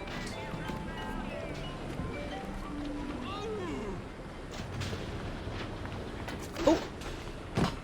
If there's a safe for me to hack, then I'm gonna hack it, mate. Let's fucking hack it, mate. You can go to previous maps and find the other gather started machines. You can go back to previous maps for other big daddies. Okay. Oh my god. No, this one's chalked. This is chalked. Okay, okay. I need... No, that's the same thing. Nope. Okay, okay. Yeah, okay. So we're gonna hack that. And then that is gonna go here, and then we're gonna die. And then we're gonna die. And we're dead again. We're dead again. Okay, no, no K. No K. No K. It is so fast. It's quite hard. It's quite hard. It's one of those where you just have to go like as okay, yeah, there. Okay, okay, okay. Oh my god, oh my god. Oh no, shit! Fucker! That was it. That was the one. That was the one.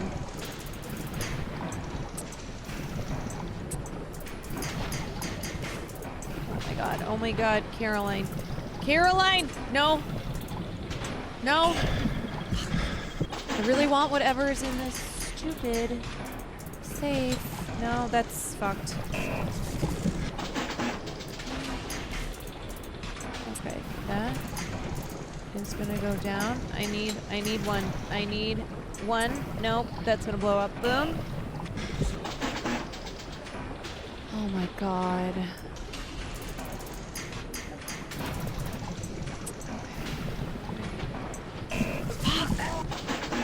It's too fast. It's too fast. Oh, wait, no. Oh my god. That was literally it. The end. Yes. I got lucky.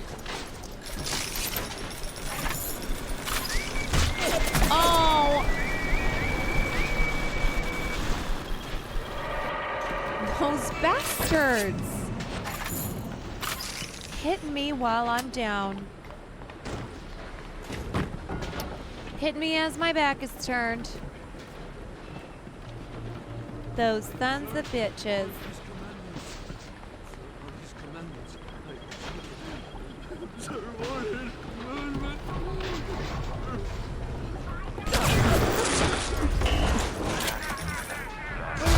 Oh! Shit!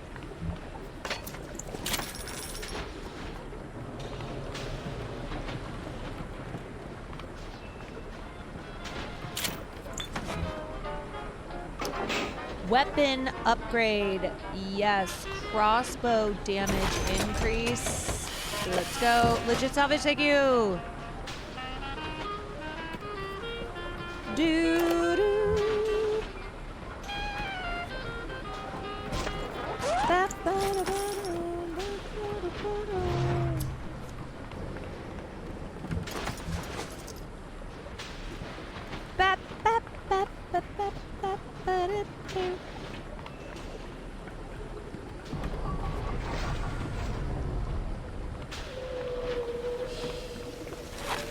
Okay.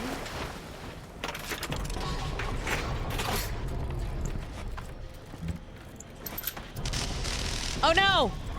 Oh no. Find Pablo's workspace.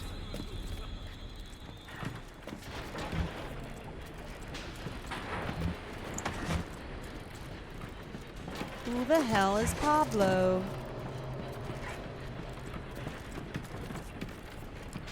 I gotta find more loot. Always be looting. Oh no, I don't like this.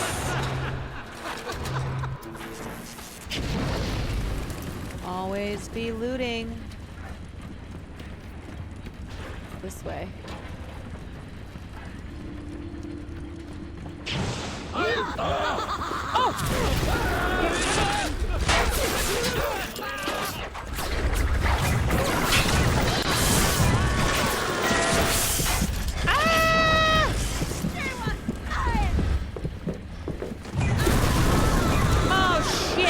Mofo. They tricked me.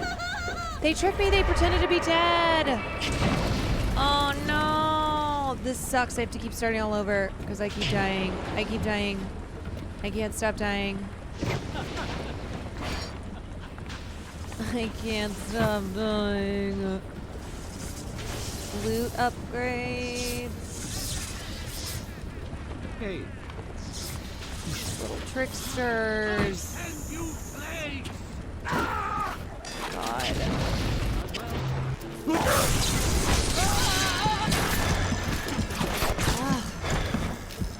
These guys are so annoying. At least enemies don't respawn. True. Very true.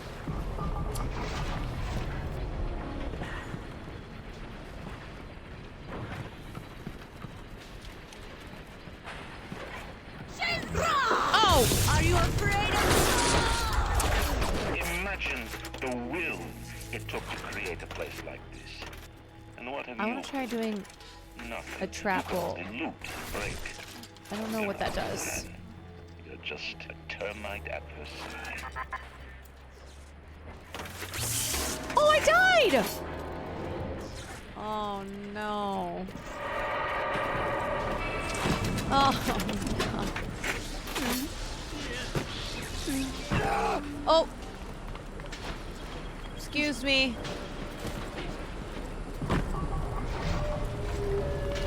Let me just get through this. All right, we gotta survive the cables. Hold on, y'all. Okay.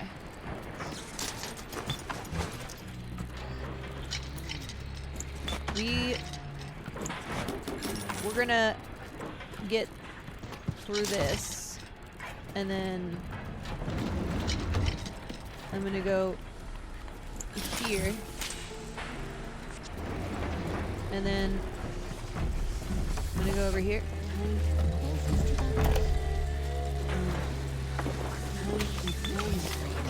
Is this something that I want? Can a quarter can of iconic gel? How do I get that?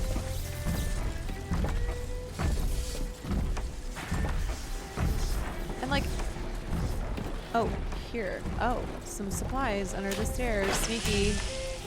Very sneaky. Iconic gel. Iconic gel. Gel that really slays. Okay, let's get some of that. Okay.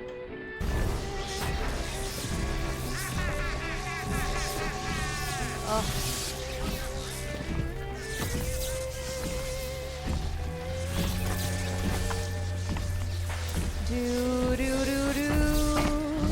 Should I kill this daddy or no? Oh, these guys are always faking it.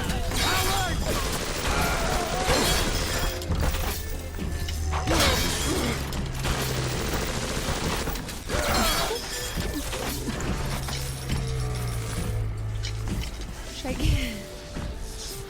Probably. Oh, fuck. It's gonna be so hard. He's such a dick. proximity mine. Okay, what if I do it like... The steel bolts are great for killing Daddy? Really? Okay. You guys, hello, it's taking so slow!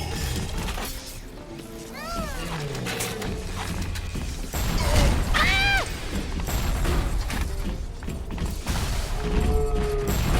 Oh my god! Oh! Oh, shit! Hello? Oh my god! Don't make it harder than...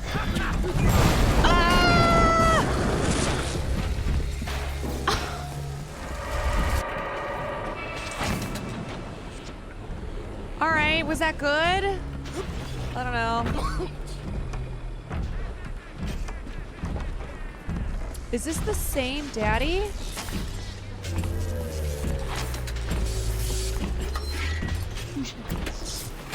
No? Shit. I gotta go find that other Daddy. I know what I don't have time for you. That's right! Run! Yeah, I am running. I am going away. You can run, but we'll find you! Freezing is great. I don't think I have the ability to freeze. Oh shit, he's so angry. Ah! We're all dead. Everybody's dead. Everyone died. Nope, I'm still alive. Oh no! Little girl. Little girl.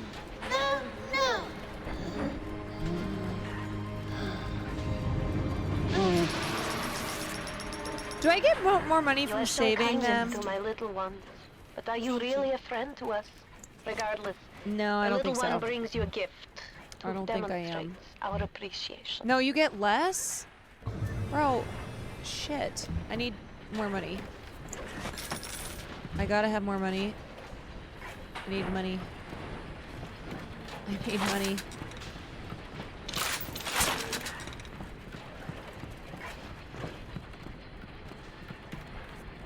Oh, this has been a lot. She just said she has a gift for you? Oh, Tenenbaum said I'm gonna get a reward. It better be a lot of money.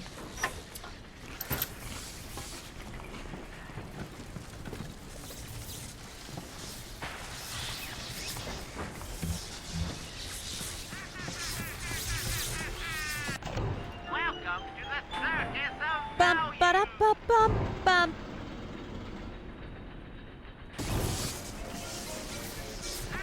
I'm gonna save my money. You actually get more if you rescue more. Doot doot doot doot doot doot.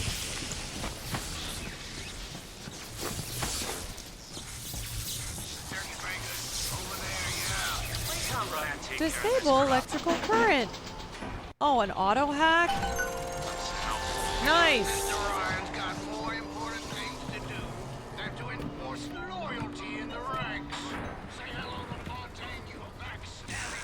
Heat.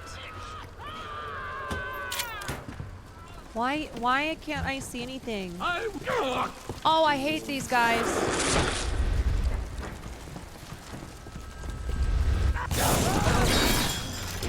Haha!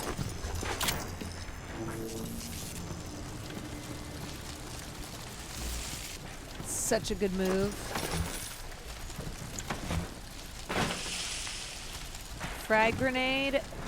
Yeah, let's go. Okay, what is a physical tonic? Why let them know where you've been lately? The latest version of security evasion lets you bypass any security camera? Oh, yeah, I need that. I need that. I need that. I didn't recognize the twist that come into the shop today. Stacked like Sally and dressed to the nines. She's played her cards pretty close to the vest, but you ain't gotta be no college job to see that she's into some bad china. She was asking about magnetic locks and some such.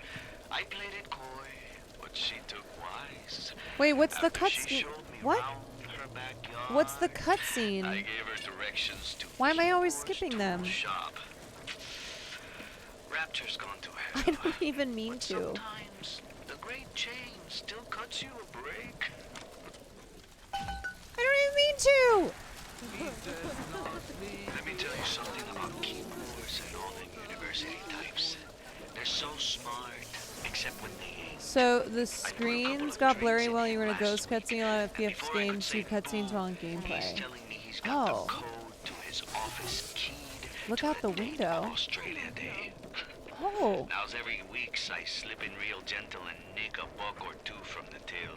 The Aussie never notices, and I ain't about to tell him. Seems like there's all kind of crazy stuff back there. Bye. Ambitious. Oh. Hello? Okay.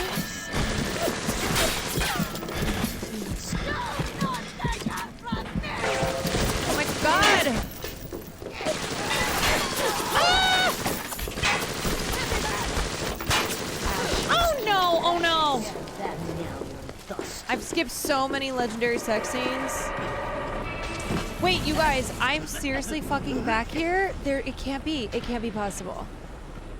It can't be. How do I... Why is he floating? Why do I keep ending back up here? I'm so tired of these people.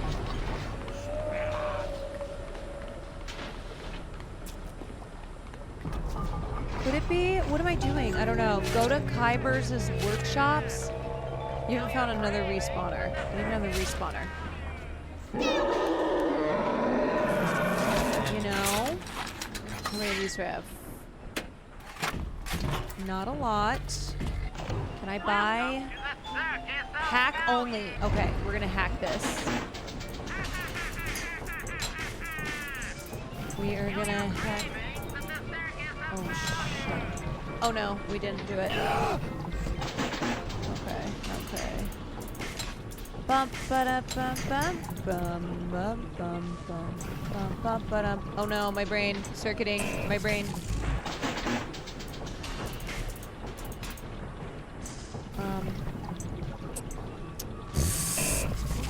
This is bad.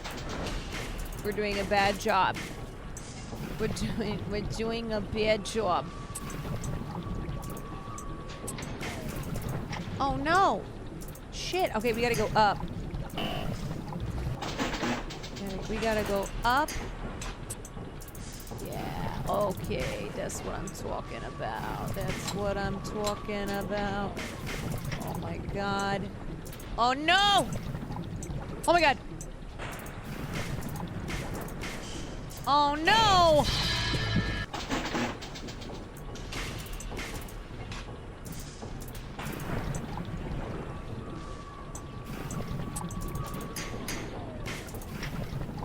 Guys, I can't think.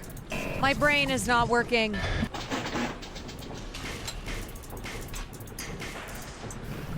Okay, straight. Oh no, oh no. Oh no, I'm cooked. And I released the bots. Oh fuck. Oh shit, okay. Oh no. There's nowhere to go. There's just things all around.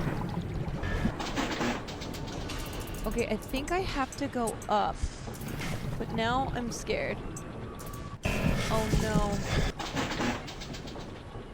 What if I told you there's also tonics that help with hacking? I can't. I don't know. There's too many things. There's... Okay. Oh, that's in a bomb. That's in a bomb. Shit. Last one. Last one. This is gonna be the one. This is gonna be it. This is gonna be it. No, why can't I even think about what I need this to be? Fuck! Please. Okay. no. The bots.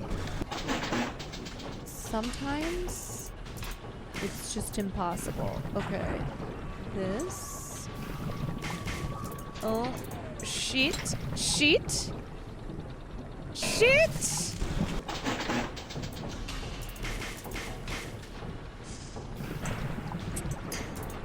No! Okay, for real, this is the last one. Wait, no. I messed up. Okay. Okay, right into a bomb. Cool. Oh my god. Hold on, I'm gonna grab some water.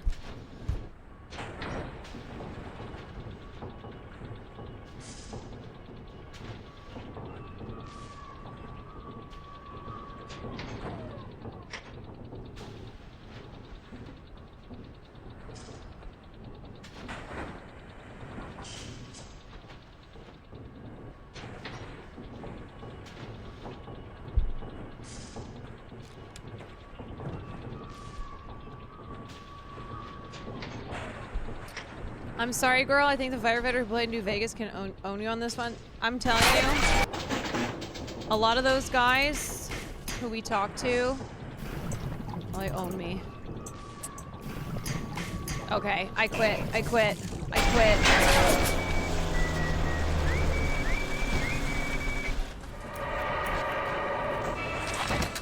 Try using your heart instead of your brain. I don't think either even exist. I know, I gotta get out of this area. I'm tired of this area. Why am I slow? Oh.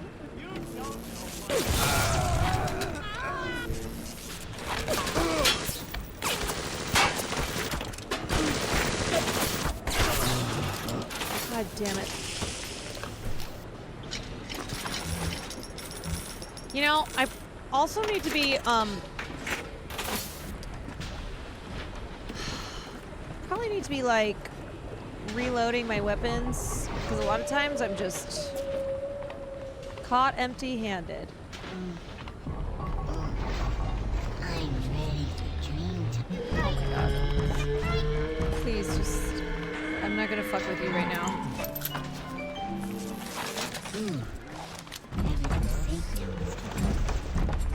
I just want to find one of those other things.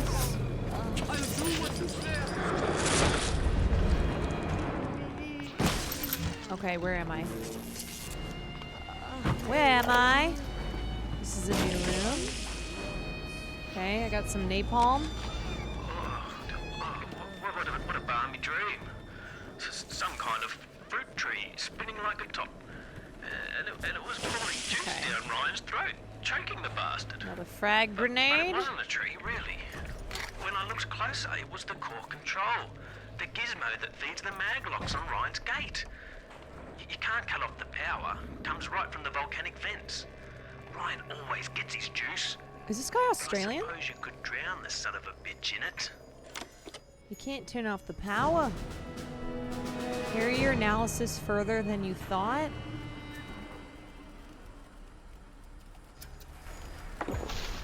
What analysis? The basic casing is ready. One charge of nitroglycerin in my office. That will serve as the catalyst. Okay. Now I need 4 R34 lead shield wire stubs to pass the circuit. Then a half can of ionic gel. That's the pretty Betty of the mix. Should send the core into compensation. Am I making a bomb? Power down the line and trigger the circuit breaker on Ryan's gate. Well, that's the theory. I'm making a bomb. It'll work like a charm, or blow up half of Rapture. Nothing ventured.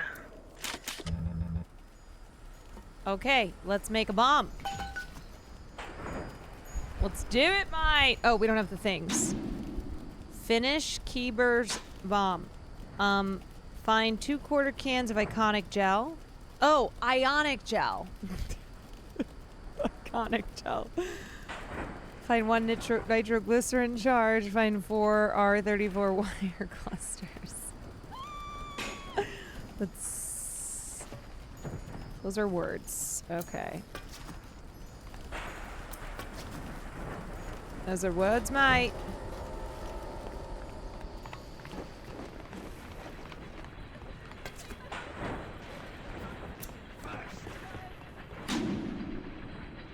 You have to find the 3 remaining components, but where? But where do I find?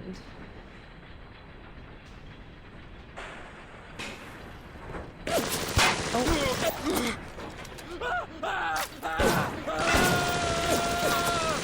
I got you, you son of a bitch. Ah!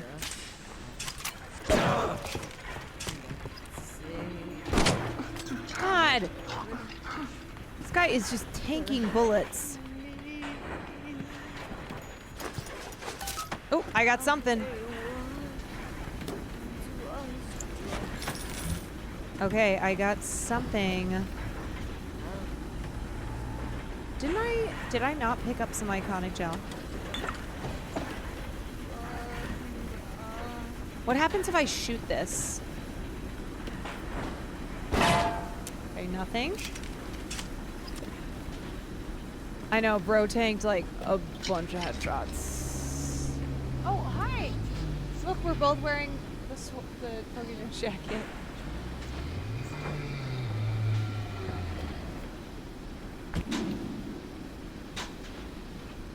Alright. So it's on the big daddies. Does that mean I have to kill more of them?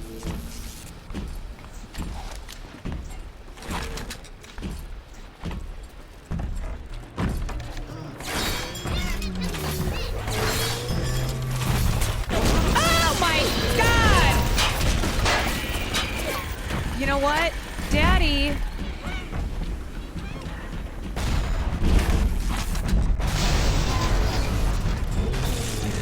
Daddy, please! No, I'm dead. Ah! Run! Run!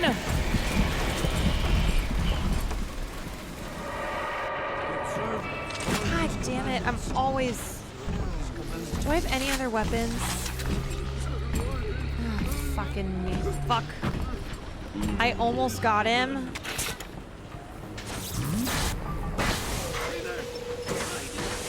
Okay. Whoa. Use the explosive shotgun rounds.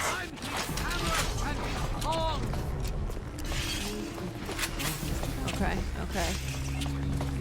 That's right. Wait, can I buy? Ooh, I'm buying some grenades. Wait. Oh. Damn it, I'm dead!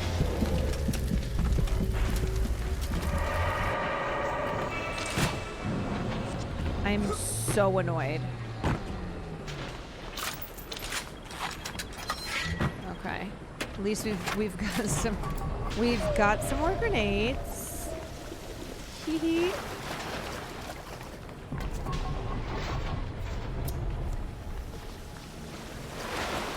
Do they heal you when you die?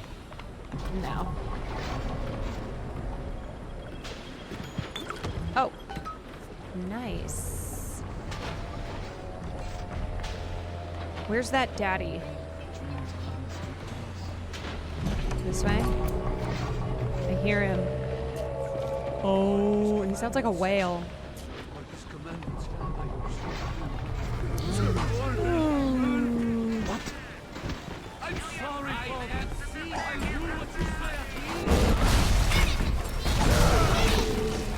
Oh, sorry, little girl. Oh my god, he got me!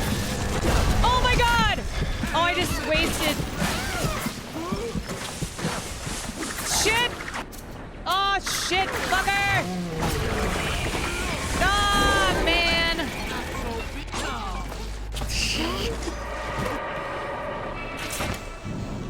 God damn it. What even is this thing? Does that even do anything?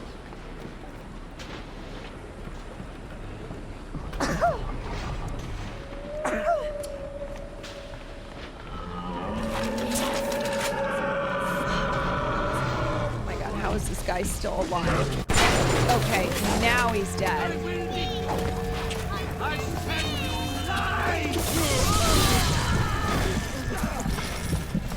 All right, little girl. Little girl. Bless thee, thank you. Sorry, little girl, I need some money.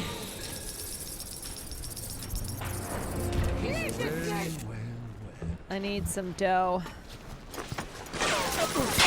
I observe all his commandments. I observe all.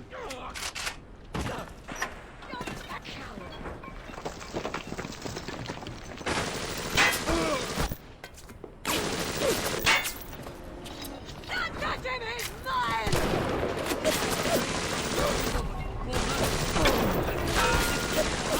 Ah!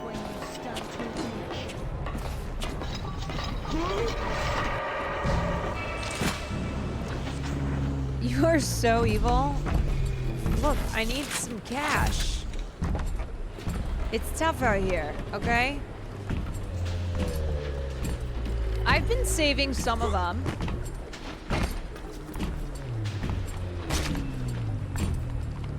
Oh, I see something down here. I've been saving some of them.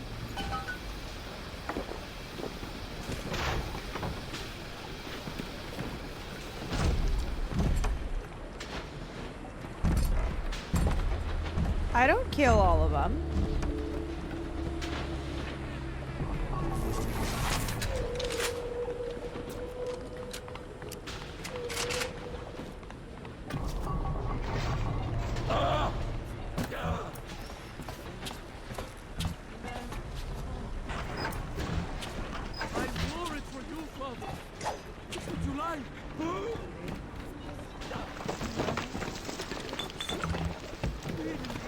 How do you decide which ones?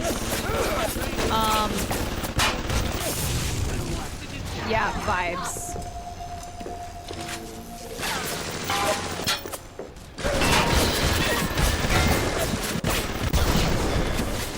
Oh my god.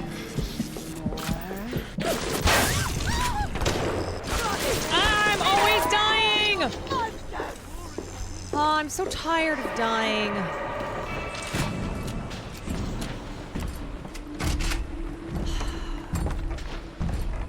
I'm exhausted. I'm exhausted from death.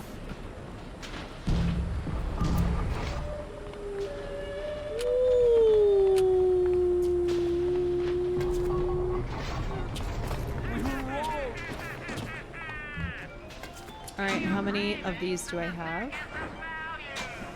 Wait, how do I use the atom? Wait a second.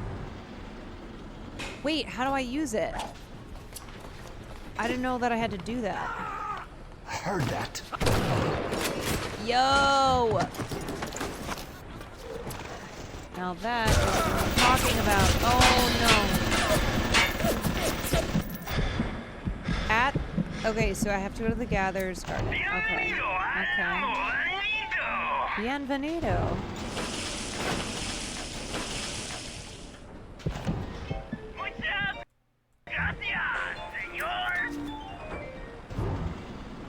Next time you die will probably be soon. Oh shit! Okay.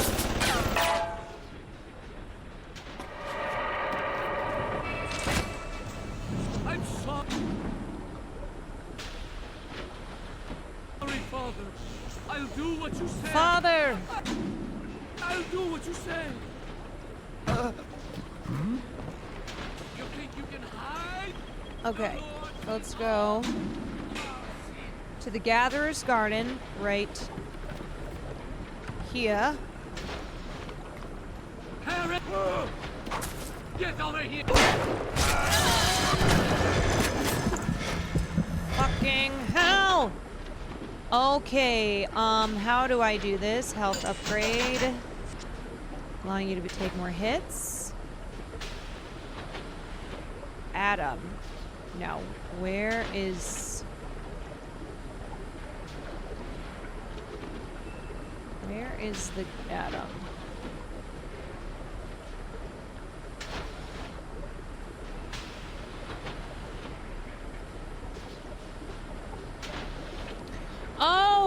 them is the money. Oh, okay.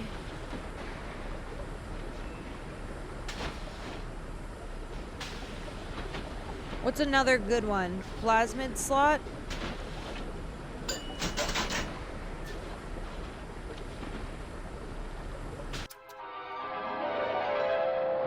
Enrage your enemies. Laugh as your enemies fight each other. Okay. And then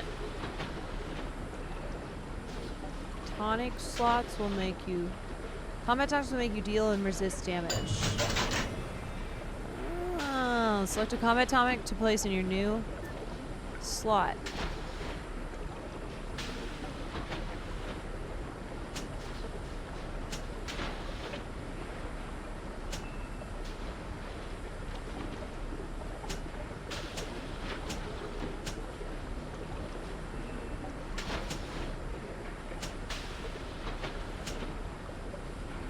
I guess. Oh! 200. Oh my god, 200 Adam? Oh, you found a reward. Yo! Okay. Causes a big daddy to protect you for a brief time? Interesting. Cry out for Big Daddy's help. Make him think you're That's a little sister. Oh, that's... Watch as he fights to Wait, protect that's for you. saving the little sisters? Damn it, I gotta save more of them then. Oh, you get rewards?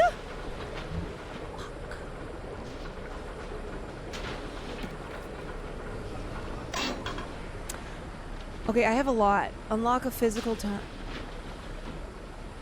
Engineering.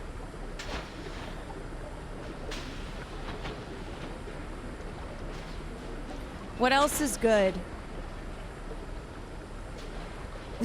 That's the reward you get for saving them. Okay, I gotta save more of them.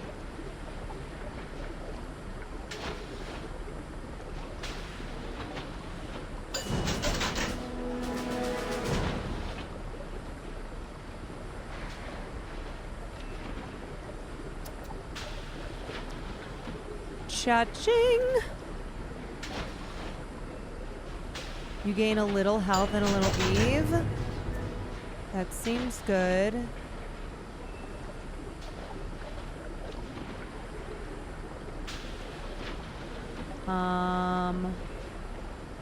Electrical bolt stuns for longer.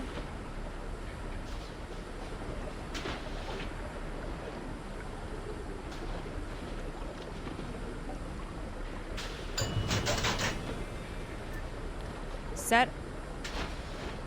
Wait, how do I?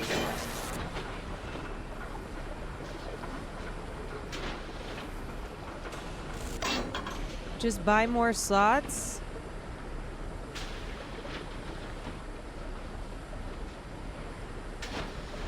Okay. What about this?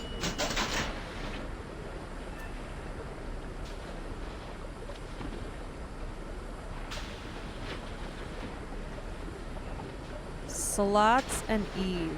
Plasmids use less Eve.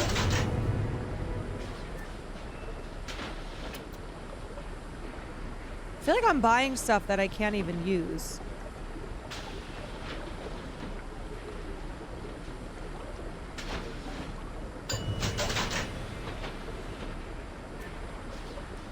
Okay, first aid kits also give you Eve.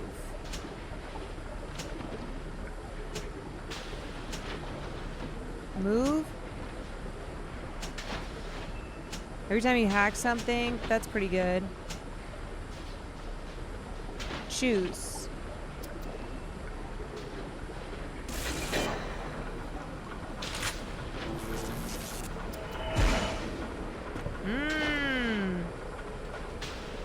Vac attack. Thank you for the 4 months.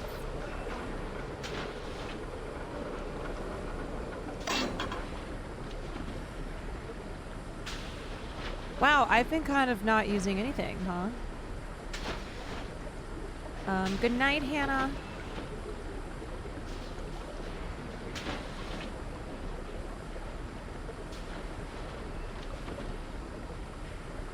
All right, is that good?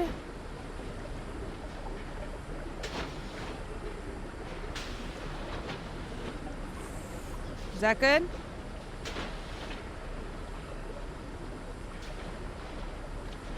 Hacking experts.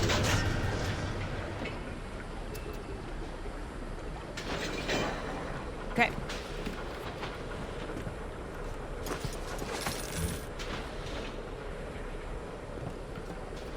It's good. It's good. Alright, let's see what we're looking for. Put the ionic gel in the bomb. Find one. Okay, so we gotta put the gel in the bomb. Put the gel in the bomb and we shake it all up. Put the gel in the bomb and we shake it all up.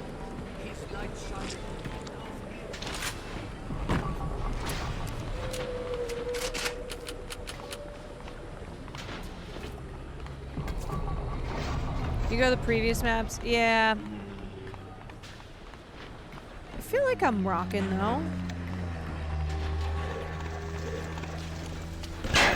You feel me?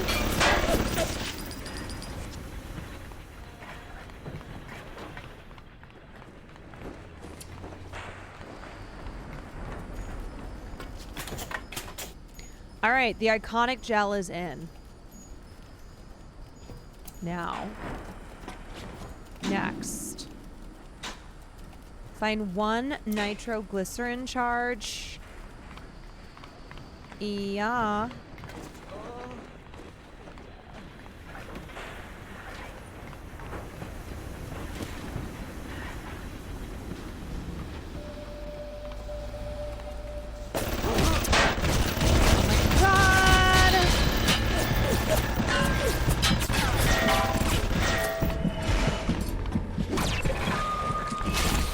Oh, come on, Big Daddy.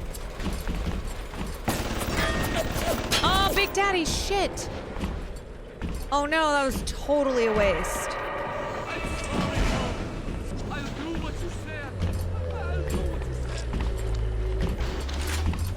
It's fine. I just had to practice.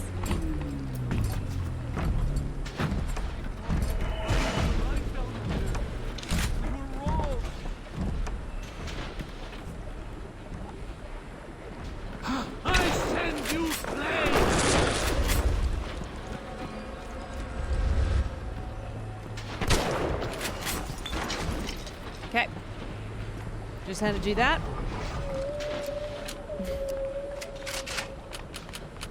Sometimes you just gotta come in. Totally blasting. Totally. Okay. Enough is enough. Time to hack. Ah! Shit!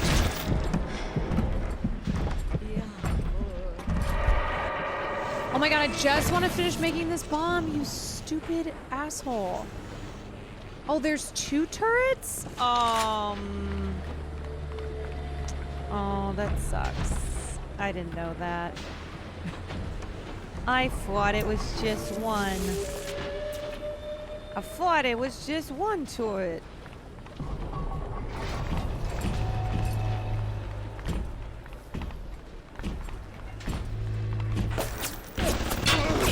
God, Daddy, please. Okay, wait. I'm gonna try this.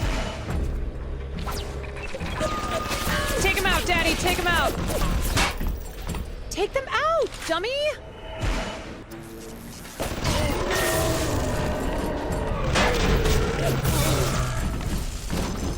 On, Daddy. Oh, shh. Okay.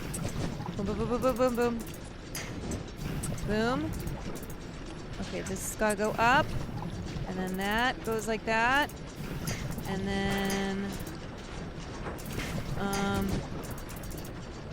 Shit, shit, shit. Straight. Straight. And then curve. And then... Oh! Ah! No!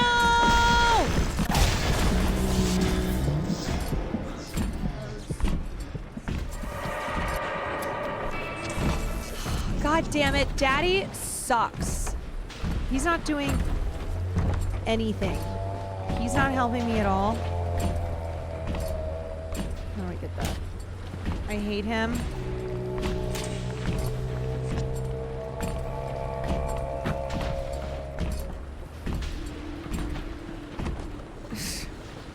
Yeah, Daddy sucks. Gross. Ah!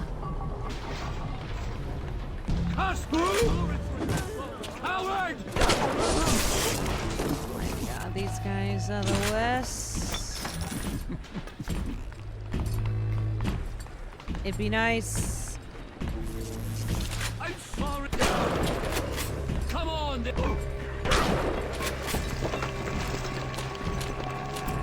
Alright, where are ya?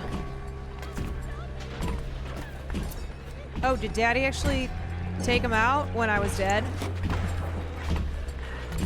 Did he actually manage to get him? Okay. Start hack.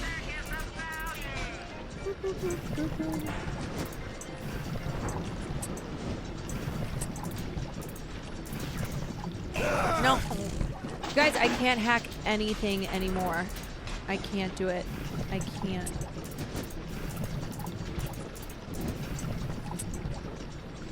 I can't. Shit. Oh no. Okay, this. That. No. Shit. Suck. Okay, that and then up. Up and then curve to the right. Yes. Okay, curve to the left. Okay. So fast, so fast, so fast! Be on your soul.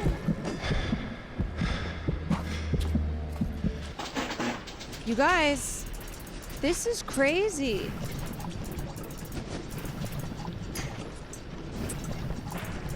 Okay. Okay, there, and then there. There, finally. Jesus. Oh my god.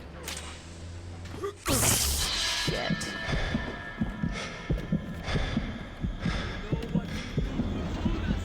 How am I supposed to do this?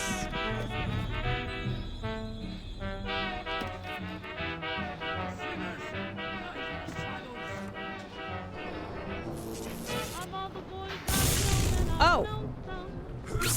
Wait a second!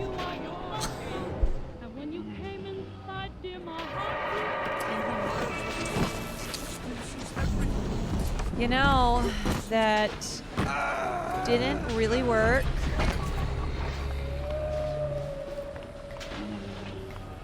Didn't exactly work. Do-do-do-do-do-do-do. What the? Saith the Lord!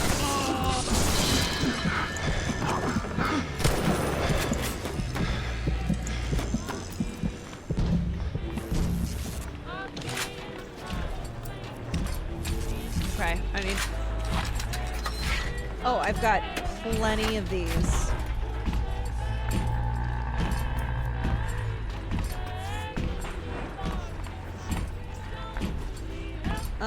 No. You know what? I'm just gonna go. How do I get past this? Okay. Okay.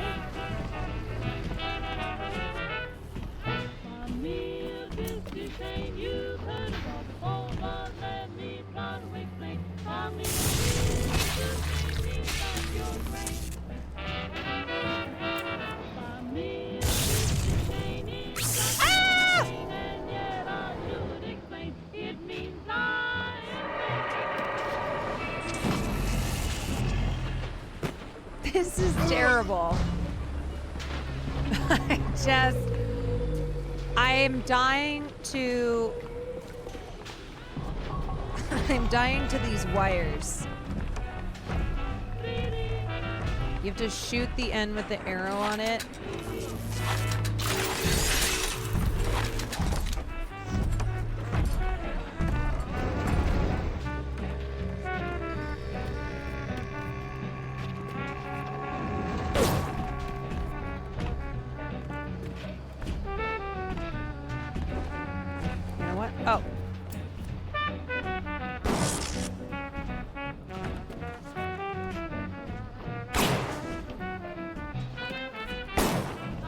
shit.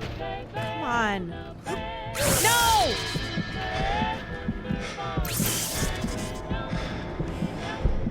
Oh my god.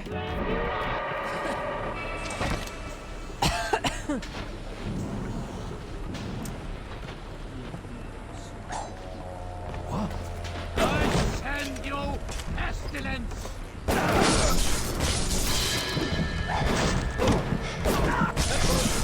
I hate everyone. Alright, I need to buy some health. You know what? While I'm here...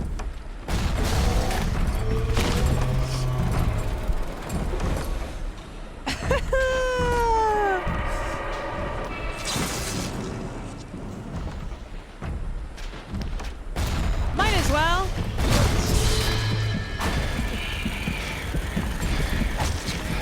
Might as well, you know.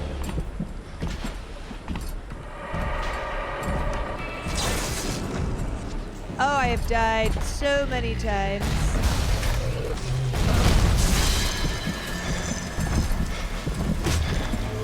Yep.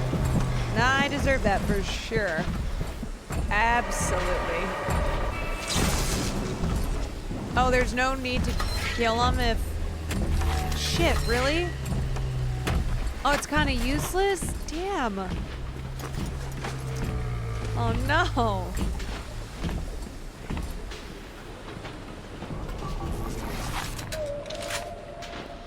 Well, there goes that.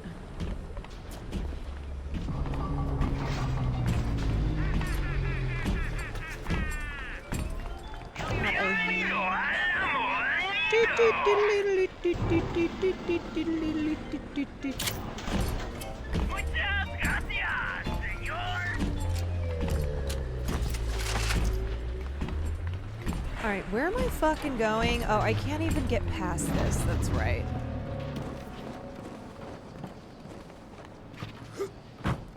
Okay.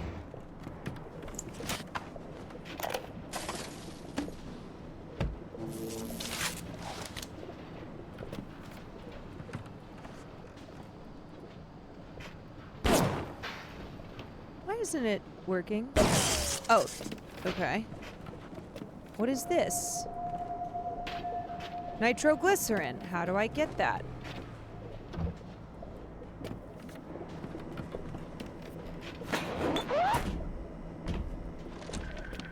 Is there blood in the streets? Of course. Have some chosen to destroy themselves with careless splicing on the Nile? But I will make no proclamations. I will dictate no laws. The great chain moves slowly, but with wisdom. It is our impatience that invites in the parasite of big government. And once you've invited it in, it will never stop feeding on the body of the city. Oops! Okay. Ah, there we go. Got it.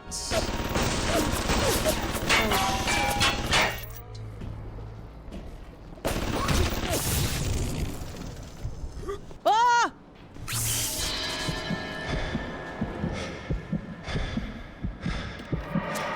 You know what? I think just like me dying now is a quick way to get back to where I need to be. One way to get out is just to die. Well, death warp. Just a little death warp, you know. The score! Come on, you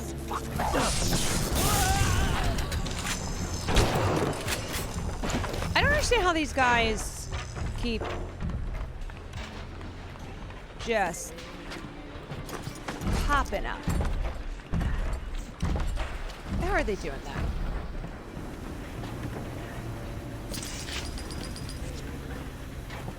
Hey! Get over here. Get over here. I'm bleeding all over the place. I am the world's worst speed runner. Yeah.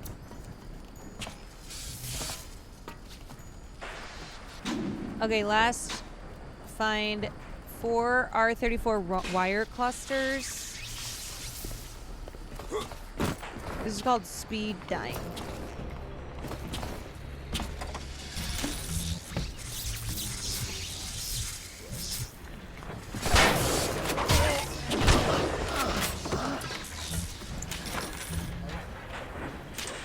I gotta kill more big daddies.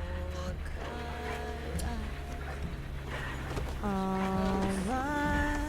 Where do you find dead ones?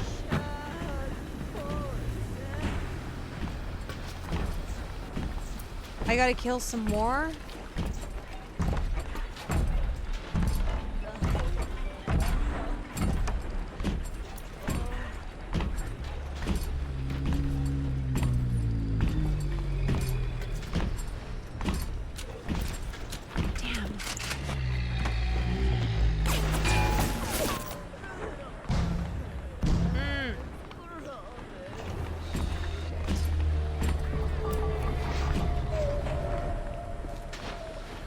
Wait till he hits. Oh, is that how he summons the little one?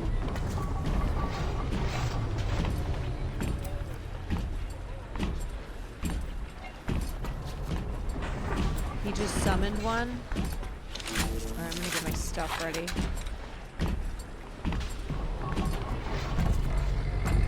Fuck. I need to buy some more.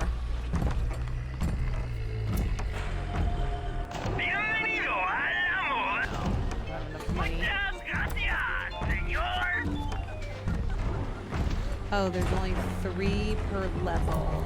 I might have killed all of them. Gonna be honest.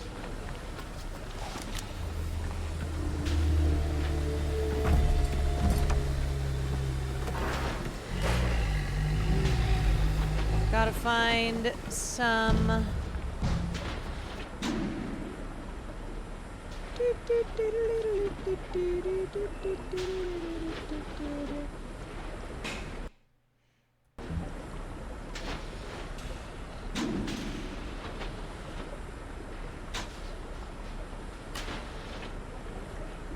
The only source of R34s are in suits worn by daddies. You got all of them?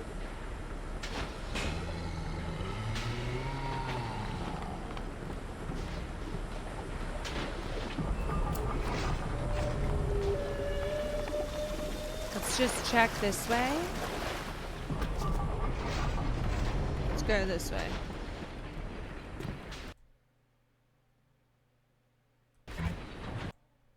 Little sisters on this level. Yep. Oh! Okay, we now have 3. A lot going on here. So we just need 1. Before the final rat has eaten the last grab of rapture, I will lead a parade. Who was that, they'll say, as they point to the sad shape hanging on my wall. Who was it?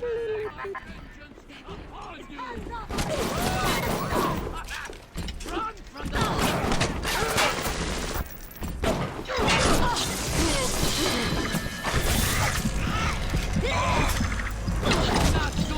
Shit! Now, eh? Right.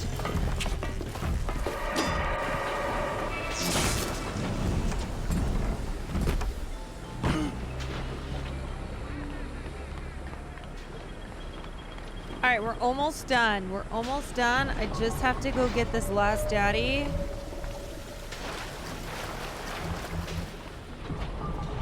Don't forget to take pictures. I absolutely keep forgetting. I'll do what you said. I'll do what you said.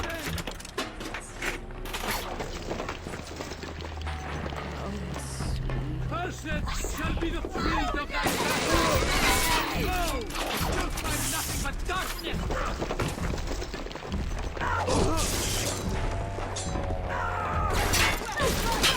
Oh my god, chaos! Daddy, come here! Properly, you shall know I am the Lord.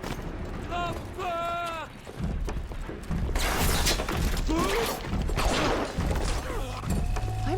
so bad at this.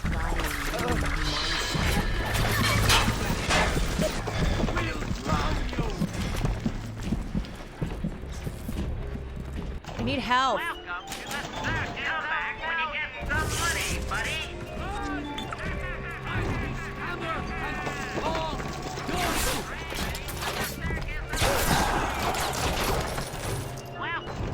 Okay.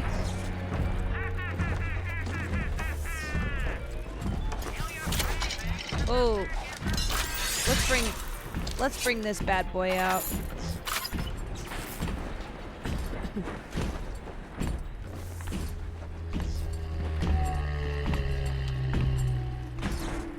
Okay.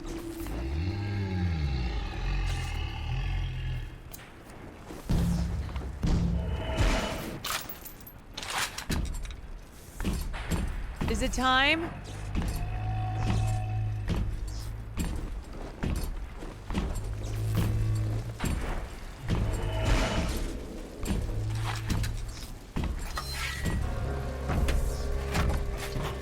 You should hypnotize. Would it even do that?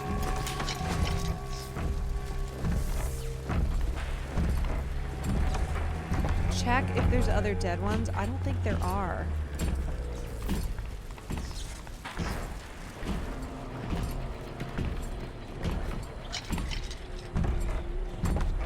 I think I got all of them.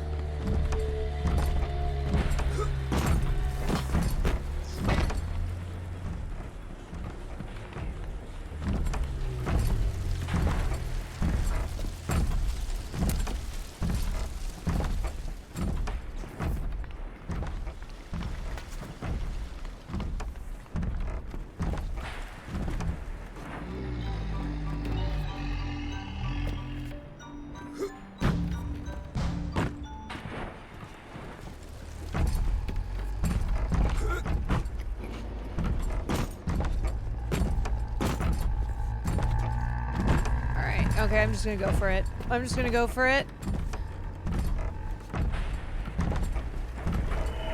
And then... What is this? Rage?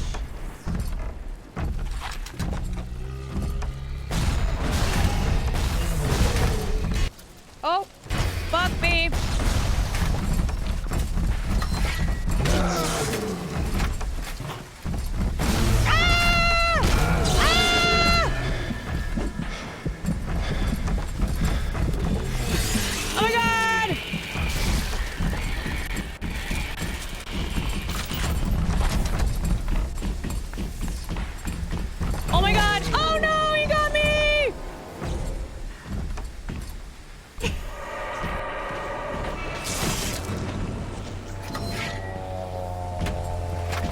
Didn't know where to go. I was panicking.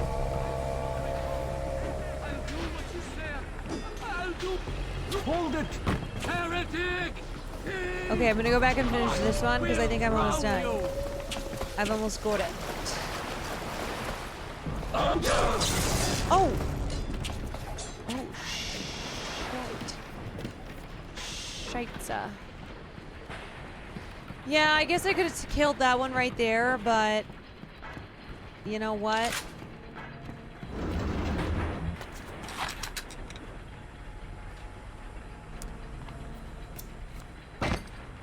Sammy Witch, thank you. Thank you for the raid. Alright, I gotta kill this daddy. What's up, everybody?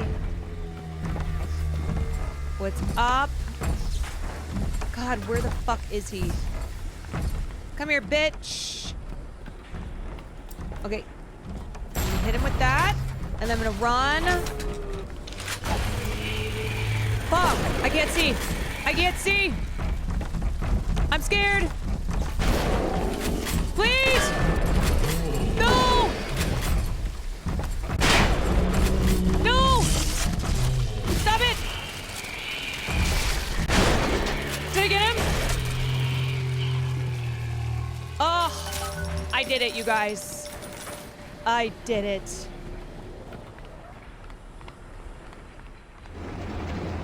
Somehow, I have no idea how, but we did it. I'm a daddy killer. Anyway, hope you guys are having a great night. That trap actually did save me. Hope you have a good night. I'm just playing some BioShock. Just playing a little bit of BS. And we're about to put together this bomb. Almost done with the elements of the bomb. What'd you guys do tonight? We turned 30 tonight? What? It's the 17th.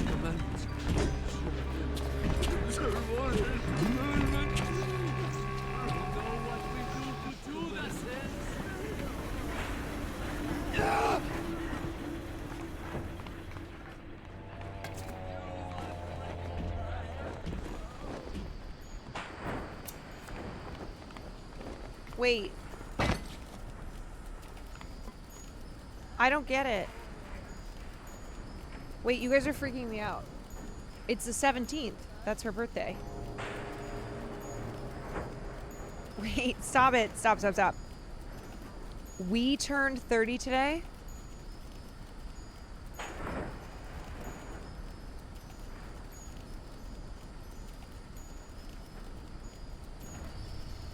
Okay. She's 29, you guys are 30. Okay.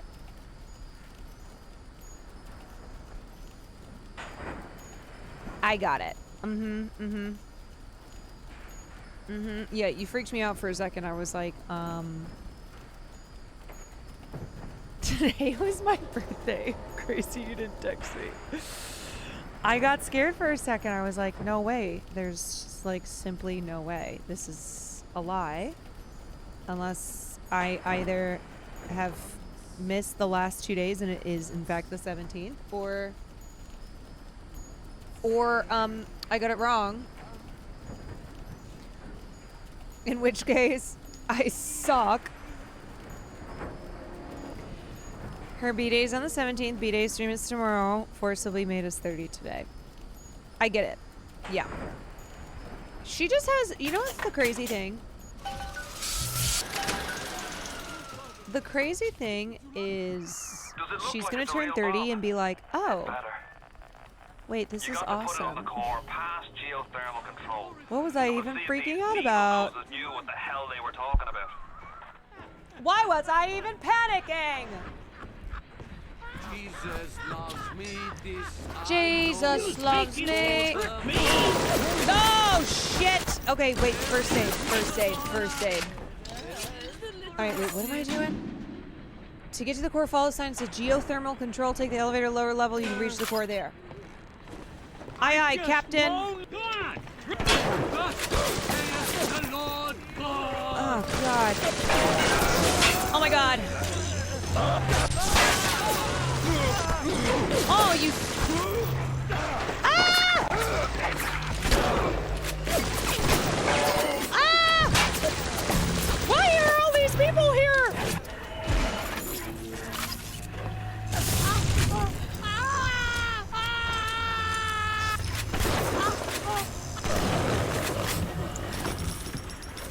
Can everybody just chill for 2 seconds?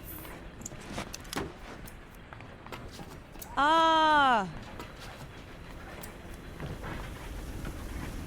She didn't turn 30 feel exactly like she did on the 16th, you know? That is true. You turn 30 and you're like, oh, I'm good.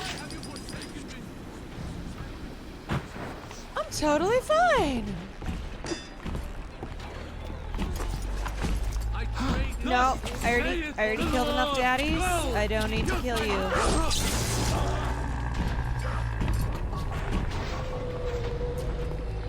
I'm not interested in you, Daddy. I like how there are people in chat who, when Sam was like, you guys are turning 30, are probably older than 30, so they were excited to be younger. They were like, yes.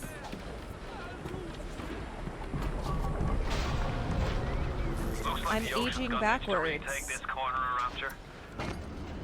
Just wait, 30's gonna seem young one day. Oh, I know. Head on in. I'll see what I can dig up to help. Oh, don't I know it? Yeah, I turned, oh, shit. Shite. Oh, shiitake mushrooms.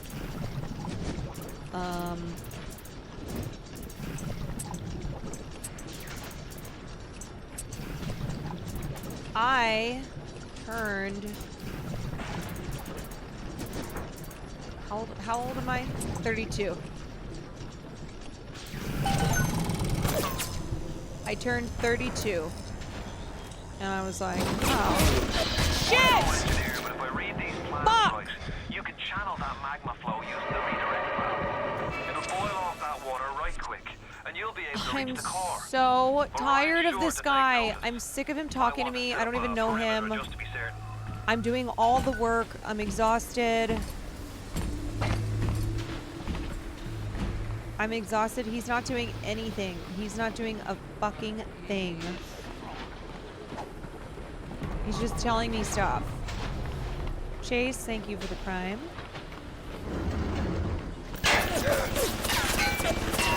Please, for the love of God.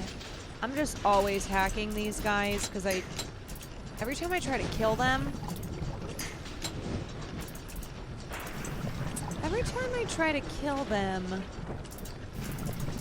it doesn't turn out well. Okay. Okay, so we're gonna go here. Okay. And then we gotta go scoop up, and then scoop. What am I looking for? Oh my god. Okay, one. Shit. There we go. Yes. Hacked. Consider it hacked. Will these creatures kill you? Even I don't know. As you drag me closer to the abyss, you pull yourself right along with me. I offer you a quick death, perhaps. What? I'm busy. Hello? Hello?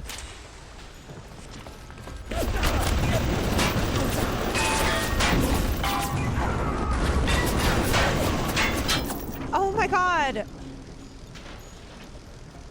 Okay, is this working? What am I doing? I don't know. I'm just pressing these buttons. Help me. Can I add you as a chef card? If so, what would I specialize in? Just keep turning it? Okay. What would I specialize in? Oh my god! Yo, I can't do everything here. I can't turn this wheel. I cannot fight.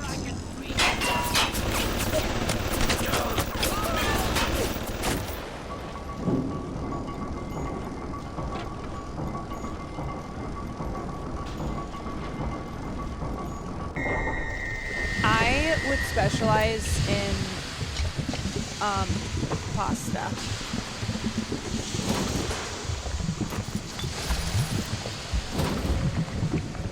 Look at that, you guys. Are they all dead? Yeah, everybody's dead. Best be heading on to the core. Women have to do everything. Seriously. Seriously, I'm exhausted by it.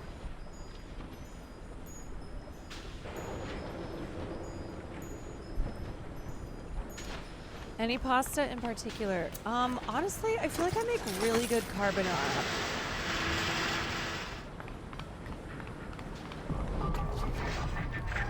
So far away from your family, from your friends, from everything you ever loved. But for some reason, you like it here. You feel something. You can't think about it for a second. And maybe the word will come to you. Nostalgia. What did Atlas offer you? A piece of my plundered city? Mark my words. I'm about to blow this to hell, y'all. I'm gonna blow this sky high.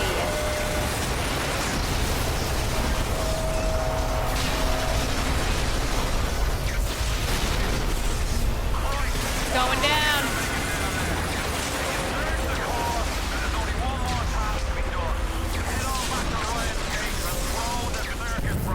Wait, I'm sorry. Are you talking to me? Wait, is he talking to me? What did he say? Destroy something? Hold on, I gotta get drunk and also loot. Oh my god, I can't see.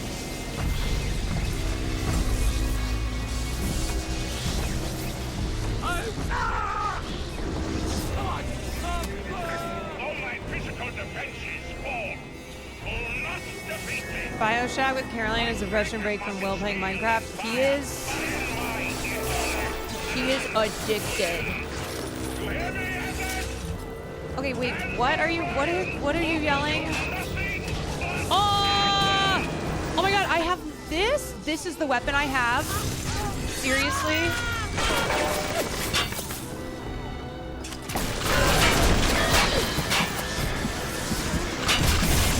Okay, I'm dead.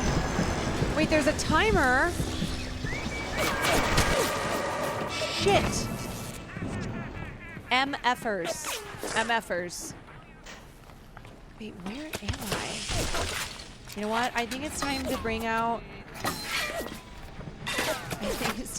the big guns.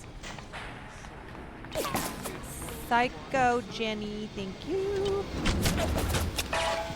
I'm not fucking around anymore. Blow up. Shit. Okay. Oh my god.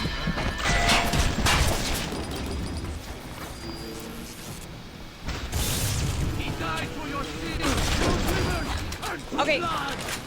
What? Oh my god, hello!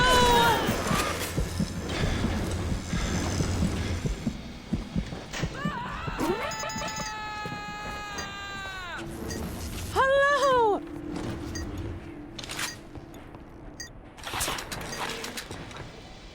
I come, I send you. Die! I'm dead. Wait, where's this timer? All right, I need some more health, I think. How much money do I have? 64 bucks. Okay.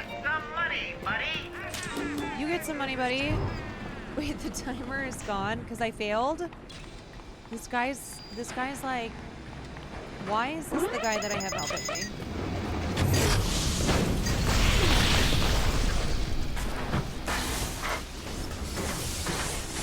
Like, is this the best that I could get?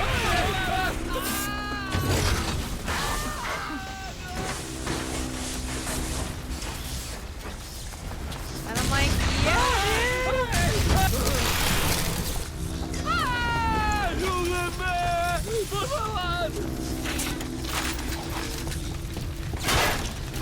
Alright, hold on, one sec. Hold on. Let me just get this all. Excuse me.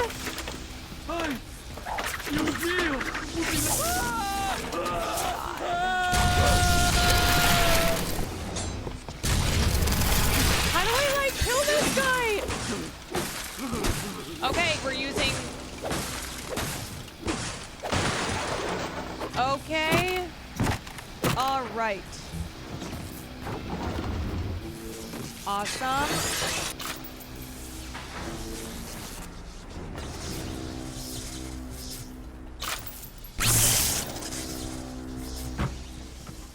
You're not gonna get me this time, buddy.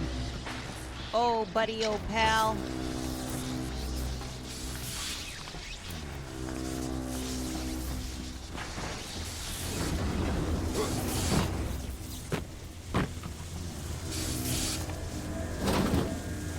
Okay, what I gotta do here?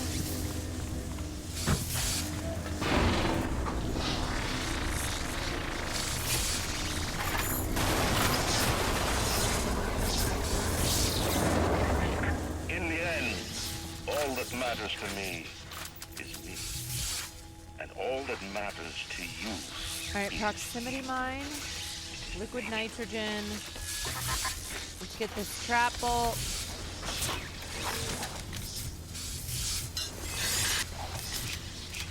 Armor piercing. Okay. Let's use this.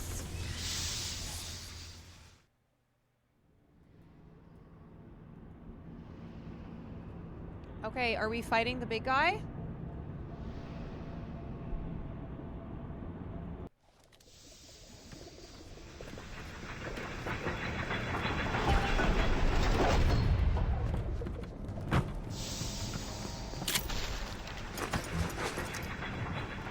Is this the big fight? Even in the book of lies, sometimes you find truth. There is indeed a season It's time for the all biggest things. guy. My God. Now that I see you flesh to flesh and blood to blood, I know I cannot raise my hand against you. But know this. Okay, I need some serious weapons. Does your master hear me? Atlas? You can kill me, but you will never have my city. My strength is not in steel and fire. That is what the parasites will never understand. A season for all things. A time to live and a time to die. A time to build and a time to destroy! Oh? Excuse me. Can you fucking chill? There is one final thing to discuss. Heat-seeking RPGs. Let's do it. Turret security bots. Sure, why not? Drinking alcohol restores.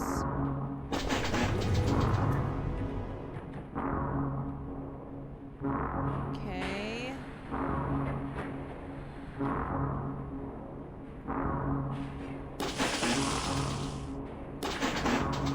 And then let's get some armor-piercing rounds. Okay, let's go. Ryan's at the core to self-destruct. This is different than what you did. He's got a mind to take down the whole damn city. Get in there and whack the chunk before the whole joint blows. Okay, dude, hold on. Let me just have a second here. Like, where am I going?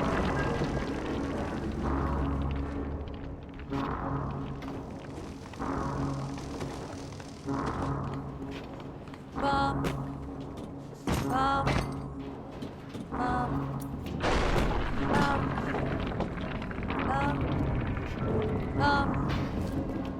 Bum. Bum. Okay, I can't carry anymore. So that means I want to do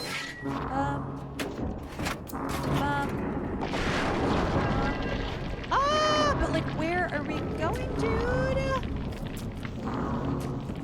I know, I'm just like addicted to looting.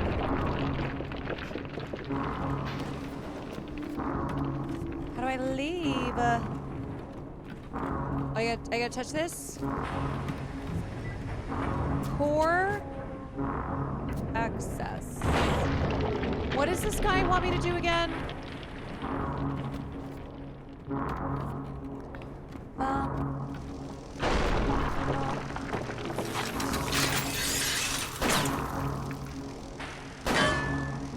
Shit.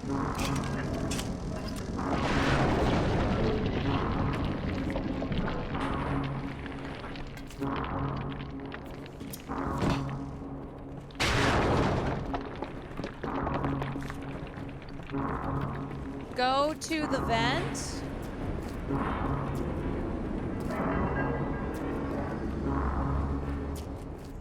Go to the vent. Okay.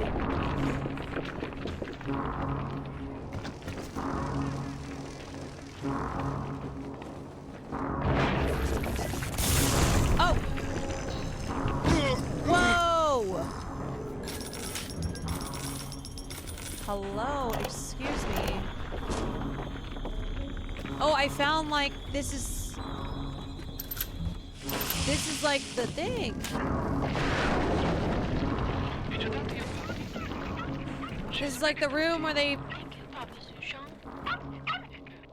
have all the papers and stuff. Break that sweet puppy's neck. No, please. Would you? Puppy's neck. Would you kindly? No. Suchong. No. Tenenbaum.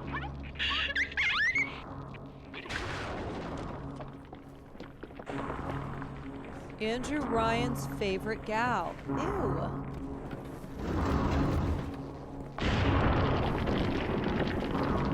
He was telling that little boy to kill that dog. Oops. The assassin has overcome my final defense, and now he's come to murder me. Yes, I have. That In is the right. end, I'm what here on behalf of the guy with the wife. A man from a slave. Money? Power? No. A man chooses. Oh! A I thought I was just in slave darkness. Obeys. You think you have memories. A farm. A family. I thought it just went black. An airplane. A crash. And then this place. Was there really a family? Did that airplane crash? Or was it hijacked? Forced down. Forced down by something less than a man, something bred to sleepwalk through life until they are activated by a simple phrase spoken by their kindly master. Was a man sent to kill or a slave? A man chooses. A slave obeys. Come in.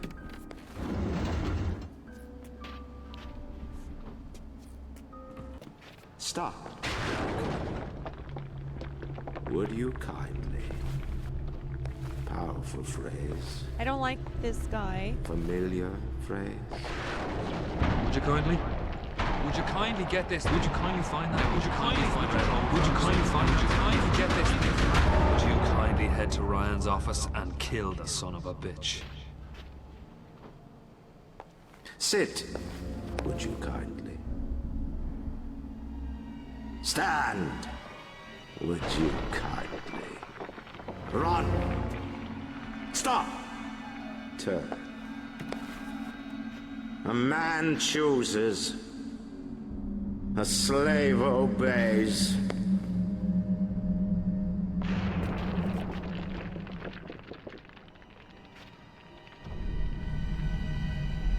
Kill!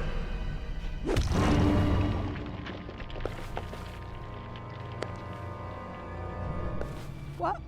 A man chooses!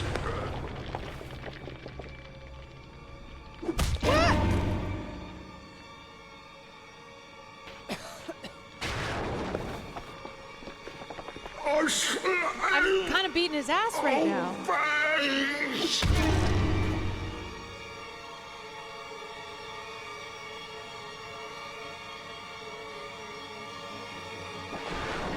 Obey! Am I clicking? Okay, wait. Hurry now! Grab Ryan's genetic key! Now, would you kindly put it in that goddamn machine? Wait, but he's dead. Oops.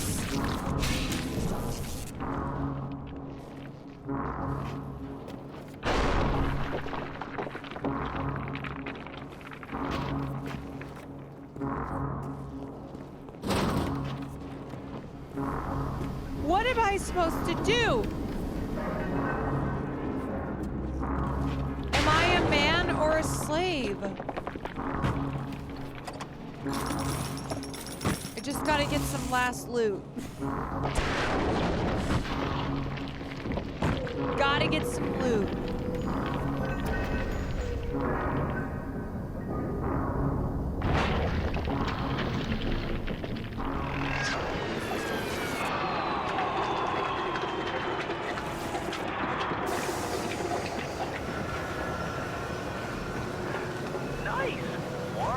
See, I knew this guy was full of shit. I knew he didn't have a wife. I knew it.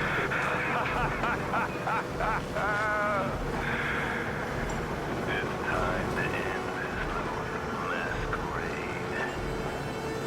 There ain't no Atlas. He's not even Irish. Never was. Selling my line of work takes on a variety of aliases. Hell, once I was even a Chinaman for 6 months. You've been A Chinaman? So I guess I owe you a honesty. Name's Frank Font. Yeah, see, I knew it. I knew he was like, he was pushing his wife too hard. I gotta say, I had a lot of... He was trying too hard to be like, I have a wife. But you, of course, the fact that you were genetically conditioned to bark like a cocker spaniel when I said, would you kindly, might have had something to do with it. But still, as soon as that machine finishes processing the genetic key you just fished off Ryan, Frank Fontaine. I'm gonna run rapture, tits to toes. You got a pal. You know what they say? Never mix business with friendship. Thanks for everything, kid. Don't forget to say I knew that guy hi was to fake. Ryan for me.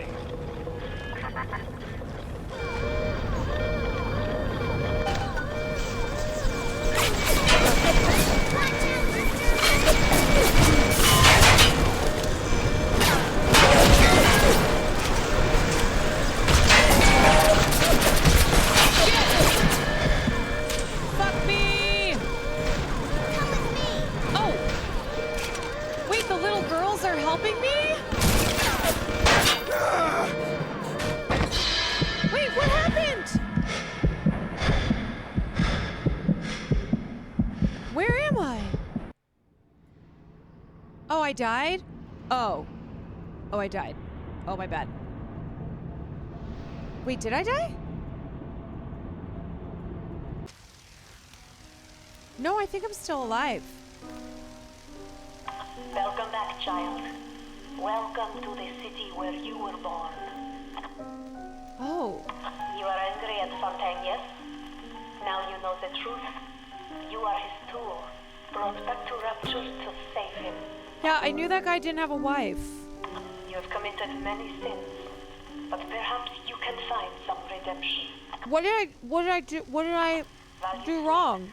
I undo some of Fontaine's mental conditioning. His control is no What longer sins? complete, but he can still pull some very unpleasant strings.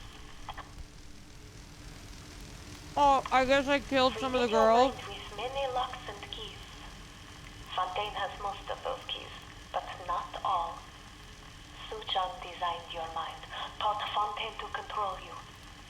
You might find I guess answers it's true. in Suchan's flat in Mercury Suites.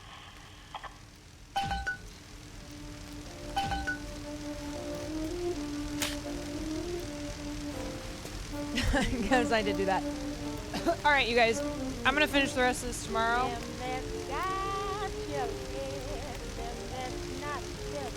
We're gonna pick this up manana, and I'm gonna fight the fake wife guy. Oops, what happened? Oh shit. Oh my god. Okay, wait a second. Quick to main menu. Yes. You know, can I just say something? As a woman, we have a sixth sense for men who are putting a little bit too much emphasis on being wife guys. That I knew from the beginning something was wrong.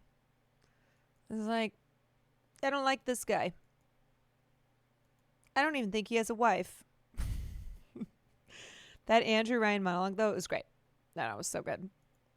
It was good. I just, let the record show. Let the record show that from the beginning, I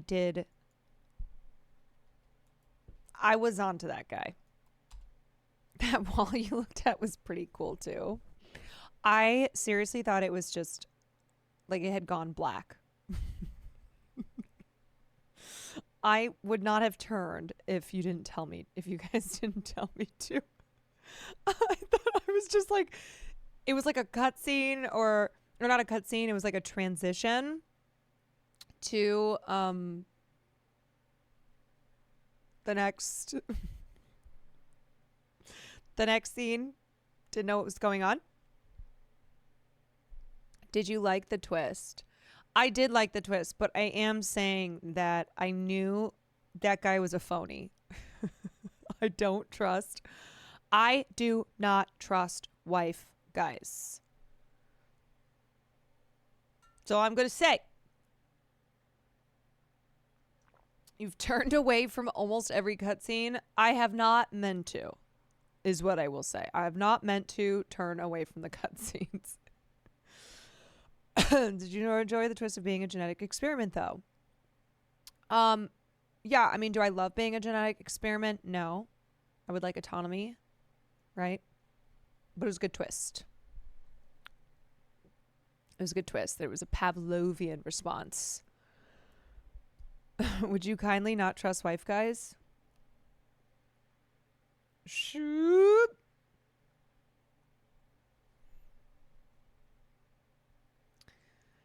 Aren't we all technically genetic experiments? Ain't that the truth?